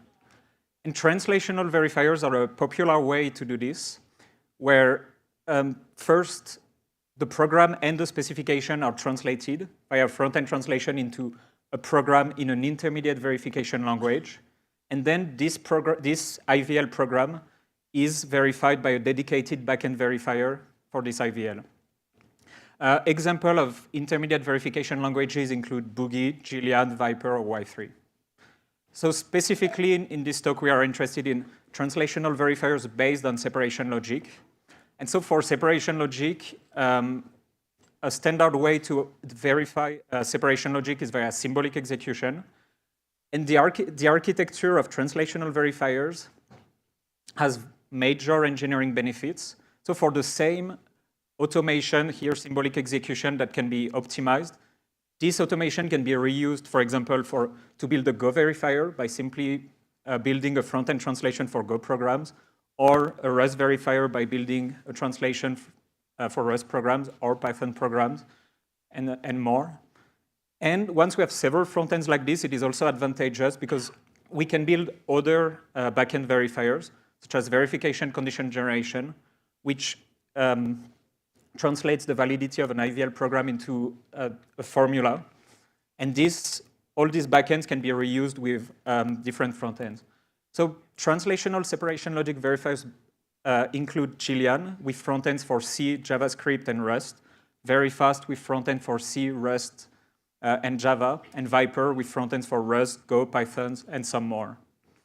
So let me show you more concretely what it means to encode a program and its specification into an intermediate verification language for separation logic. So on the left, we have here a simple parallel program where we first allocate a new point, so a new object with fields x and y. Then in parallel, we will update the fields of q, so q.x and q.y, using another point p. And at the end, we will deallocate p. So here, this is the program we want to verify. And we have a separation logic specification that tells us that we start with ownership of p.x and p.y, where p.x points to 5. And we want to show that at the end, we will have ownership of q.x and q.y, and both will point to 5. So first, we need to encode our precondition into the IVL. And to do that, we can use a statement that we refer to as inhale. So inhale, so the IVL program starts in an empty state, and inhale adds the resources specified by the assertion to the initial states. You can think that it produces the assertion. Then we need to encode this allocation. And this allocation can be encoded using a combination of havoc. So havoc is a non-deterministic assignment. That is, it forgets the value of q. This is because in the front-end program, q will get non-deterministically a new address. And then inhale gives us the ownership to the fields of q. So this corresponds to the postcondition of this separation logic rule. I'll skip for now. I'll show on the next slides how we encode the parallel composition. Then we need to encode the deallocation. And deallocation can be done, so deallocation is the dual of allocation, and it can be done with exhale, which is the dual of inhale. So exhale also takes as a parameter a separation logic assertion. It checks that the resources are in the current state and removes them from the state. And so this similarly corresponds to the following separation logic rule, which says that to deallocate, we need to give away ownership of the location of the object. And finally, we can check the postcondition by using, again, an exhale statement. So now we can look at this parallel composition, and we can use the same strategy because unlike the front-end language that is parallel, intermediate verification language are typically sequential. So here, to encode this parallel composition, we can use the parallel rule from concurrent separation logic, which tells us that we can prove separate triples for C1 and C2, the two threads, and then we can combine their preconditions and postconditions. So first, we need to know what those P1s and P2s, Q1 and Q2 are. So we can ask, that can be part of the specification. We can ask, for example, the user to provide them. We can also infer them. And in this case, we need to check the two premises of the rule. So to check the first primitive, to check the first premise, we can use inhale and exhale as we've seen before, where here we can reuse assignment and field assignment from the IVL. Same thing for the second thread. And finally, we can use the conclusion of the rule with exhale, havoc, and inhale to encode the parallel composition. So you can think about first this exhale here as removing P1 and transferring P1 to the left thread, and removing P2 from the current state and transferring it to the other thread. We have to havoc V here, so to forget the value of V because V is modified in one of the thread. And finally, we get with the inhale, we get back Q1 and Q2, so the two post conditions. So you can think about it as P1 gets transferred to the first thread, and Q1 at the end gets transferred back to the main program. So that is our encoding. And what we would like is that this encoding is sound. That is, if the IVL program is correct, then the front-end program is correct with respect to its specification. And so if we go back to our picture of translational verifiers, what we want is that if the backend verifier reports success, then the front-end program satisfies its specification. And this is the goal of this work. The goal is to develop a general framework for formally establishing this desired soundness property. And because we have an IVL program in the middle, we can actually split this desired soundness property in two.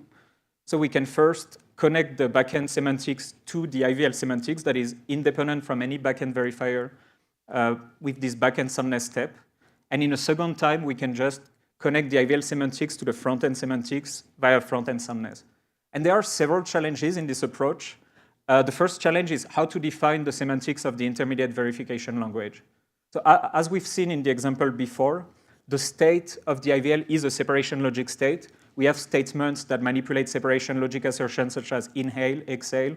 And in particular, there is no notion of execution for an intermediate verification language because we don't interpret or execute them. They are simply here to represent verification conditions. Other challenges include the backend soundness and the front-end soundness. So to tackle these challenges, in this work, we work on core IVL, a core language that captures IVLs based on separation logic, such as Gillian, Verifast, and Viper. So core IVL contains the following statements. So we've seen inhale, that adds resources, exhales, that removes resources, or havoc, that performs an undeterministic assignment. We also have standard control structures, like conditional, sequential composition. And at the end, we have this custom statement that is used to instantiate core IVL to a concrete IVL. For example, for Viper, we can instantiate it with field assignments. As we've seen in the example, Viper support field assignments.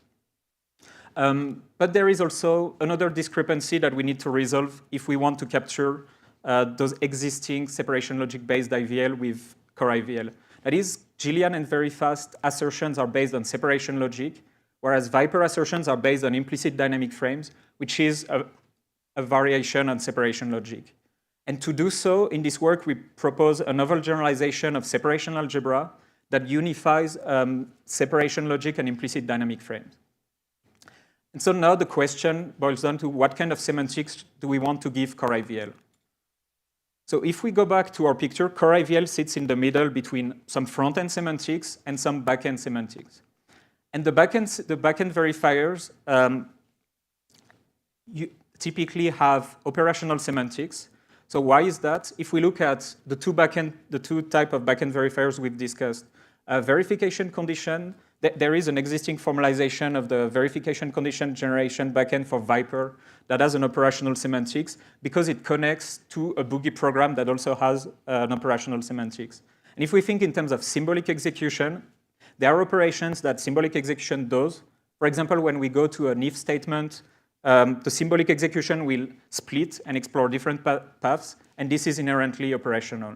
And on the other hand, we have a front-end semantics that is also operational. We have an operational semantics of our program. So it seems that we want to connect an operational semantics to an operational one. But if you recall the example that we've seen, we actually use the separation logic rules to encode to encode our core IVL program. So we actually want to connect our core IVL semantics to a separation logic or an axiomatic semantics. The axiomatic semantics is connected to the operational one via the usual soundness or adequacy theorem for the logic. And so one key idea of this work is actually to define two semantics for core IVL, one operational and one axiomatic. And we show that the validity of a core IVL program with respect to the operational semantics implies the one with respect to the axiomatic semantics. And here, note that this is actually a surprising direction. The usual direction is really going from the axiomatic to the operational one, the soundness. But here, because of this architecture, we require the other direction. We can then connect the backend semantics to the core IVL operational semantics via some type of refinement proof, which we have to do only one per backend verifier. And we can now prove the encoding that we've shown before sound by connecting the two axiomatic semantics by a technique that we call proof reconstruction, where one gets a derivation in the axiomatic semantics of the core IVL program and can deconstruct it and reconstruct it to obtain the separation logic proof for the front end. So now, in the rest of this talk, I want to talk a bit more about the operational semantics. And here, as I said, we want this operational semantics to be independent of any backend verifier. And for example, we have symbolic execution and verification conditions. Those are very different verification algorithms. So symbolic execution is usually an algorithm that manipulates a list of heap chunks, whereas in verification condition generation, what we do is that we reduce the validity of the IVL program to a logical formula using a total representing heaps as total maps. And moreover, there is no one symbolic execution and one verification condition generator.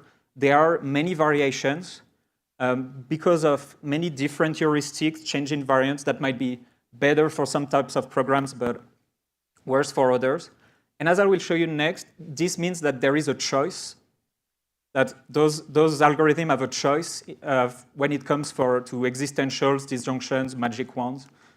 So to see why there is a choice, let's look at this simple program. We start in an empty state. We inhale P of A and P of B. So we have both. And then we need to remove P of V for some V. So the question here is, what should we remove? Should we remove P of A from the state? Should we remove P of B, maybe either non-deterministically? And the choice that we make here has a consequence on what programs we consider correct. For example, if we want to exhale P of A afterwards, here we would need to remove P of B. But if we have the exact same program where instead of removing P of A at the end, we want to exhale P of B, then the choice should be P of A. And so to understand why, for example, the first program should be correct, we can look at it from a separation logic perspective, from a proof. So here, we can see this first program as encoding the validity of this triple. So as we've seen, the inhale corresponds to the precondition of the triple, whereas the postcondition is encoded via an exhale. And we can see the exhale in the middle, exhale P of V for some V, as the precondition of, for example, releasing a lock, where that would be a releasing or lock invariant. And this, we can prove the validity of the triple by using the premise, simply by using the consequence rule and the frame rule. So here we can frame P of A. So we remove P of A and we are left with P of B as a precondition, and P of B implies the existence of V, P of V for some V. So this program encodes a valid proof, so it should be considered correct. But similarly, we could have chosen the frame to be P of B, and then the second program should also be correct. And so to capture those different behaviors for different backend verifiers, which are all correct, we use angelic non-determinism in the operational semantics to capture those different behaviors. And here I've shown it with an existential, but this also happens with, as I've said, disjunctions, magic wands, and other constructs, other imprecise assertions. So to wrap up, all the contributions in this work are performed in the Isabelle Proof Assistant. So we present this generic core IVL framework, which is parametric over a generalized separation algebra that captures both separation logic and implicit dynamic frames. For this core IVL, we define a novel axiomatic semantics and a novel operational semantics, And as we've seen before, this operational semantics has both angelic and demonic non-determinism. Angelic non-determinism for exhale, and demonic, for example, for inhale and havoc. And to demonstrate the practical utility of this framework, we have instantiated it for Viper. And we have shown for this instantiation that we can connect it to a novel implementation of symbolic execution in Isabelle and an existing formalization of the verification condition generator for Viper that was formalized and formally validated in last year at PLDI. And on the other side, we build a novel simple front-end verifier for parallel programs. And we show that it is sound. So we show that the whole pipeline is sound. And in particular, the proof that connects the axiomatic semantics of core IVL to here a concurrent separation logic is done via this proof reconstruction, which facilitates the proof. So that's all I wanted to talk about. So this concludes my talk. Thank you for your attention, and I'm happy to take any questions.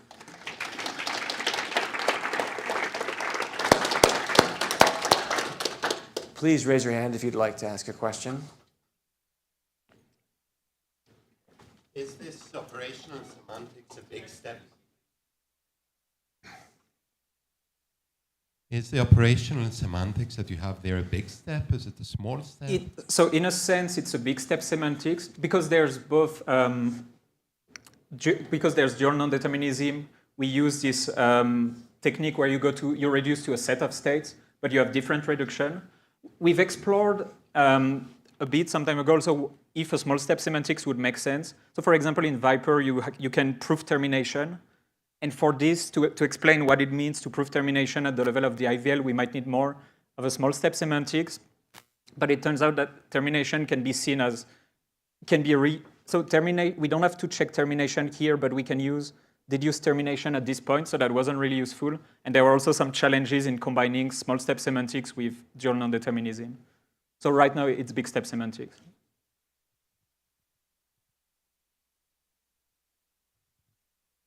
So I was a little surprised that you were using havoc to represent getting a new location for allocation. Do you have any issues with aliasing in the semantics of havoc? Do you make sure it doesn't produce an alias of an existing pointer or something like that? No, so the way it works, I mean, there are two things. The way it works, havoc doesn't make any assumption, right? It really reduces to everything. But after that, we have an inhale. Yeah, that might be a long way. So after that, we inhale, we add the ownership. Okay, I'll have it here. Good. This part here is the one that will make sure. So when you inhale, you basically add resources to your state, but you also prune the possible states. So if you get here, for example, if here Q gets assigned to P, right, you will get non-aliasing from those two, from this. There are other ways actually to encode allocation that are more complicated, but that would give you, for example, non-aliasing between Q and P, even if you don't have permissions to P. But here we choose a simpler encoding. Hi. Hi. I have a question. Can you go to the syntax of your core IVL? Sure. So I noticed here you omitted any kind of looping. Is this because you just inhale and exhale the loop invariant? Sorry, can you say that again? I noticed that this syntax here doesn't have any form of looping. Is this because you inhale and exhale the loop invariant? Yes, so there are, Viper in itself, as for example, or the others have while loops, but ultimately there are several ways to encode while loops. The easiest one is to you have a loop invariant, you exhale the loop invariant, you havoc the variables that are modified, and then you inhale the loop invariant. So, and in this work, in the front end, the front end for parallel programs, we have a while loop, and we show that this encoding is sound. So this is really sufficient for at least everything that we prove about the front end verifier. Okay, thank you.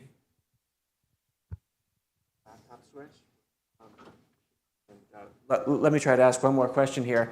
I don't quite understand why you need inhale, exhale, and havoc to be general productions of this grammar instead of basically encoding Hoare triples where you have the other constructs that appear between a precondition and a postcondition. Why would you need to be able to arbitrarily use inhale and exhale and havoc anywhere inside a program? Oh, you mean as opposed to just calling methods?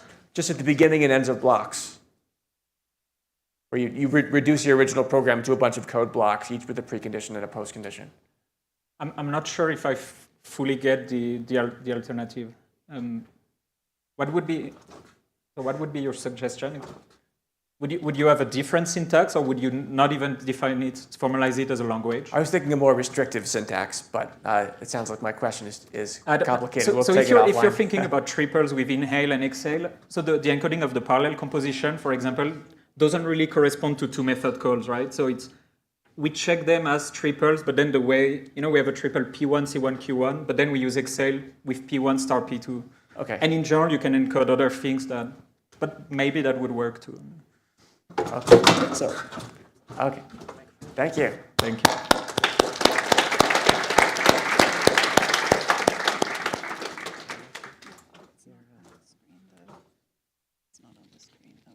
All right. So next up, we're going to have Rini telling us about testing separation logic specifications. Thank you.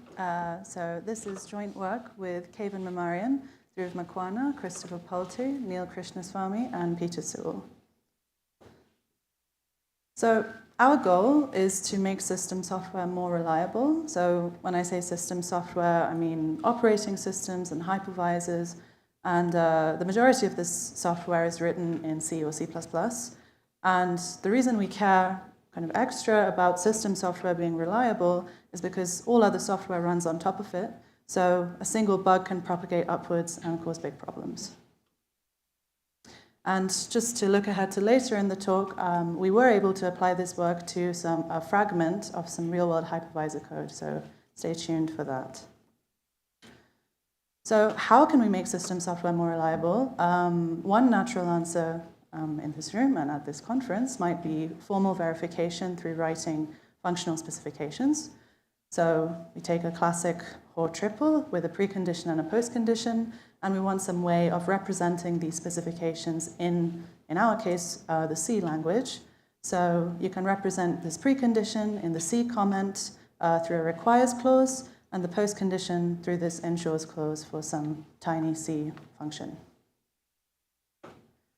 So let's say that we went along this path and we wanted full functional correctness verification. So step by step, we want to annotate our existing functions with these specs, prove correctness, which can take a really long time, and repeat for the rest of the code base. So as we all know, this is quite an all or nothing type of process, and sadly, we are still very much here on our pursuit of reliability of system software. And so we put a lot of time and money and blood and sweat and tears into this, but there's not really any reward as we go along this process. And bonus points, if the code base that you're trying to verify is constantly evolving, like real-world software does, and you have to rewrite or maybe even throw away specs that you've spent weeks or months of your life writing. So what we really want is probably something that looks a bit more like this, some form of gradual assurance where we get rewards as we go along rather than having to wait until the entire thing is done. And so the idea here is to make these specifications testable at runtime. So you may be wondering, why should we test specifications when we can just prove correctness? Well, there's actually quite a few reasons we might want to do this. One is that testing fits the test debug cycle that real-world engineers are familiar with. So if they are more familiar with something, they are probably more likely to adopt it themselves. Another reason is that testing helps to guide the spec writing process itself. So you can check the specs at runtime as you go, which flags mistakes in the specs themselves quite quickly. Another reason, which is what I've been talking about until now, is it provides this on-ramp to full formal verification, so you get some kind of gradual assurance rather than a very all-or-nothing type of process. And a benefit of testing specifications in this way is that you get both testing and proof from the same specification, so you only have to annotate your program once and you get both kind of for free. So step by step, this starts out kind of similarly to the full functional correctness verification steps I was showing. So you start by annotating your existing code with functional specifications, but these can now be partial functional specifications. You don't need to write the pre and the post condition and the invariants and the assertions to get anything out. You can just write maybe just a precondition, or maybe just an assertion, and check this at runtime. And then we want to transform these specifications into runtime assertions in the source language. And I just want to point out that this idea is definitely not a new one. This dates back to at least the 1970s with executable spec languages for Ada and Euclid. But we would argue that this is kind of underappreciated in the field of verification as a whole. So now let's get back to the task at hand, testing specifications for C, for systems code. So looking at this tiny example from before, what we want is we want this precondition to execute at runtime before the function body, and we want the post condition to be translated in this way such that we can execute it before any point of return in the function. So the closest related work to this for testing specifications in C is eACSL. So this is an executable fragment of Framer-C specification language, and it uses first-order logic. So Framer-C has been, for a formal methods tool, that has really been applied quite well in industry. But one of the problems with this approach is that it uses first-order logic, which makes it hard to capture the complex ownership patterns that are present in virtually all C programs. So this is where we come to the work for this paper, Fulminate, which is a tool for testing CN separation logic specifications in C. And so because we use separation logic, we're able to capture the complex ownership patterns of imperative programs. So first, we want to annotate our C code with these partial separation logic specs. For this work, we have built on top of the CN verification tool. So CN is a proof tool for C. It's a separation logic refinement type system with an SMT solver backend. And it aims to provide kind of predictable verification, so you can get some yes-no result of whether your program can be proved or not. And it's built on top of Cerberus, which is a well-validated semantics for a large fragment of ISO-C. So the CN specification language was designed to be intentionally inexpressive, and the language has input and output variables rather than unbounded quantification. And this was designed to be within a decidable fragment of SMT, and it turns out that this decision serendipitously was very good for the executability of specs. And when I say good, I mean it's what actually makes this possible. So on the bottom left, we have a classic separation logic points to. There's some value such that some heap address P points to V. And on the bottom right, we have the CN representation of this. So you say take V equals owned of P, where P is some heap address, and we bind the value stored in that pointer into the variable V. So now let's look at a classic linked list example in CN. So this is a classic separation logic linked list predicate.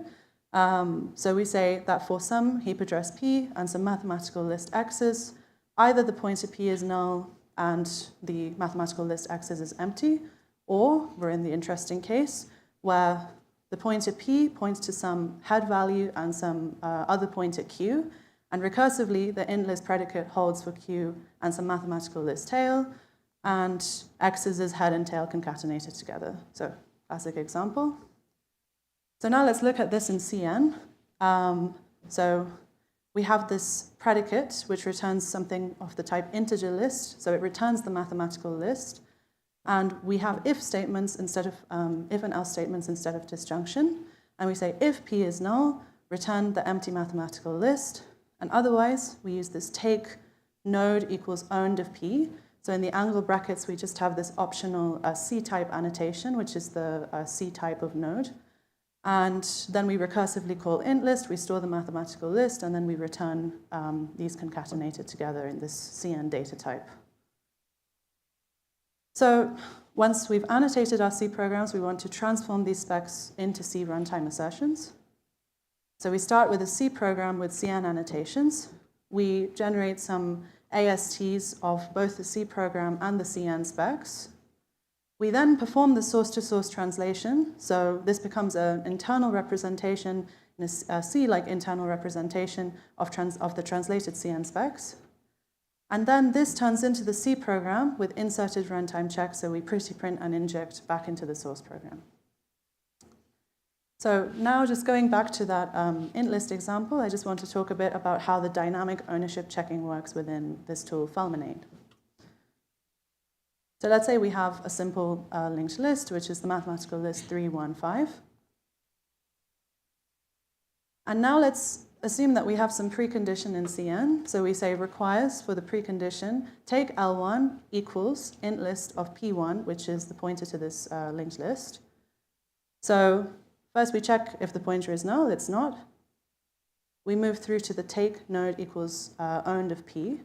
And this is where we have a global ownership ghost state that keeps track of what is owned and what isn't at any point in the program dynamically. So at this point, we color P1 as owned in this state. And we know that the struct node that is returned from this owned predicate is like this. And then we recursively call int list. We continue. We know that node.next is this pointer P2. Let's continue. P is still not null. We get to owned again. We again color the ghost state. And this continues similarly until we reach the end of the linked list. So we color P3 as well. So now we're in the interesting case. We've reached the end of the list. So P is finally null. So we return the mathematical list, and you can imagine that we construct this as we go along, back up the call stack to give us something that looks like this. And we've successfully colored the ghost state to say what is owned and what isn't. And if we just imagine that this was a post condition instead, so in the case of the post condition, when you reach the dynamic ownership function, it sort of uncolors the state to say we don't own this anymore. So I did simplify this a bit. The two simplifications that I mentioned, so one is that we don't actually have a flag to say we own it or we don't. We actually record the function stack depth. And also, instead of just coloring the pointer itself, we color for the number of bytes. So we track ownership per byte for the size of the C type of the value at that heap address. And because of time constraints, I'm not going to go into this too much, but our paper includes a formalization and also a proof that the runtime ownership ghost state correctly captures explicit resource passing. So now let's talk about the applications of this work. So this is what I was alluding to earlier. So PKVM is a hypervisor that's in development at Google to protect the Android Linux kernel. So we applied Fulminate, this tool, to a fragment of this called the buddy allocator. So this was annotated with CN specs as part of the original CN paper 2 years ago. And so just for a sense of the scale, it's about just over 300 lines of C and about 700 lines of CN specs. And it took about 30 seconds to run Fulminate, generate the tests, generate the assertions, compile, and run the binary. The majority of this is the generation time. And this is not the fastest in the world, but it's also good enough for our purposes for small critical examples of systems code. Another application of this work is Verse. So Verse is a DARPA project that is designed with the aim of making formal methods accessible to non-experts. And this is a collaboration across academia and industry, multiple universities, and industrial partners. And as part of this project, we're working with human-computer interaction experts, specifically at UPenn, who will hopefully be able to conduct realistic user studies on how people find using CN and Fulminate. And a work-in-progress part of this plan is to apply CN proof and testing to a large-scale hypervisor called the OpenSat, which is being written from scratch as part of this project. So to summarize, Fulminate transforms CN separation logic specs into C runtime assertions. CN's restricted syntax is what makes executing these separation logic specs possible. And this kind of takeaway from this talk that's more of a general point is that we think that testing specifications is arguably a bit underappreciated in the verification community, and we would welcome more work towards bridging the gap between these communities. Thank you.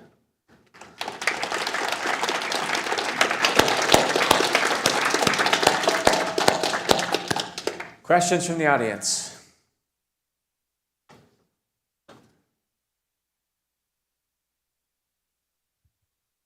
So you generate one concrete test really per function that you have specified in CN, right? So we generate whatever you write a specification for, that gets translated into some assertion. One test per. Do you generate many tests or? Do you mean concrete test cases? Yes, the test case. What's the root? What's the main function of that test case? So that's the thing. So this work is not, I think maybe this is a common misconception about this work. So it's not property-based testing or generating any concrete states.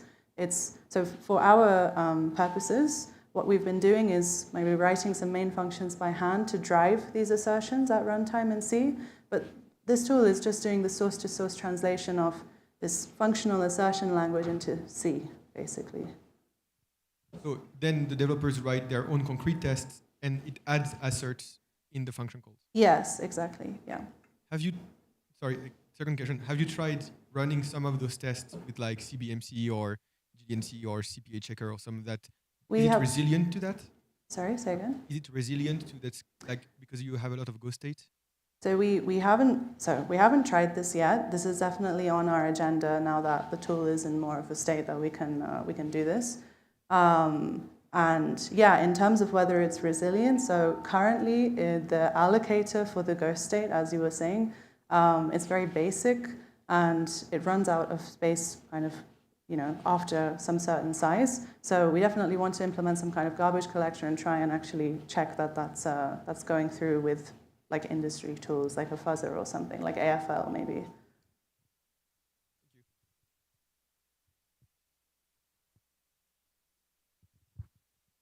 Hi, thanks for the talk. That sounds cool.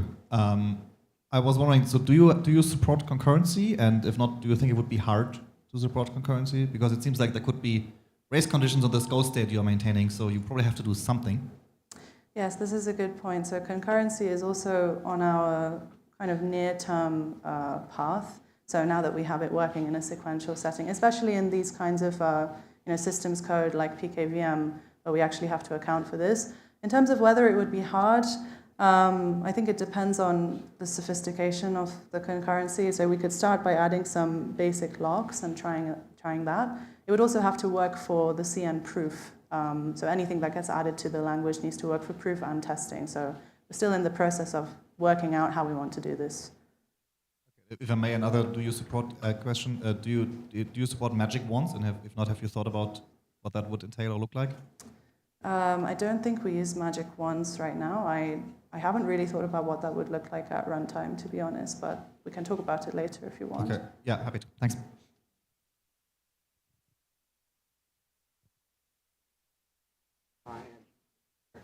Still have a question?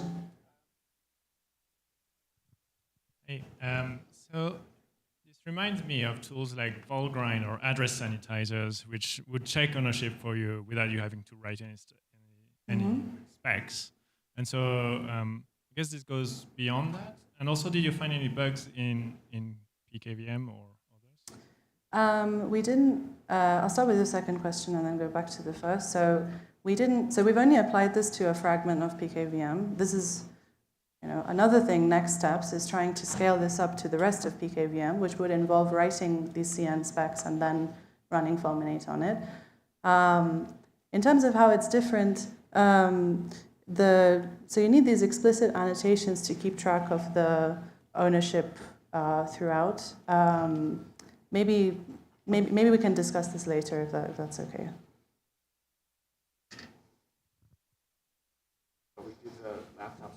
We can take another question or two over here.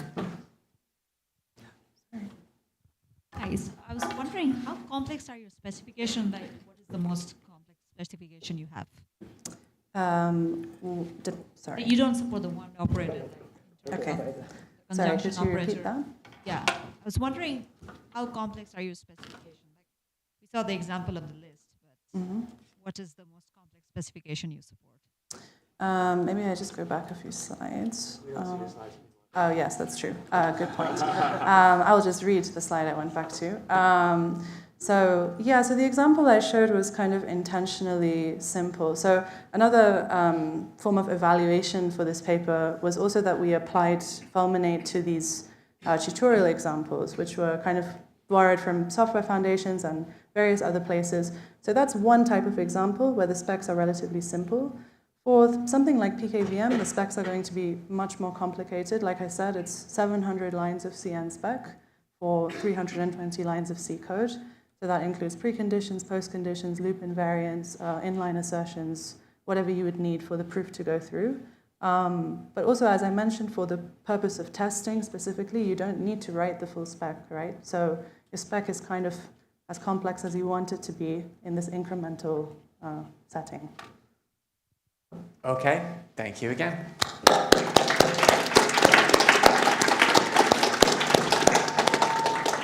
For the last talk of the session, I'm going to hand this over to Che-Huan to tell us about automating separation logic.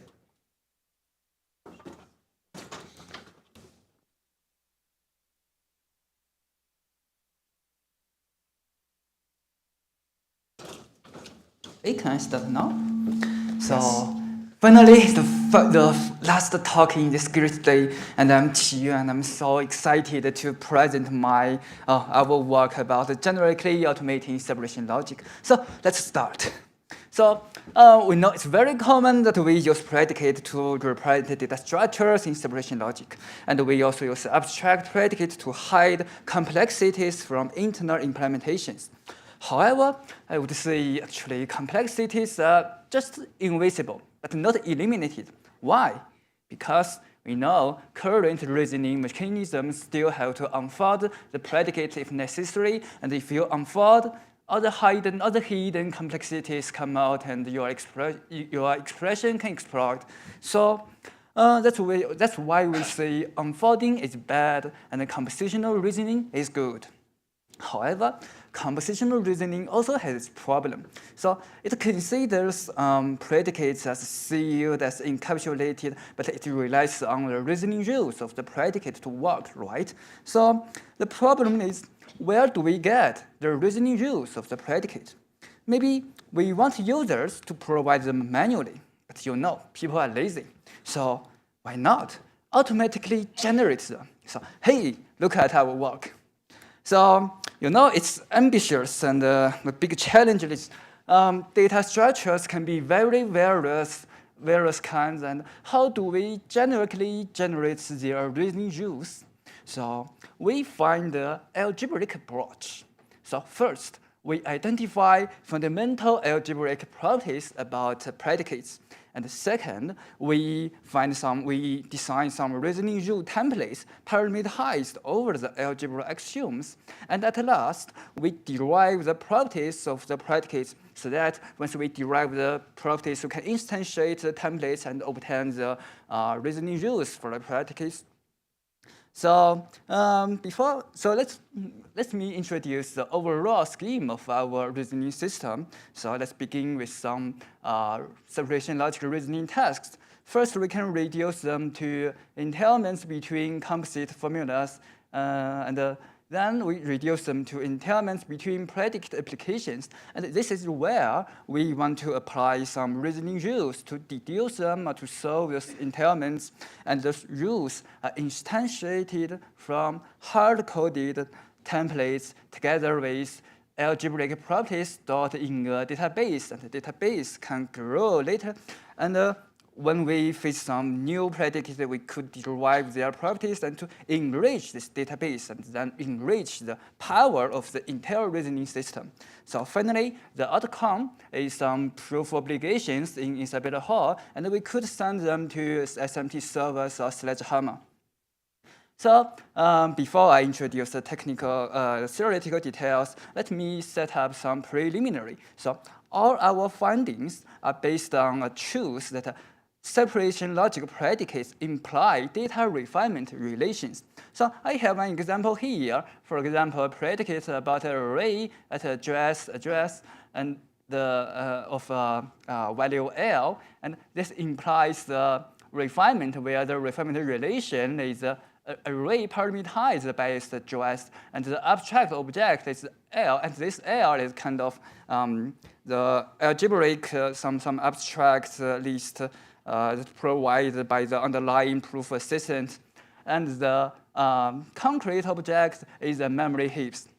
So here, the entailment between predicate applications, it implies transformations of abstraction from one refinement relation to another. So for example, here, it implies that the transformation from a single reference to the refinement of an array and its abstraction changes from the V to a singleton list containing the V, the element only.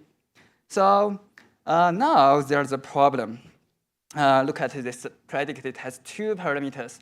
So which one should be considered as the parameter of the refinement relation, and which one should be the abstract object? So to address this, to answer this, we introduce an explicit notation, a type-like notation. So the value, so the left side of this type column denotes abstraction, and the everything at the right-hand side is about the refinement relation.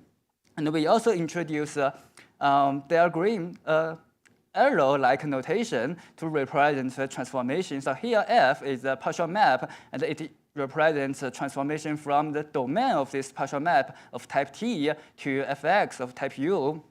So for example, the previous entailment can be written like this. So now this provides us an inspiration. So it really looks like some type notation in a type system, right? But you know, in a type system, the array is usually parametric. So it looks like this.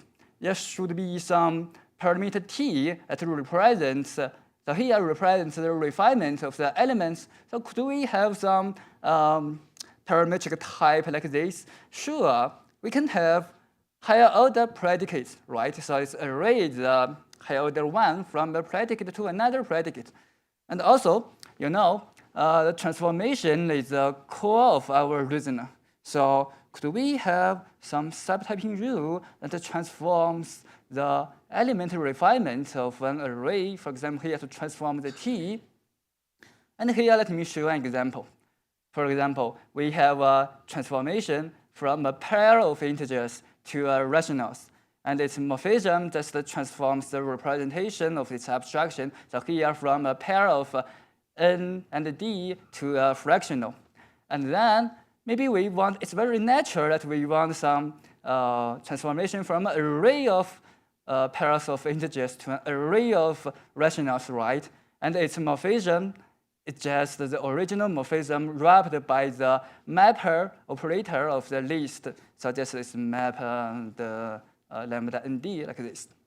So naturally, you could generalize this for any container, right?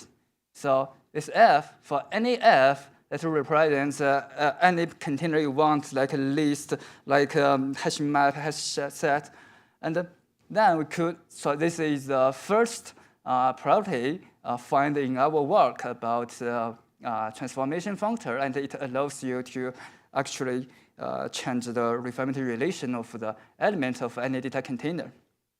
So here is the problem, actually. So you may notice here our separation logic not only specify memory heaps, but also any concrete objects. For example, here the transformation above the line, so a pair of integers.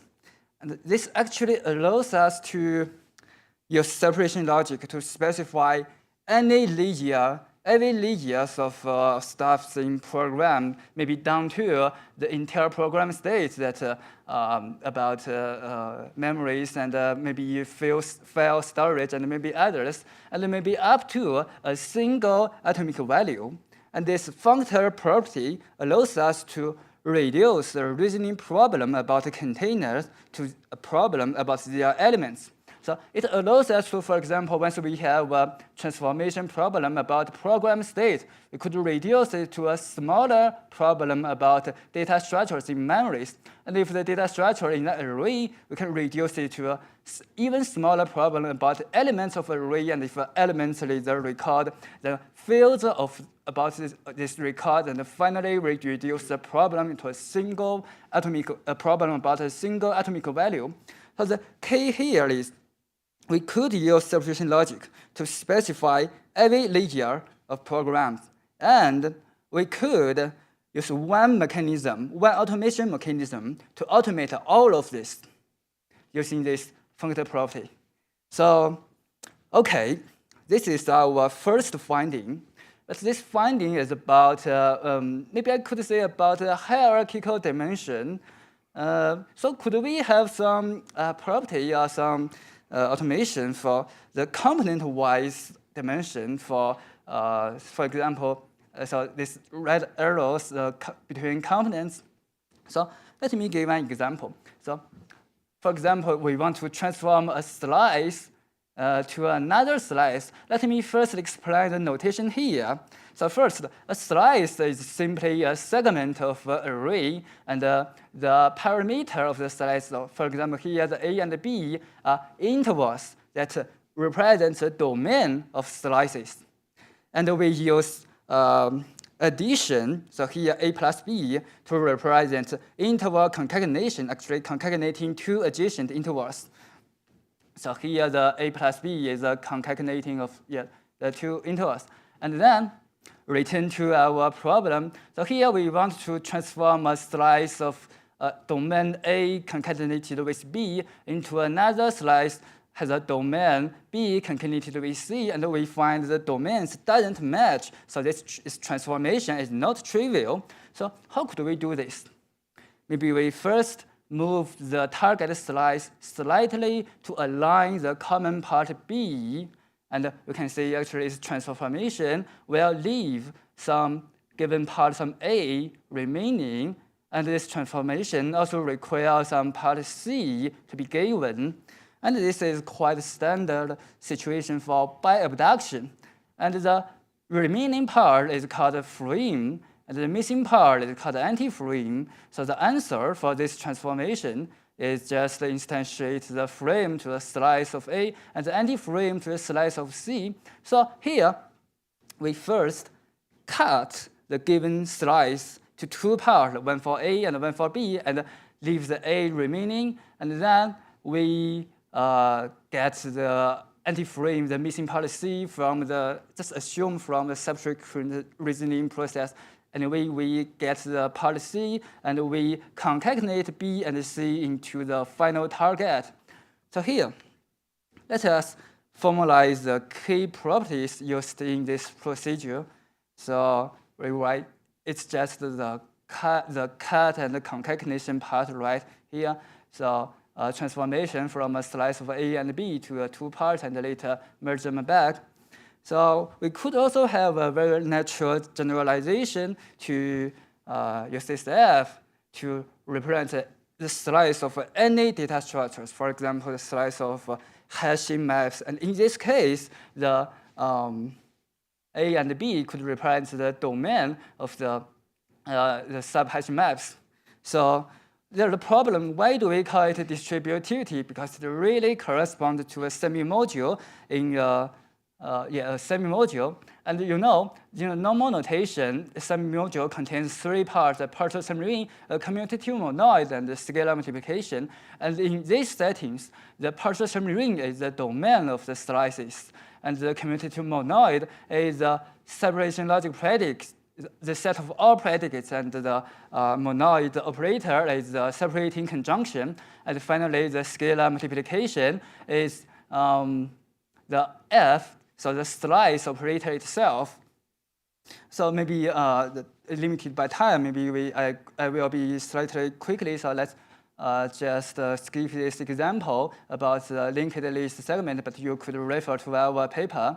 So finally, let's return to the content of our talk. We have identified some properties, and we also skipped the reasoning rule templates because it's very technical and somehow boring. So let's go to the final part about how to derive the properties of the predicates compositionally. So when we say compositionally, we mean predicates are built compositionally. For example, here a target predicate T is defined based on many other predicates like U1, U2 to U4. So we want to derive the property of target T without unfolding the components of T, so unfolding the U1, U4.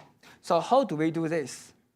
let's we see what we have now. We have an entanglement reasoner based on some algebraic properties, and we want to derive the target property. So first, we unfold the target property, and we need to show some transformations. And then we unfold the target predicate or apply induction if the predicate is defined recursively. And now our goal reduced to separation logical entailments about the competence predicate. And then everything we need to do is just send the entailments to our entailment reasoner. And this reasoner could apply the known properties of the competence predicates to show the target to deduce the target entailments, and finally give us the proof obligations that entails the correctness of the property. So, okay, this is basically our work, and I will show you some experiments of our work. So, the first column gives some interesting cases, and the second column is a manual rule that have to be manually crafted in this case. So you can say most of the cases can be fully automated, and you don't need to manually provide any rule. And the third rows are the total annotations in the radio to the total line of the source code. And the fourth, this column gives the annotations that used to folding and unfolding predicates. So you may have a question. So we already said that unfolding is bad, but why do we still need some unfolding here? Because just that we still need unfolding to reveal internet data representations. For example, if you are going to verify dynamic array, you really need to unfold the abstraction to reveal its internal buffers and others like this. So I mean, here the unfolding is something still necessary. And finally, the other column represents the annotations that accepts all the folding notation and the looping invariance. And so the other notation represents maybe the actual, some really hard annotations need to do. So basically, we can realize some very good performance, good automation. And the overhead column gives the total lines of the proof code annotations and also specifications for properties. So, and finally, the LOC to represent the line of code, and the time is the total time used. The first column of the time is the time for reasoning, and the second column is for sledgehammering, and the last one is for evaluating the proof obtained by the sledgehammering. So okay, this is basically the talk of our work today, and I introduced the functor distributivity, and it's said that there are other properties not present today. So basically, the separating homomorphism is a functor property in the setting of biobduction, and for other properties, you could find them in our paper. So okay, I think this is a major topic of our work. Yeah. Thank you.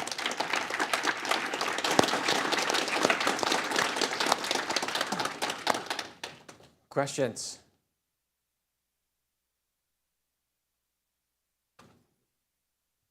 Just a quick experimental question here, because you listed some examples like 150 lines of code that could take up to like 6 to 9 minutes to get analyzed. Is this for single thread or single CPU? Like what exactly is the setting? Okay, so the longest time about 10 minutes, and we use i9 CPU. Basically, the best CPU you can find now. Yeah. It took like almost 10 minutes. I mean, the most time is taken by sledgehammering. So the first column, the reasoning time is still efficient. I mean. Thanks. Hi, thank you for your talk. So if I understood your talk properly, you want to have algebraic properties for the predicates so you don't have to unfold them as part of reasoning. You still need to unfold them to prove that the invariants hold in the implementation. So I wanted to ask, in these experiments, how much of the code was client code that relied on the algebraic structure? Well, maybe it's hard to say the exact portion of the code, but actually, for at least for every step of reasoning about the fields, and to access the fields, we require the functor properties. And in the case for quicksort and the stretch matrix algorithm, we require the slice property, the distributivity property to cut and concatenate slice. Okay, thank you. 15 seconds left. You have a short question? Oh, I thought I only have 5 minutes when you show me this. Not including some time for questions. question, maybe. Sorry. Okay, maybe. so sounds like we should thank the speaker again.